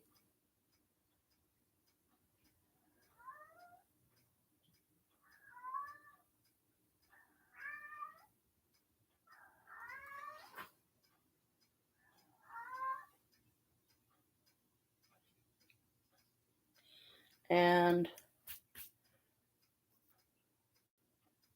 protection.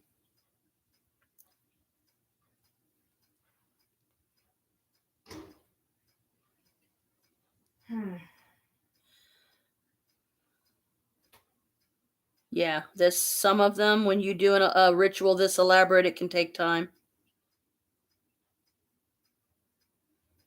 Because you want to do it right, You're saving somebody and hoping that they appreciate it to the point that they don't be stupid and make the same mistakes. And that is the very things that's getting them in trouble.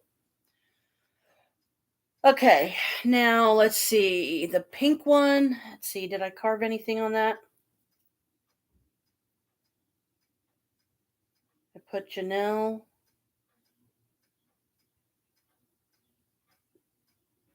Janelle Mabius. And then we'll do friendship.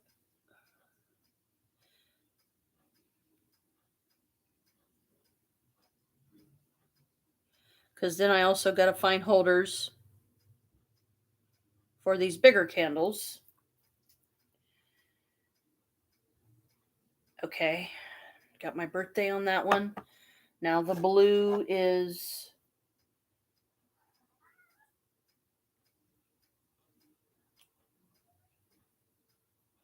Should I do the ones I didn't use, or should I do the same? Because I don't think I carved... Did I carve anything on here? No, I don't think I did. Okay, so... Yeah, we'll do the same. Like, harmony. To kind of help with the sleep paralysis part of it all.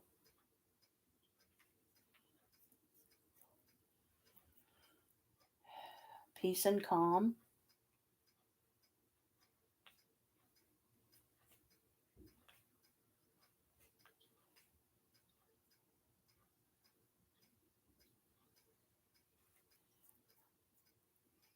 Calm.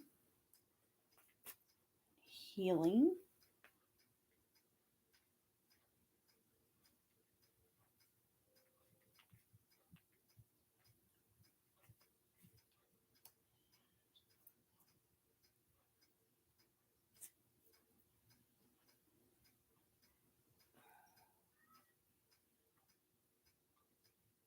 Because the only two remaining is creativity and spirituality. Let me put spirituality on here. Spiritual.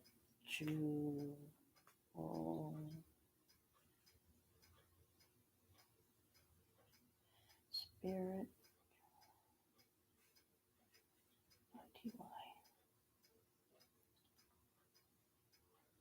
To help with his spirituality, to help strengthen it, because that one lady from Sally House said that his strength lies in his spiritual side, which is shamanistic. Okay, I've already got Colin's info on that one. Now for the black. Banishing.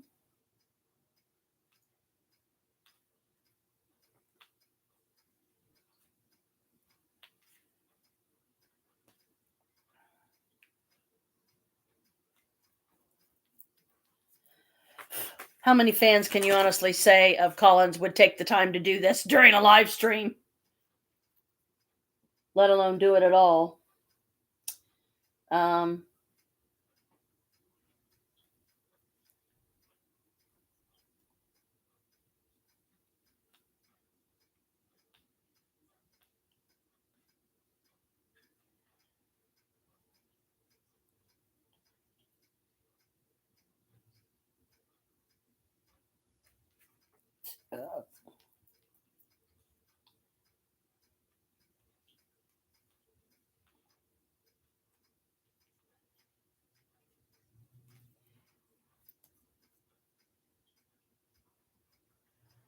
Warding and protection.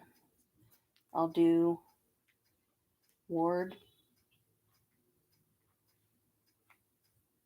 protect.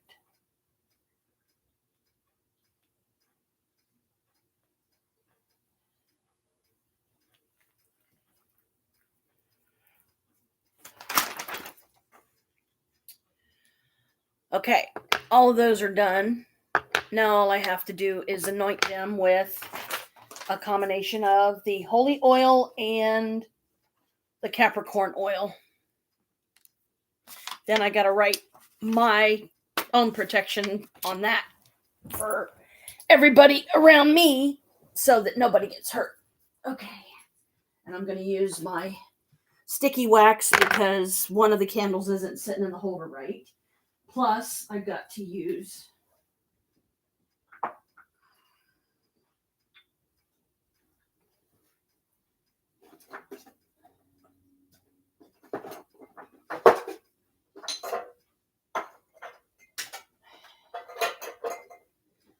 for holders for his candles. I need more tables. Ugh.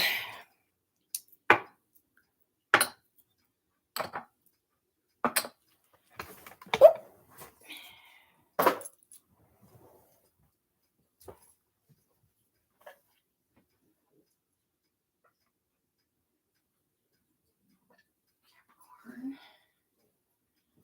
case I need the dropper. And once I get, like I said, both of these constructed, I'll put the label on the outside of the bigger bottles. This I'm using for in case I need the dropper,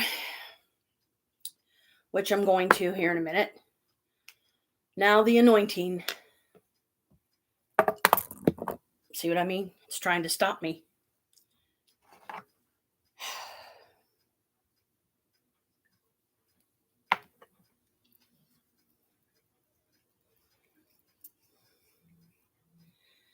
But see, here's the true test. If you let the anger get to you, then it can use it against you because it wants to make me angry. It don't want me to help him. So it keeps trying to disrupt the ritual that I haven't even started yet. This is just the preliminary stuff, getting everything ready to go. Okay.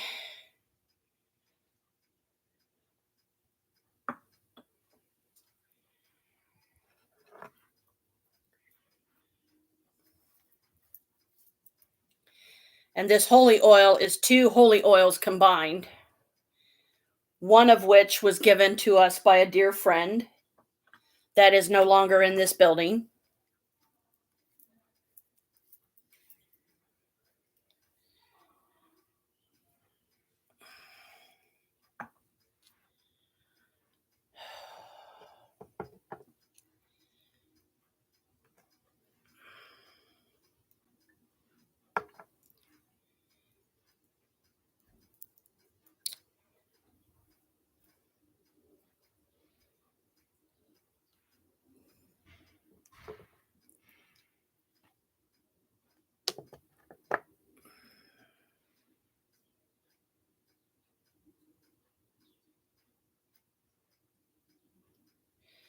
And because this one's broke, it's harder to do the oil properly because I don't want to break it worse.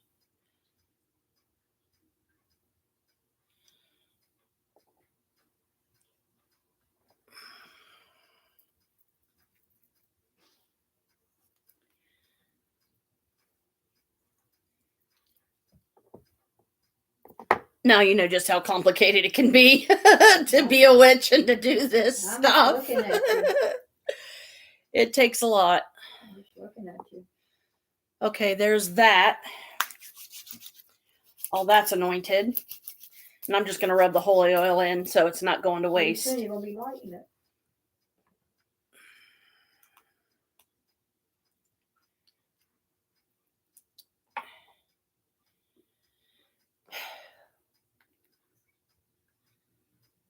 Now the Capricorn oil, which I should only have to put on the ones that represent him and the ones that represent me. Therefore, combining the holy oil with the Capricorn oil because him and I are both Capricorns. Come on.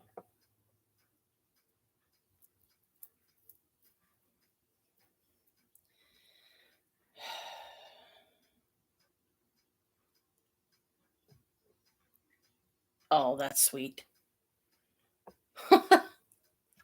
Oh, right. Yes, correct.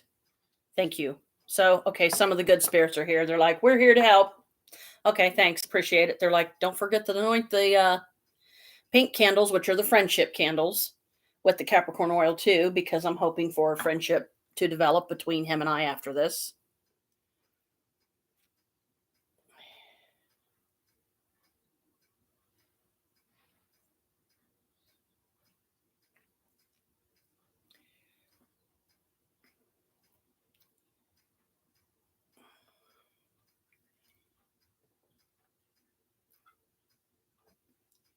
I can already hear Colin saying, I don't know what to say. Well, you could start by saying thank you. And yeah, I think I owe you at least that much. Let's be friends. Okay, I'm good.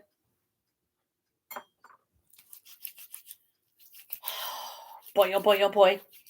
Talk about a fun live stream, yeah?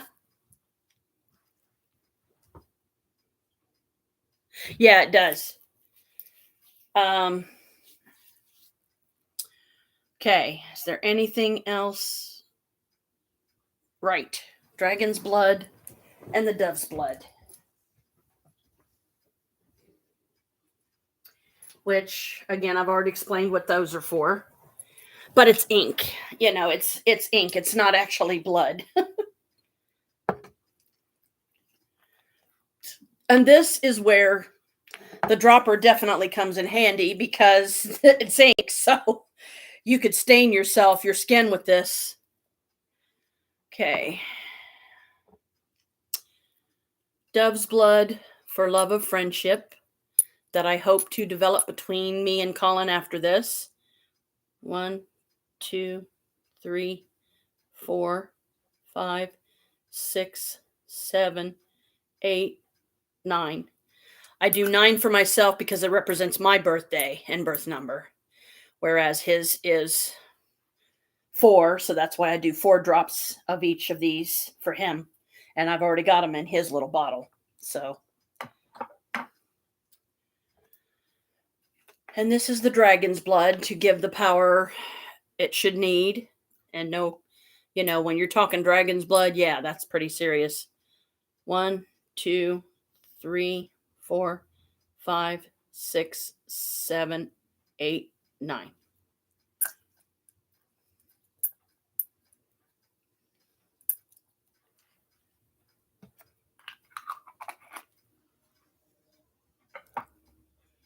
Okay. I need something to lay this on because now I've got ink. I don't want to get ink everywhere. No, it's ink. Honest, it's ink. It's not real blood. It's just ink, and it's called Dove's Blood ink. Is an ink that you would use to do love spells or love-related stuff.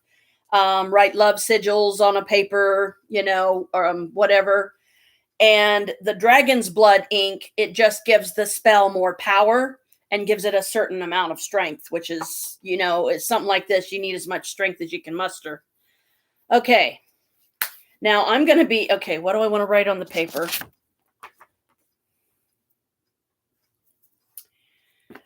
I'm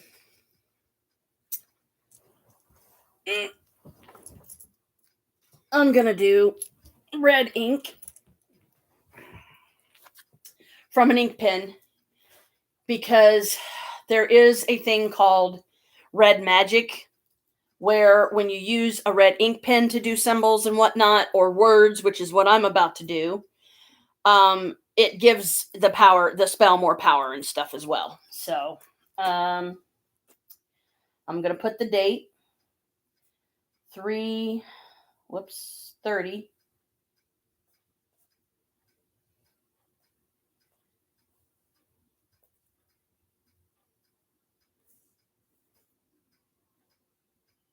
We'll put 2 Capricorn symbols on it. 1 for me, 1 for him. Okay, protection.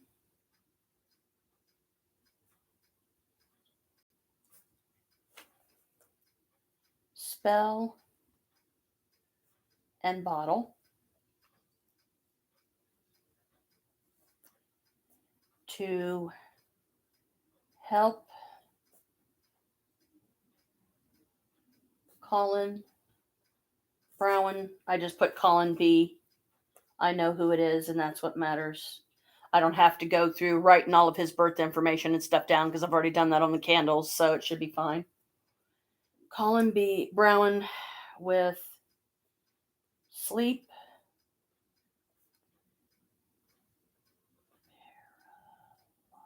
Paralysis.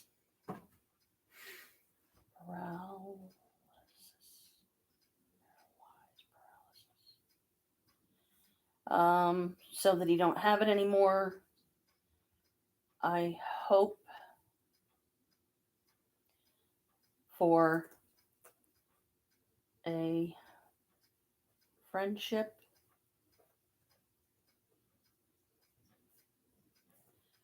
to develop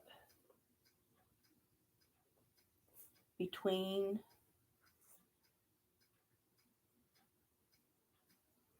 Colin and I.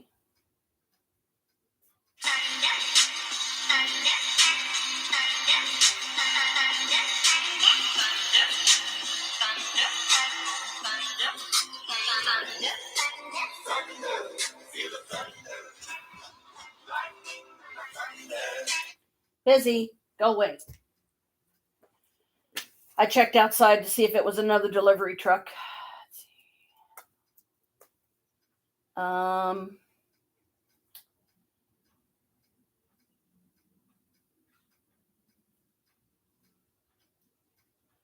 I'm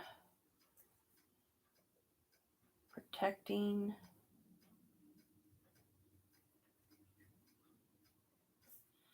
my family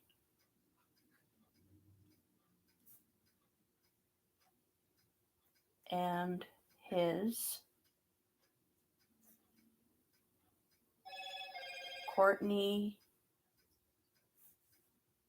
Courtney's family as well.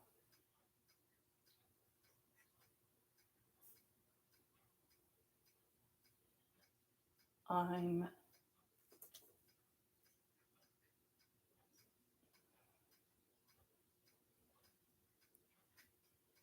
casting out and away the demon bothering him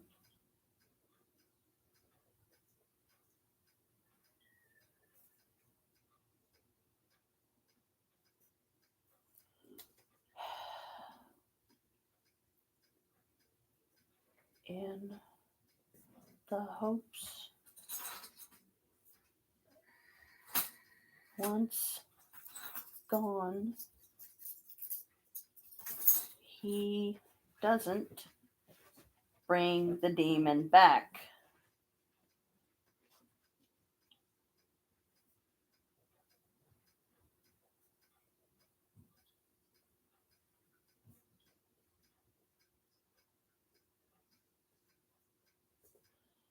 I also protect me and my family, all those I love and care for, living, dead, human, and non.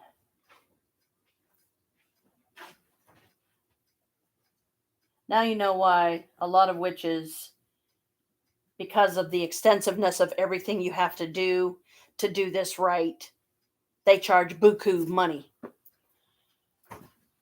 Okay. Protection spell and bottle to help Colin Brown with sleep paralysis. I hope for a friendship to develop between Colin Brown and I. I'm protecting my family and his, Courtney's family as well. I'm casting out or away the demon bothering him in the hopes once gone, he doesn't bring the demon back. I also protect me and my family, all those I love and care for, living, dead, human, and non-human.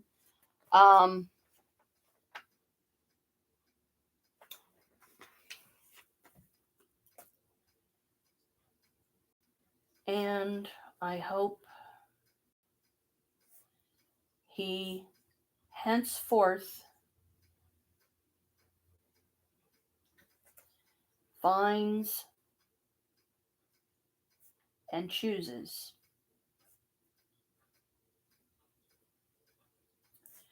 better safer methods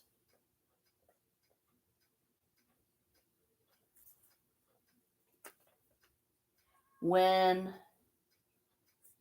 dealing with these entities and or dark ones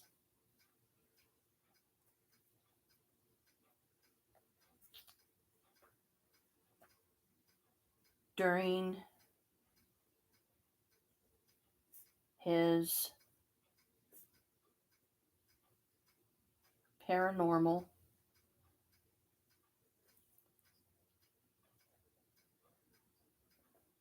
investigations.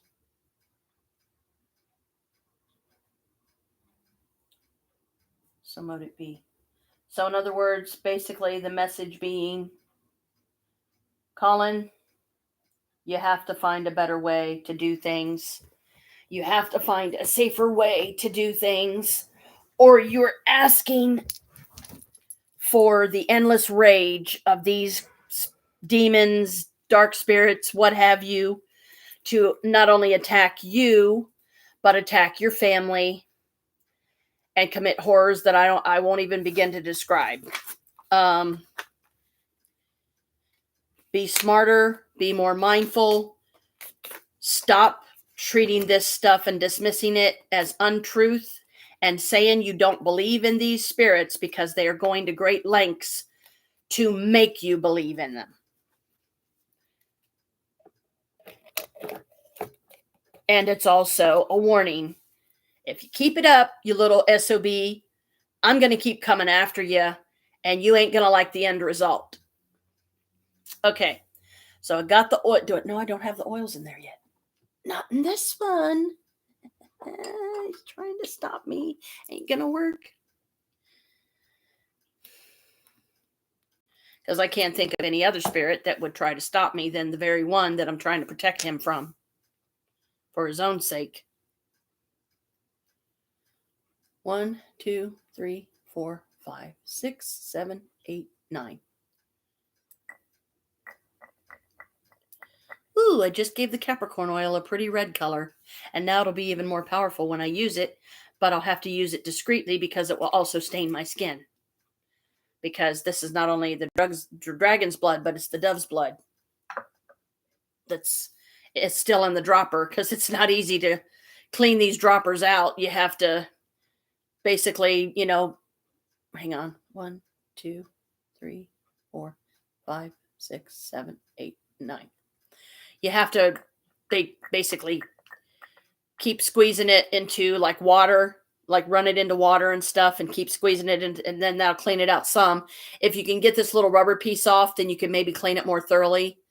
See, I'm already staining myself with the ink. Okay. He better appreciate this. He better. Or I'll be like, if you don't appreciate all that I'm doing for you, boy, I'm coming after you. All right. I don't need this anymore, I don't think. I've already got the crystals in place, so I can put these back. Got the candle colors, got the oils all in place.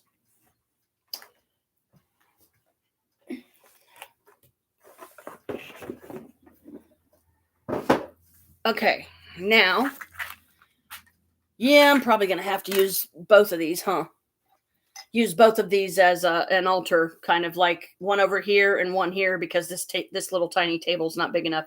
Or I could put it all on the coffee table. Either way. Okay. I'm going to cast a circle on everything henceforth from sitting down, because if I stand up, then I would have to move the computer somewhere else. I was trying to get a good angle where this freaking bright ass sunlight isn't messing me up, so you can't see my face very good. I wish I had like a, nah. Even those are closed, but it's not making any difference. Okay, so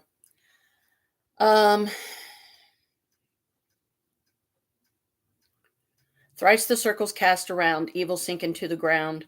Thrice the circles cast around, evil sink into the ground. Thrice the circles cast around, evil sink into the ground. May the powers of the One, the source of all creation, all pervasive, omnipotent, eternal, may the goddess, the lady of the moon, and the god, horned hunter of the sun, may the powers of the spirits of the stones, rulers of the elemental realms, may the powers of the stars above and earth below bless this place and this time and us who are with you. Amen and blessed be. Okay, around me, let's see, I'll start in the north.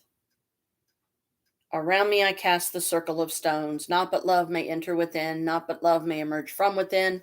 Charge us by your powers, old ones. Circle expand to encompass this entire apartment so that all of us within its circle can move freely in the line of the circle without breaking them. LBRP is going to be difficult. Sitting down. Yod, hey, va, hey.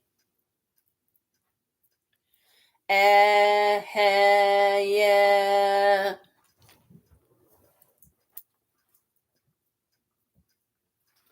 Adonai. I'm going to have to stand up for the north or I won't be able to reach it. Agla. For around us flames the pentagram and the Kabbalistic cross, and within us and them shines the six-rayed star. This circle is sealed. Earth, air, fire, water, elements of astral birth, I call you now, attend to us in this circle rightly cast. Safe from psychic curse or blast, I call you now, attend to us. From cave and desert, sea and hill, by wand, blade, cup, and pentacle, I call you now, attend to us. This is our will, so mote it be. Okay, this is his bottle. This one is mine.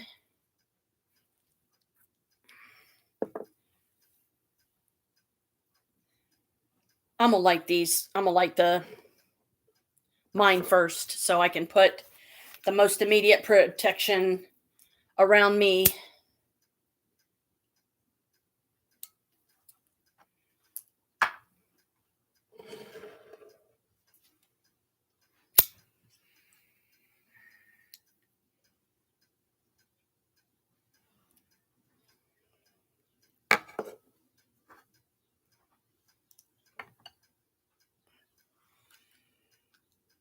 Come on.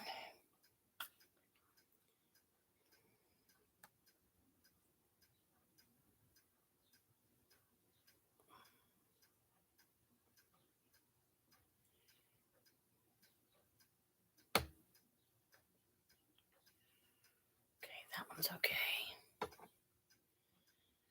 This one definitely needs it.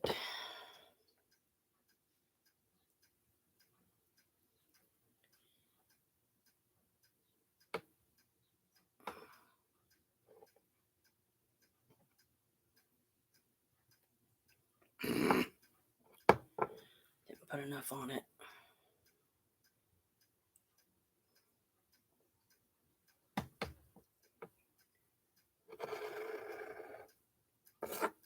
I was going to light it off the other candles, which is another way that people do it. Let's pull a Luna Lovegood. Put my wand behind my ear. It's too big. Won't work.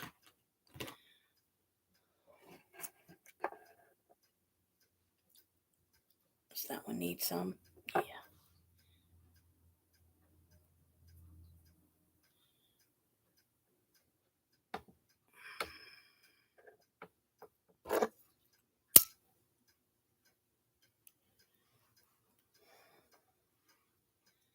Now to do these. These candles are much bigger.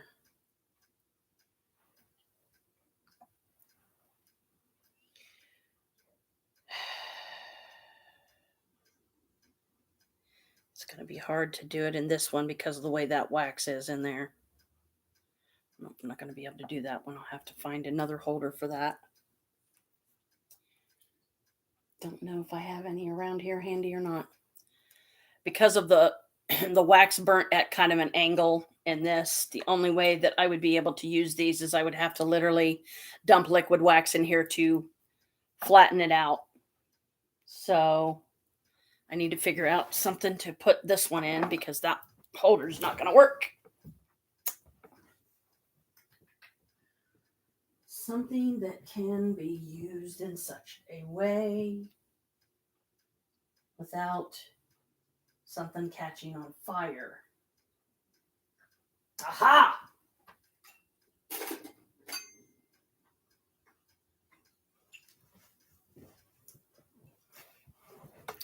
And not get my scarf too close to the flame. Found one. And funny enough, it's the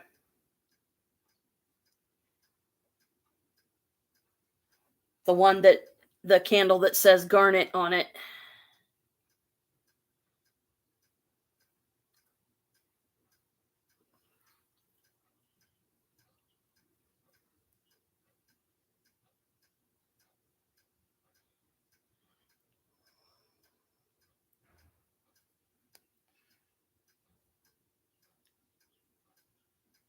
Now it don't. Okay, fine. Want to do that? We'll do it old school.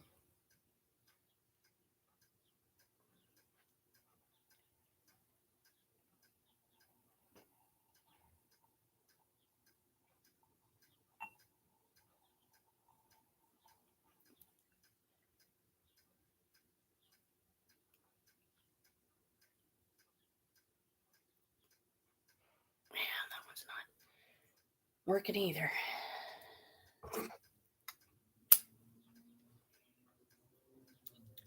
Some of these candles, it's if you can get a good pool of wax below in the holder you're trying to fasten it in.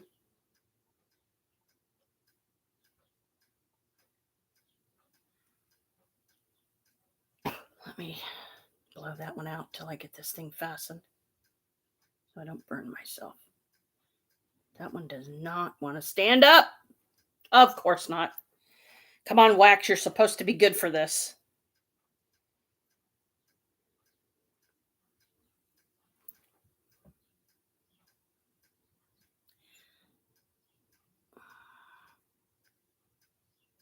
Well, you little punk. Okay.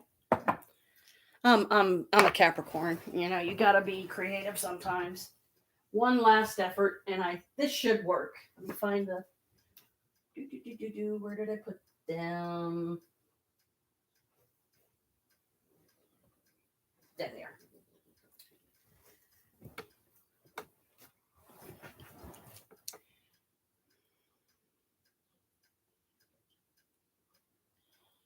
Haha.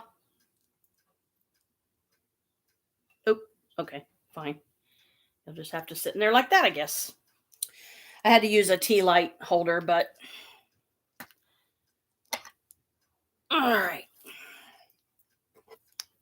Now I'm taking the flame from this candle, relighting this one, which is the one that symbolizes Colin, of course. And see if I can't. Well, see, you know, when you do oil too, a lot of times it'll make it hard to get a candle to fasten where you're trying to.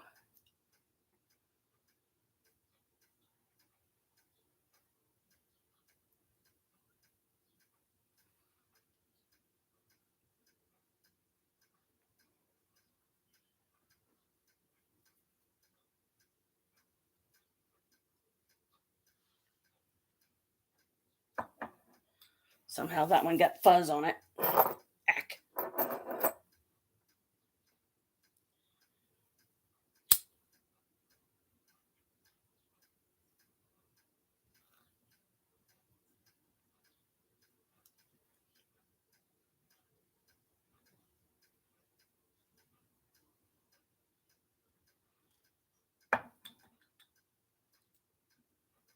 And this is also a perfect teaching moment to more than prove to especially newcomers out there that's just learning the craft and stuff.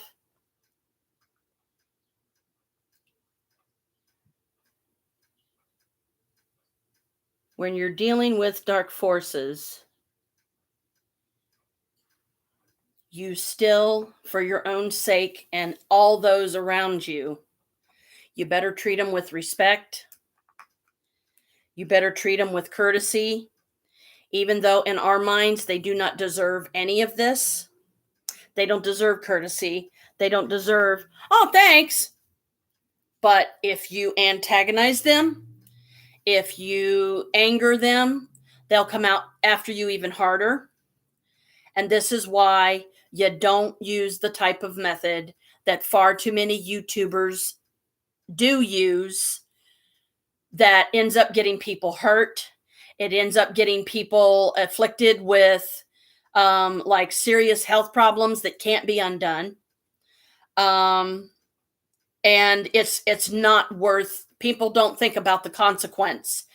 And in Colin's case, I love you to bits, dude, but you don't care. When you're being disrespectful to them and you're constantly telling them, and have been telling them for the past 10 years, they don't exist. You don't believe in them, and they get tired of it. And I'm not saying that Colin is the only one here that's made this same mistake, because it's not true. Too many others have as well.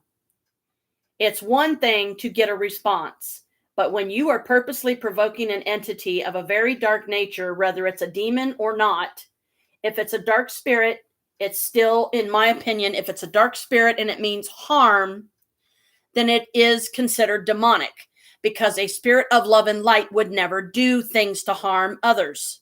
Okay? People want to invoke a response. People want followers for their YouTube channels. Okay, that's all well and fine and good, but they need to think more. They need to be more mindful for their safety and the people that they love and care about, what the repercussions are going to be when they piss these spirits off and they do it too much. Okay. So I'm not necessarily siding with the demon. I am simply stating that Colin needs to find a better way. He needs to find a more professional, courteous way to deal with these spirits, and not constantly, I don't believe in you, in your face. Whatever you do, don't pray. So that's exactly what him and his dad does as soon as the doors are closed and locked behind them. You don't do that any more than you walk into a Christian church and talk about the devil and start doing demonic crap or dark spells or dark rituals or killing animals on the sacred altar. Same principle. Don't do it. It's just like crack. It's not worth your soul. It's not worth the pain it will cause you. It's not worth the chain that you're putting around your own neck to hang yourself, because these things are not playing around. They will go after your family. They'll go after your pets. They will destroy everything that has meaning to you until there's just you left. And then they might choose to stay in your body and make you commit other violent acts against others, and to the point of somebody shooting you down dead. Okay? And then that doesn't necessarily mean that the demon will be cast out. If it is, at the moment of death, it's just going to find another victim. And it's going to be stroking its ego, and it's going to be getting its jollies. Well, I showed him. Don't believe in me, you little SOB. I'll show you, didn't I? I took everything away from you. How does that feel? Okay? These spirits, they're ancient, they're old, they are not to be messed with. If you're doing it to get followers, that's like a magician doing a stupid stunt that almost gets him killed. And there's a lot of them out there that do death-defying acts, but sadly, the behind-the-scenes thing is there's usually a pact between them and either a single demon or certain demons. I won't give any names because there's a lot of performers out there that do this. They will make a pact with these demons, and they will be able to perform these miracles, walk through walls, disappear from one place, reappear at another, in a straitjacket, hanging upside down like Houdini, which it should be safe to mention him because he's dead. But, how many magicians have done these death-defying acts because people are like, ooh, wow, whoa, how do you do that? Well, they don't know the behind the scenes. I do. Okay? It's not worth the fame, the fortune, the money, the broads, the drugs, the cars, the houses, the fly clothes, the fancy this and that and the other because you got more money than you know what to do with. It's not worth your soul. Ultimately, it is not worth your soul. If you want to perform magic, great. Perform magic. If you want to do tricks, great. But don't be so stupid, as a lot of them do, and make a pact with a demon or a host of them. So yeah, you'll be able to do all this wonderful, great stuff. But what do you think the price is going to be in the end?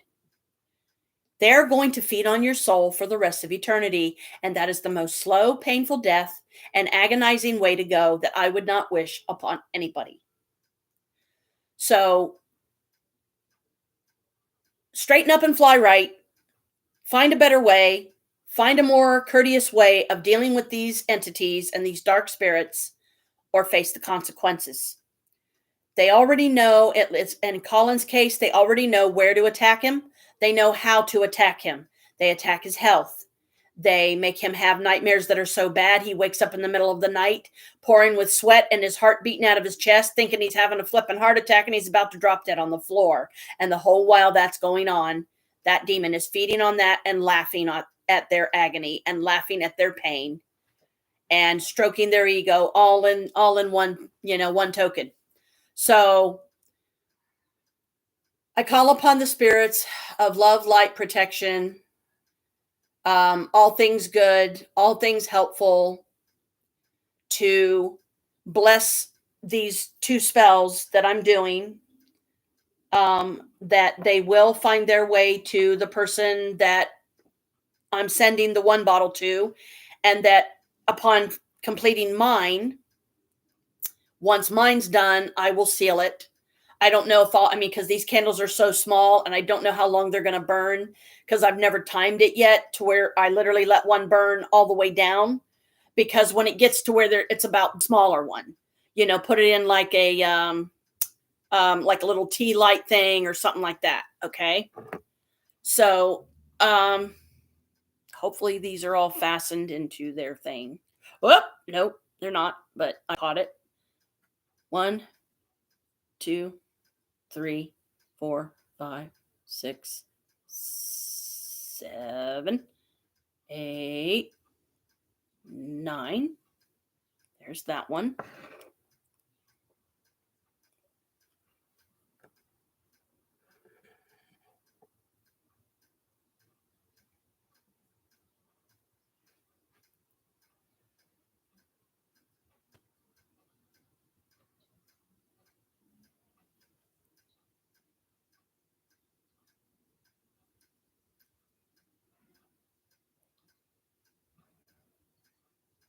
Nine drops from each candle. And I don't know if you can tell, but I'm actually shaking. 1, 2, 3, 4, 5, 6, 7, 8, 9.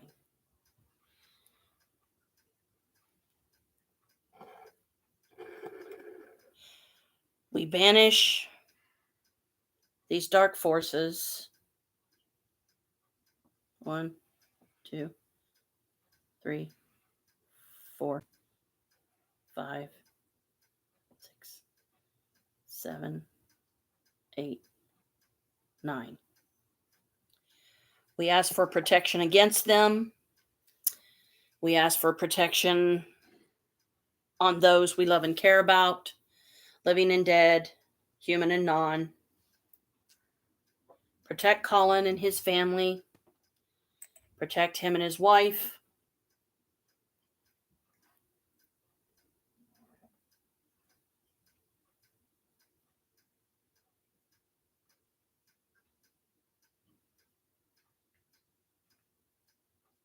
Help him to make wiser choices in the future. Help him find another way to deal with these creatures. but not to the detriment of, or better judgment of, stop making them mad. Okay. Stop making them mad. Stop purposely provoking them.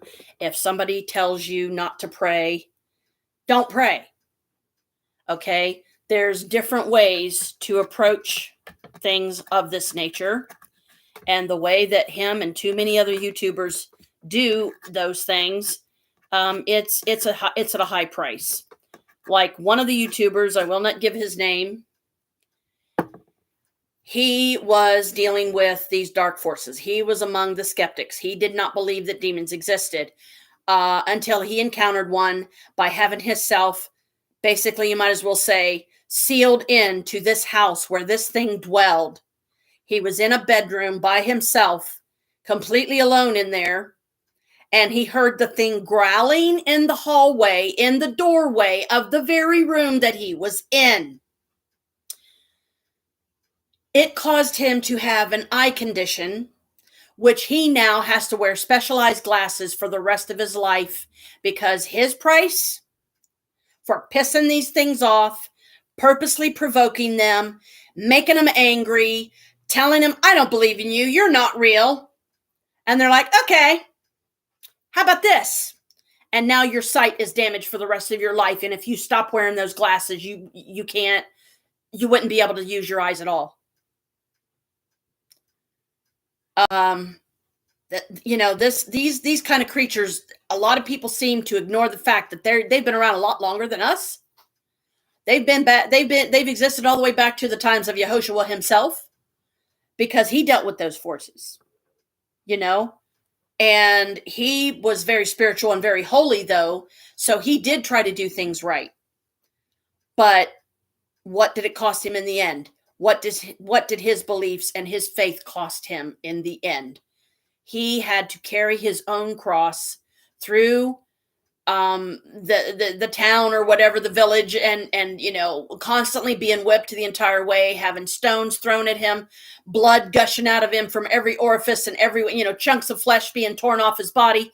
And he had to carry his own cross to the mountain of Calvary or whatever it was, and where they finally put him up and not really put him out of his misery, because he died a very slow, painful death. And his last words were what?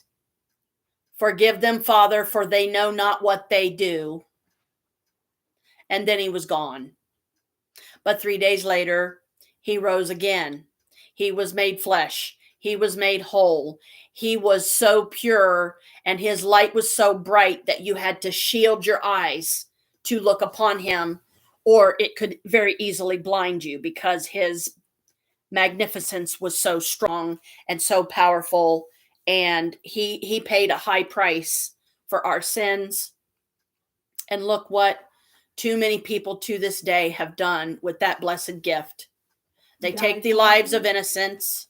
They abuse their bodies. They fuck up the environment. They kill all the trees. They put up strip malls. They put up gambling casinos. They put up, you might as well say, freaking houses to have drugs. I mean, too many don't appreciate the gifts that Mother Earth has given us all this time. And once it's gone, what then? I mean, what will become of mankind? Will another generation be born? Well, maybe through our screw-ups, they will learn and therefore not repeat those mistakes. I certainly hope so. And yeah, I'm not supposed to be cussing in circle, but, I believe we're well protected, and I'm really trying not to. LBRP also encompass this entire apartment so we can move about freely within its boundaries without breaking them. I usually add the two circles together. So if you're going to paranormal investigate and you're going to go into a situation that could cost you your own life, in my opinion, it's not worth it. It's not worth the followers. I don't care how much money you can make if you have 1,000+ followers. Yeah, you can make a career of it. Many do. You can make a crap ton of money. Many do. They live the high life. They live in the fancy houses. They have the fancy cars. They have the fancy clothes and jewelry and all that I've already mentioned. But to me, the cost is greater than the reward, because how do you balance out the energies when you're going in there and you're pissing these spirits off and you're provoking them purposely, and you're making them come at you because you want to get a response? Find another way. Stop being selfish and thinking about yourself. Think about the people who these things are going to come after, because they're going to hit you where it hurts you the most, in your heart, by destroying your family, destroying your marriage, destroying your home, murdering your entire family while possessing your body and then killing you last, or making you stay alive, refusing to give up the host so that you have to live for the rest of eternity, not only possessed by this demon in your body, but you are hated by everyone, very much like Christ was. Now, Christ wasn't possessed by any demons or anything that I know of. He was too pure for that. But he was still a man. He faced the temptations of man just like we do to this day. Did he have a relationship? Did he have a wife? Did she have a kid? Who knows? But even if you found that information out, it doesn't mean that it would be wise or safe to have it, because there's too much religious power on this earth that these people abuse this power. They use it to make all the money. They use it to get followers. They use it to stroke their egos. And in the end, I don't want to spend an eternity in hell being devoured for all of eternity until there's nothing but this tiny little dot of light left that just wants to go out, but is never able to. So, Colin, for your own sake and the sake of your family, find another way. Because if you keep going the route that you are, people are going to keep getting hurt. And to me, that is a higher price than it's worth. Okay. I'm going to try to do this. I'm going to try to go ahead and seal this up because I don't think there's much else. And I was going to put drops of the wax in it, but I'm sure putting drops of the wax on it can be, just as good.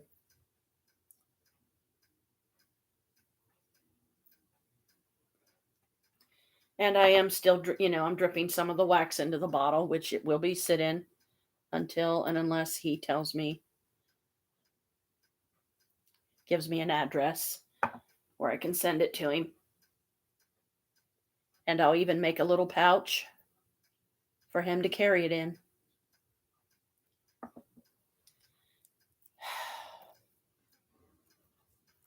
Because my thought is, because this bottle is so tiny, and like a lot of guys, they have a tendency to stick certain things in their pockets, in their pants pockets, or I don't want him to put it in a pocket and then it gets crushed. And then the glass is like jabbing into his leg, or by some horrible fate, it hits an artery and he would literally bleed to death. I hope he does too, sweetie. I hope he does too. But as you all have witnessed, you and Maria both, even though I haven't met him, I haven't even so much as placed the comment on his video that was talking about the sleep paralysis and stuff. Go ahead and put this in here now, because I think that's about as sealed as it can be. And I'm going to get the very herbs out that I used before, and I know what ones because they're the only other ones that are open.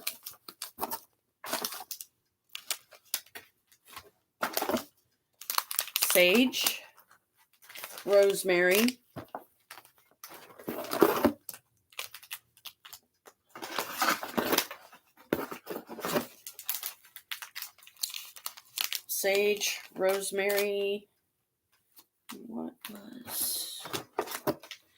St. John. Wait, I got St. John's wort, right? St. John's wort, rosemary, sage. What was the other one I used? Where did you go? Nope, it's not lemongrass.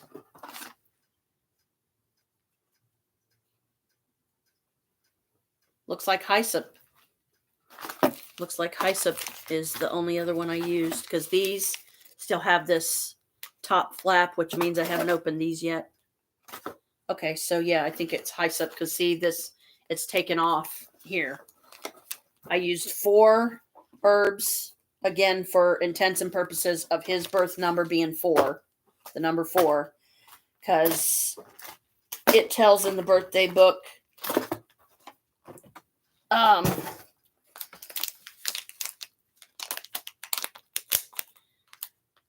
that even though it's 22, December 22nd, you have to break that down into a single digit. Okay. 1, 2, 3, 4.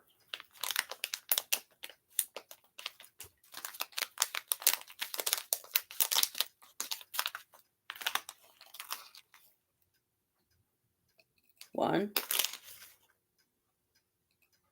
2, 3, 4. St. John's wort is mostly for the demon, therefore it's going to hate it the most. 1, 2, 3,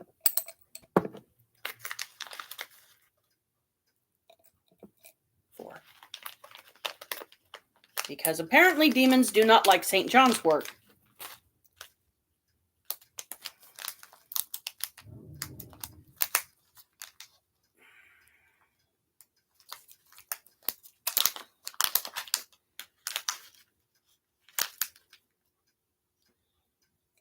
One, 2, 3, 4. So just FYI, sweetie Brooke, for you, I would use 6 drops because your birth number is 6. I would use 6 drops of wax, 6 drops of oil, 6 pinches of herb. If you get your own dragon's blood ink or dove's blood ink, because they're in most of the witch shops, or a lot of them out there at least. Okay. Now I'm not worried about the number so much this time.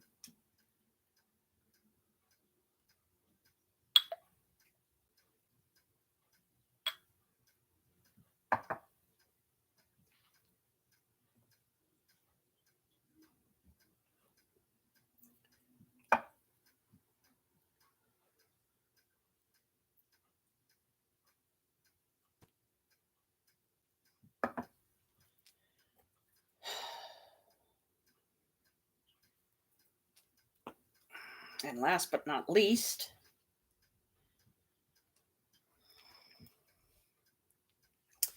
make sure that cork is down on there, right?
So there you go, sweetie.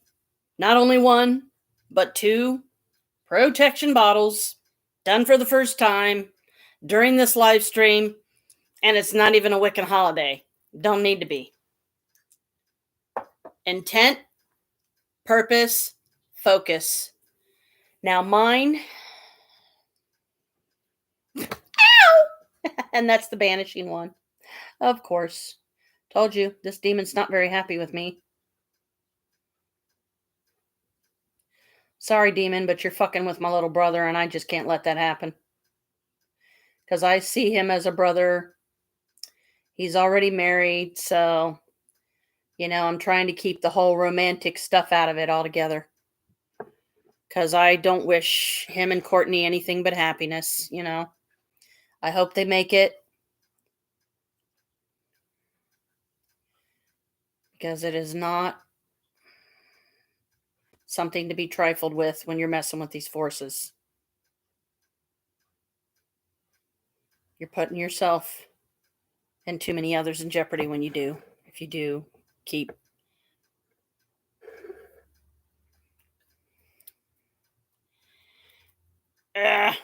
going about things the wrong way. Like too many of them do. And I'm not just saying Colin, because there's others out there that also they purposely provoke these spirits, and okay, they might get their reactions, but then the spirit comes after them, and then that ain't so fun anymore, huh?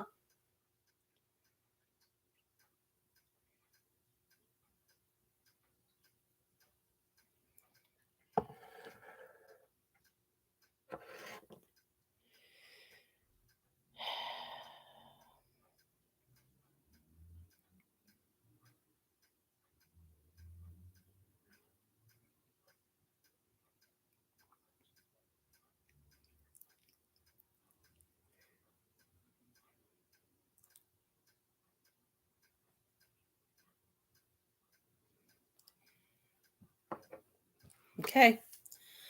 Now I've used wax from every one of my candles for mine. Wax from every one of the candles I did for him. Oh boy, that was fun. What should we do next?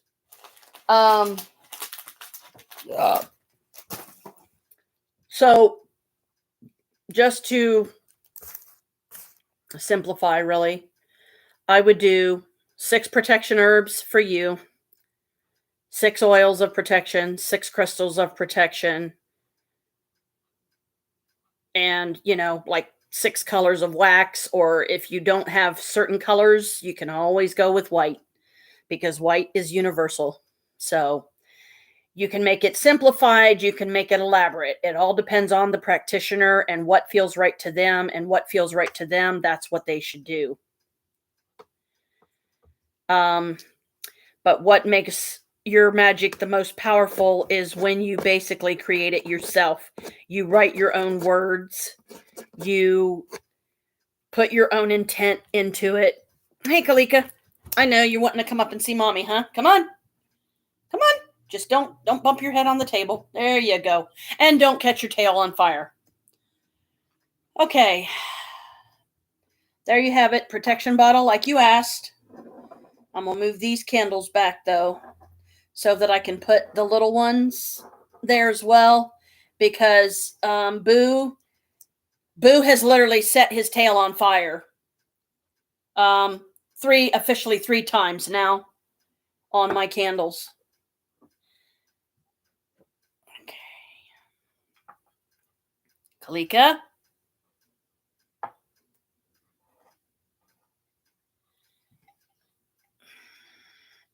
And these don't have to be any particular order necessarily. You better not go over there, young lady. Please, I don't want another one of my cats catching themselves on fire. Come on, lay down. You wanted to come up here. You're up here. Now you need to lay down. Oh, okay, so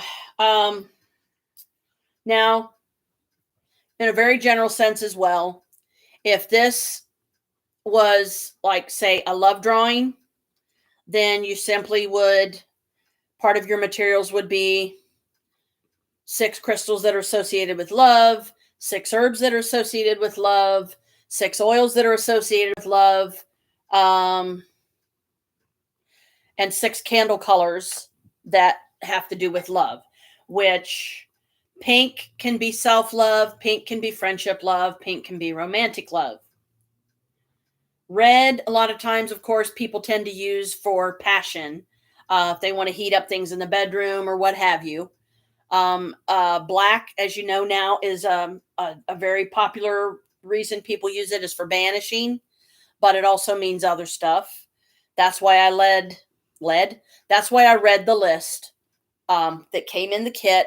I read the herbs, all of them, and I told you specifically the 4 that I used. And because I did this for Colin, I decided, okay, I really don't need, I think I actually did, I don't know if I did 9 pinches or not, but that's okay. It was my first one, so it doesn't have to be perfect. Oh, no, you don't. I'm trying to straighten out this black one because it's like not sitting right, but oh well, I'm just going to leave it alone. That's pretty much it, I guess. That's it. It really is that simple. You got to have the right intent. You got to have the right materials. If you can't get a hold of certain candle colors and whatnot, just use white. And as you use each candle, you might want to tell the candle, okay, this candle is representative of this color. This candle is representative of this color. This candle's, means this color, because right now this is all that I have. Roach, are you trying to get fried? Go ahead. Crawl up there. See how far you get before you send your little butt. But, 9 pinches, 4 pinches, 6 pinches. If you only feel like doing a pinch of each one when it comes to the herbs, then only do 4. Only do 1. Only do 3. Whatever. If there's a certain number that comes to you that somehow it has a significant meaning, then that's what you use. Because it's a combination of numerology, magic, herbology, and you might say crystallology, because you're using crystals, you're using herbs, you're using candles, you're using oils. I hope this works for him like right away. Now all I have to do is I have to label these appropriate. Go ahead. Weirdly enough, the roach decided to climb up the black one. The one that's for banishment. You stupid roach. Yeah, it's kind of hot up there. You sure you want to go up there? Let me help you. I lit fire to his butt. He jumped down. He's still alive, but he jumped down. And I don't want to smack him to kill him because I don't want to knock over any of the candles. Here, want me to fire you again? Fire your ass again. Okay. Now I just got to do the labels, and I know that's why I set these up over here the way I did. I know that the front bottle and thusly the front candles are my bottle, and the one behind that is his. So now I have the fun part of going into his comment section and typing what I did, or asking him if it's okay. Not necessarily right away saying I did a protection bottle for you, but make sure it's okay first and give my suggestions of, I don't know really how to help him with the sleep paralysis. My feelings on the matter, however, say that the sleep paralysis, there's many things that can cause sleep paralysis, one of which can, and I'm not saying this is the case, it may or may not be. I'm not a specialist in the field of paralysis, so I don't really know. But it seems to me that due to the fact that this sleep paralysis started happening with him a month ago, I think he said, or I think he said it maybe even started all the way back to, was it January, February? But as far as the sleep paralysis itself, it started up just like a month ago, and I don't remember what location. I don't know if it was the Dawn Anna that I watched, that episode. It was the Dawn Anna Hospital or something like that. It was a weird name. And that's where the little 10-year-old girl was raped. by the 18-year-old boy. Her spirit did come through and said that he was poor. And, but that doesn't excuse what he did by no means. She said it hurt. Well, yeah, I can imagine it did, because he didn't just stop at raping the poor little thing. He killed her. Her blood was on the walls. Her blood was on the floor. When Jeff and Colin did the SLS in the room next to the area where all of her blood was still on the floor, and you could tell that it's been there a while because it's dried. And when blood has been sitting for a while, it tends to take on the color of brown. Okay. They saw the little figure writhing around on the floor. The figure kept taking on different positions, which I could see that horrid boy doing to that little girl, and he was enjoying it. So I feel like it was a combination of the actions as they took place when he was raping her and also when he was killing her. And that's pretty sad. Oh,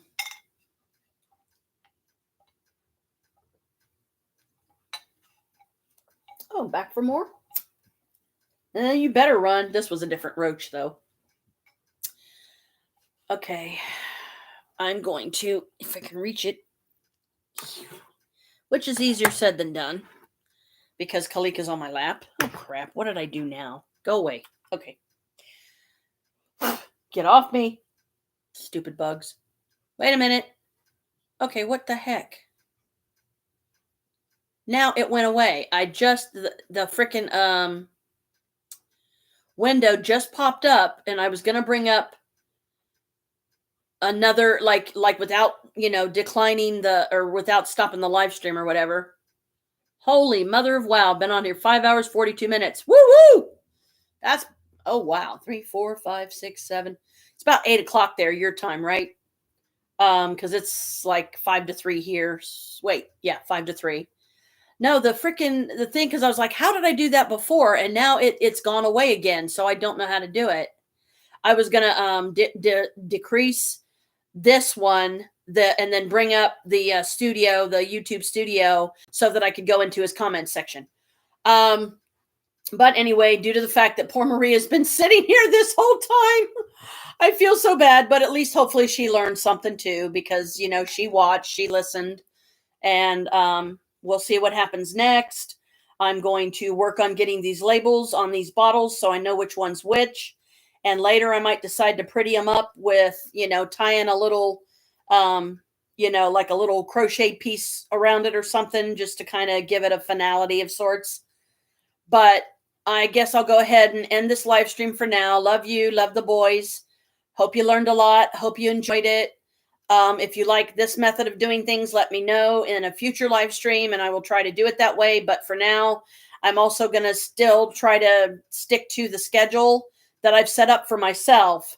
But in so doing, I'm also going to have to think about, okay, what am I going to do to compensate for doing my stuff on a certain day that I'm scheduled to do it, if we have a bunch of running we got to do, or we have a bunch of appointments or whatever's going on. So love ya. Hope you liked it. And I guess I'll see you next time.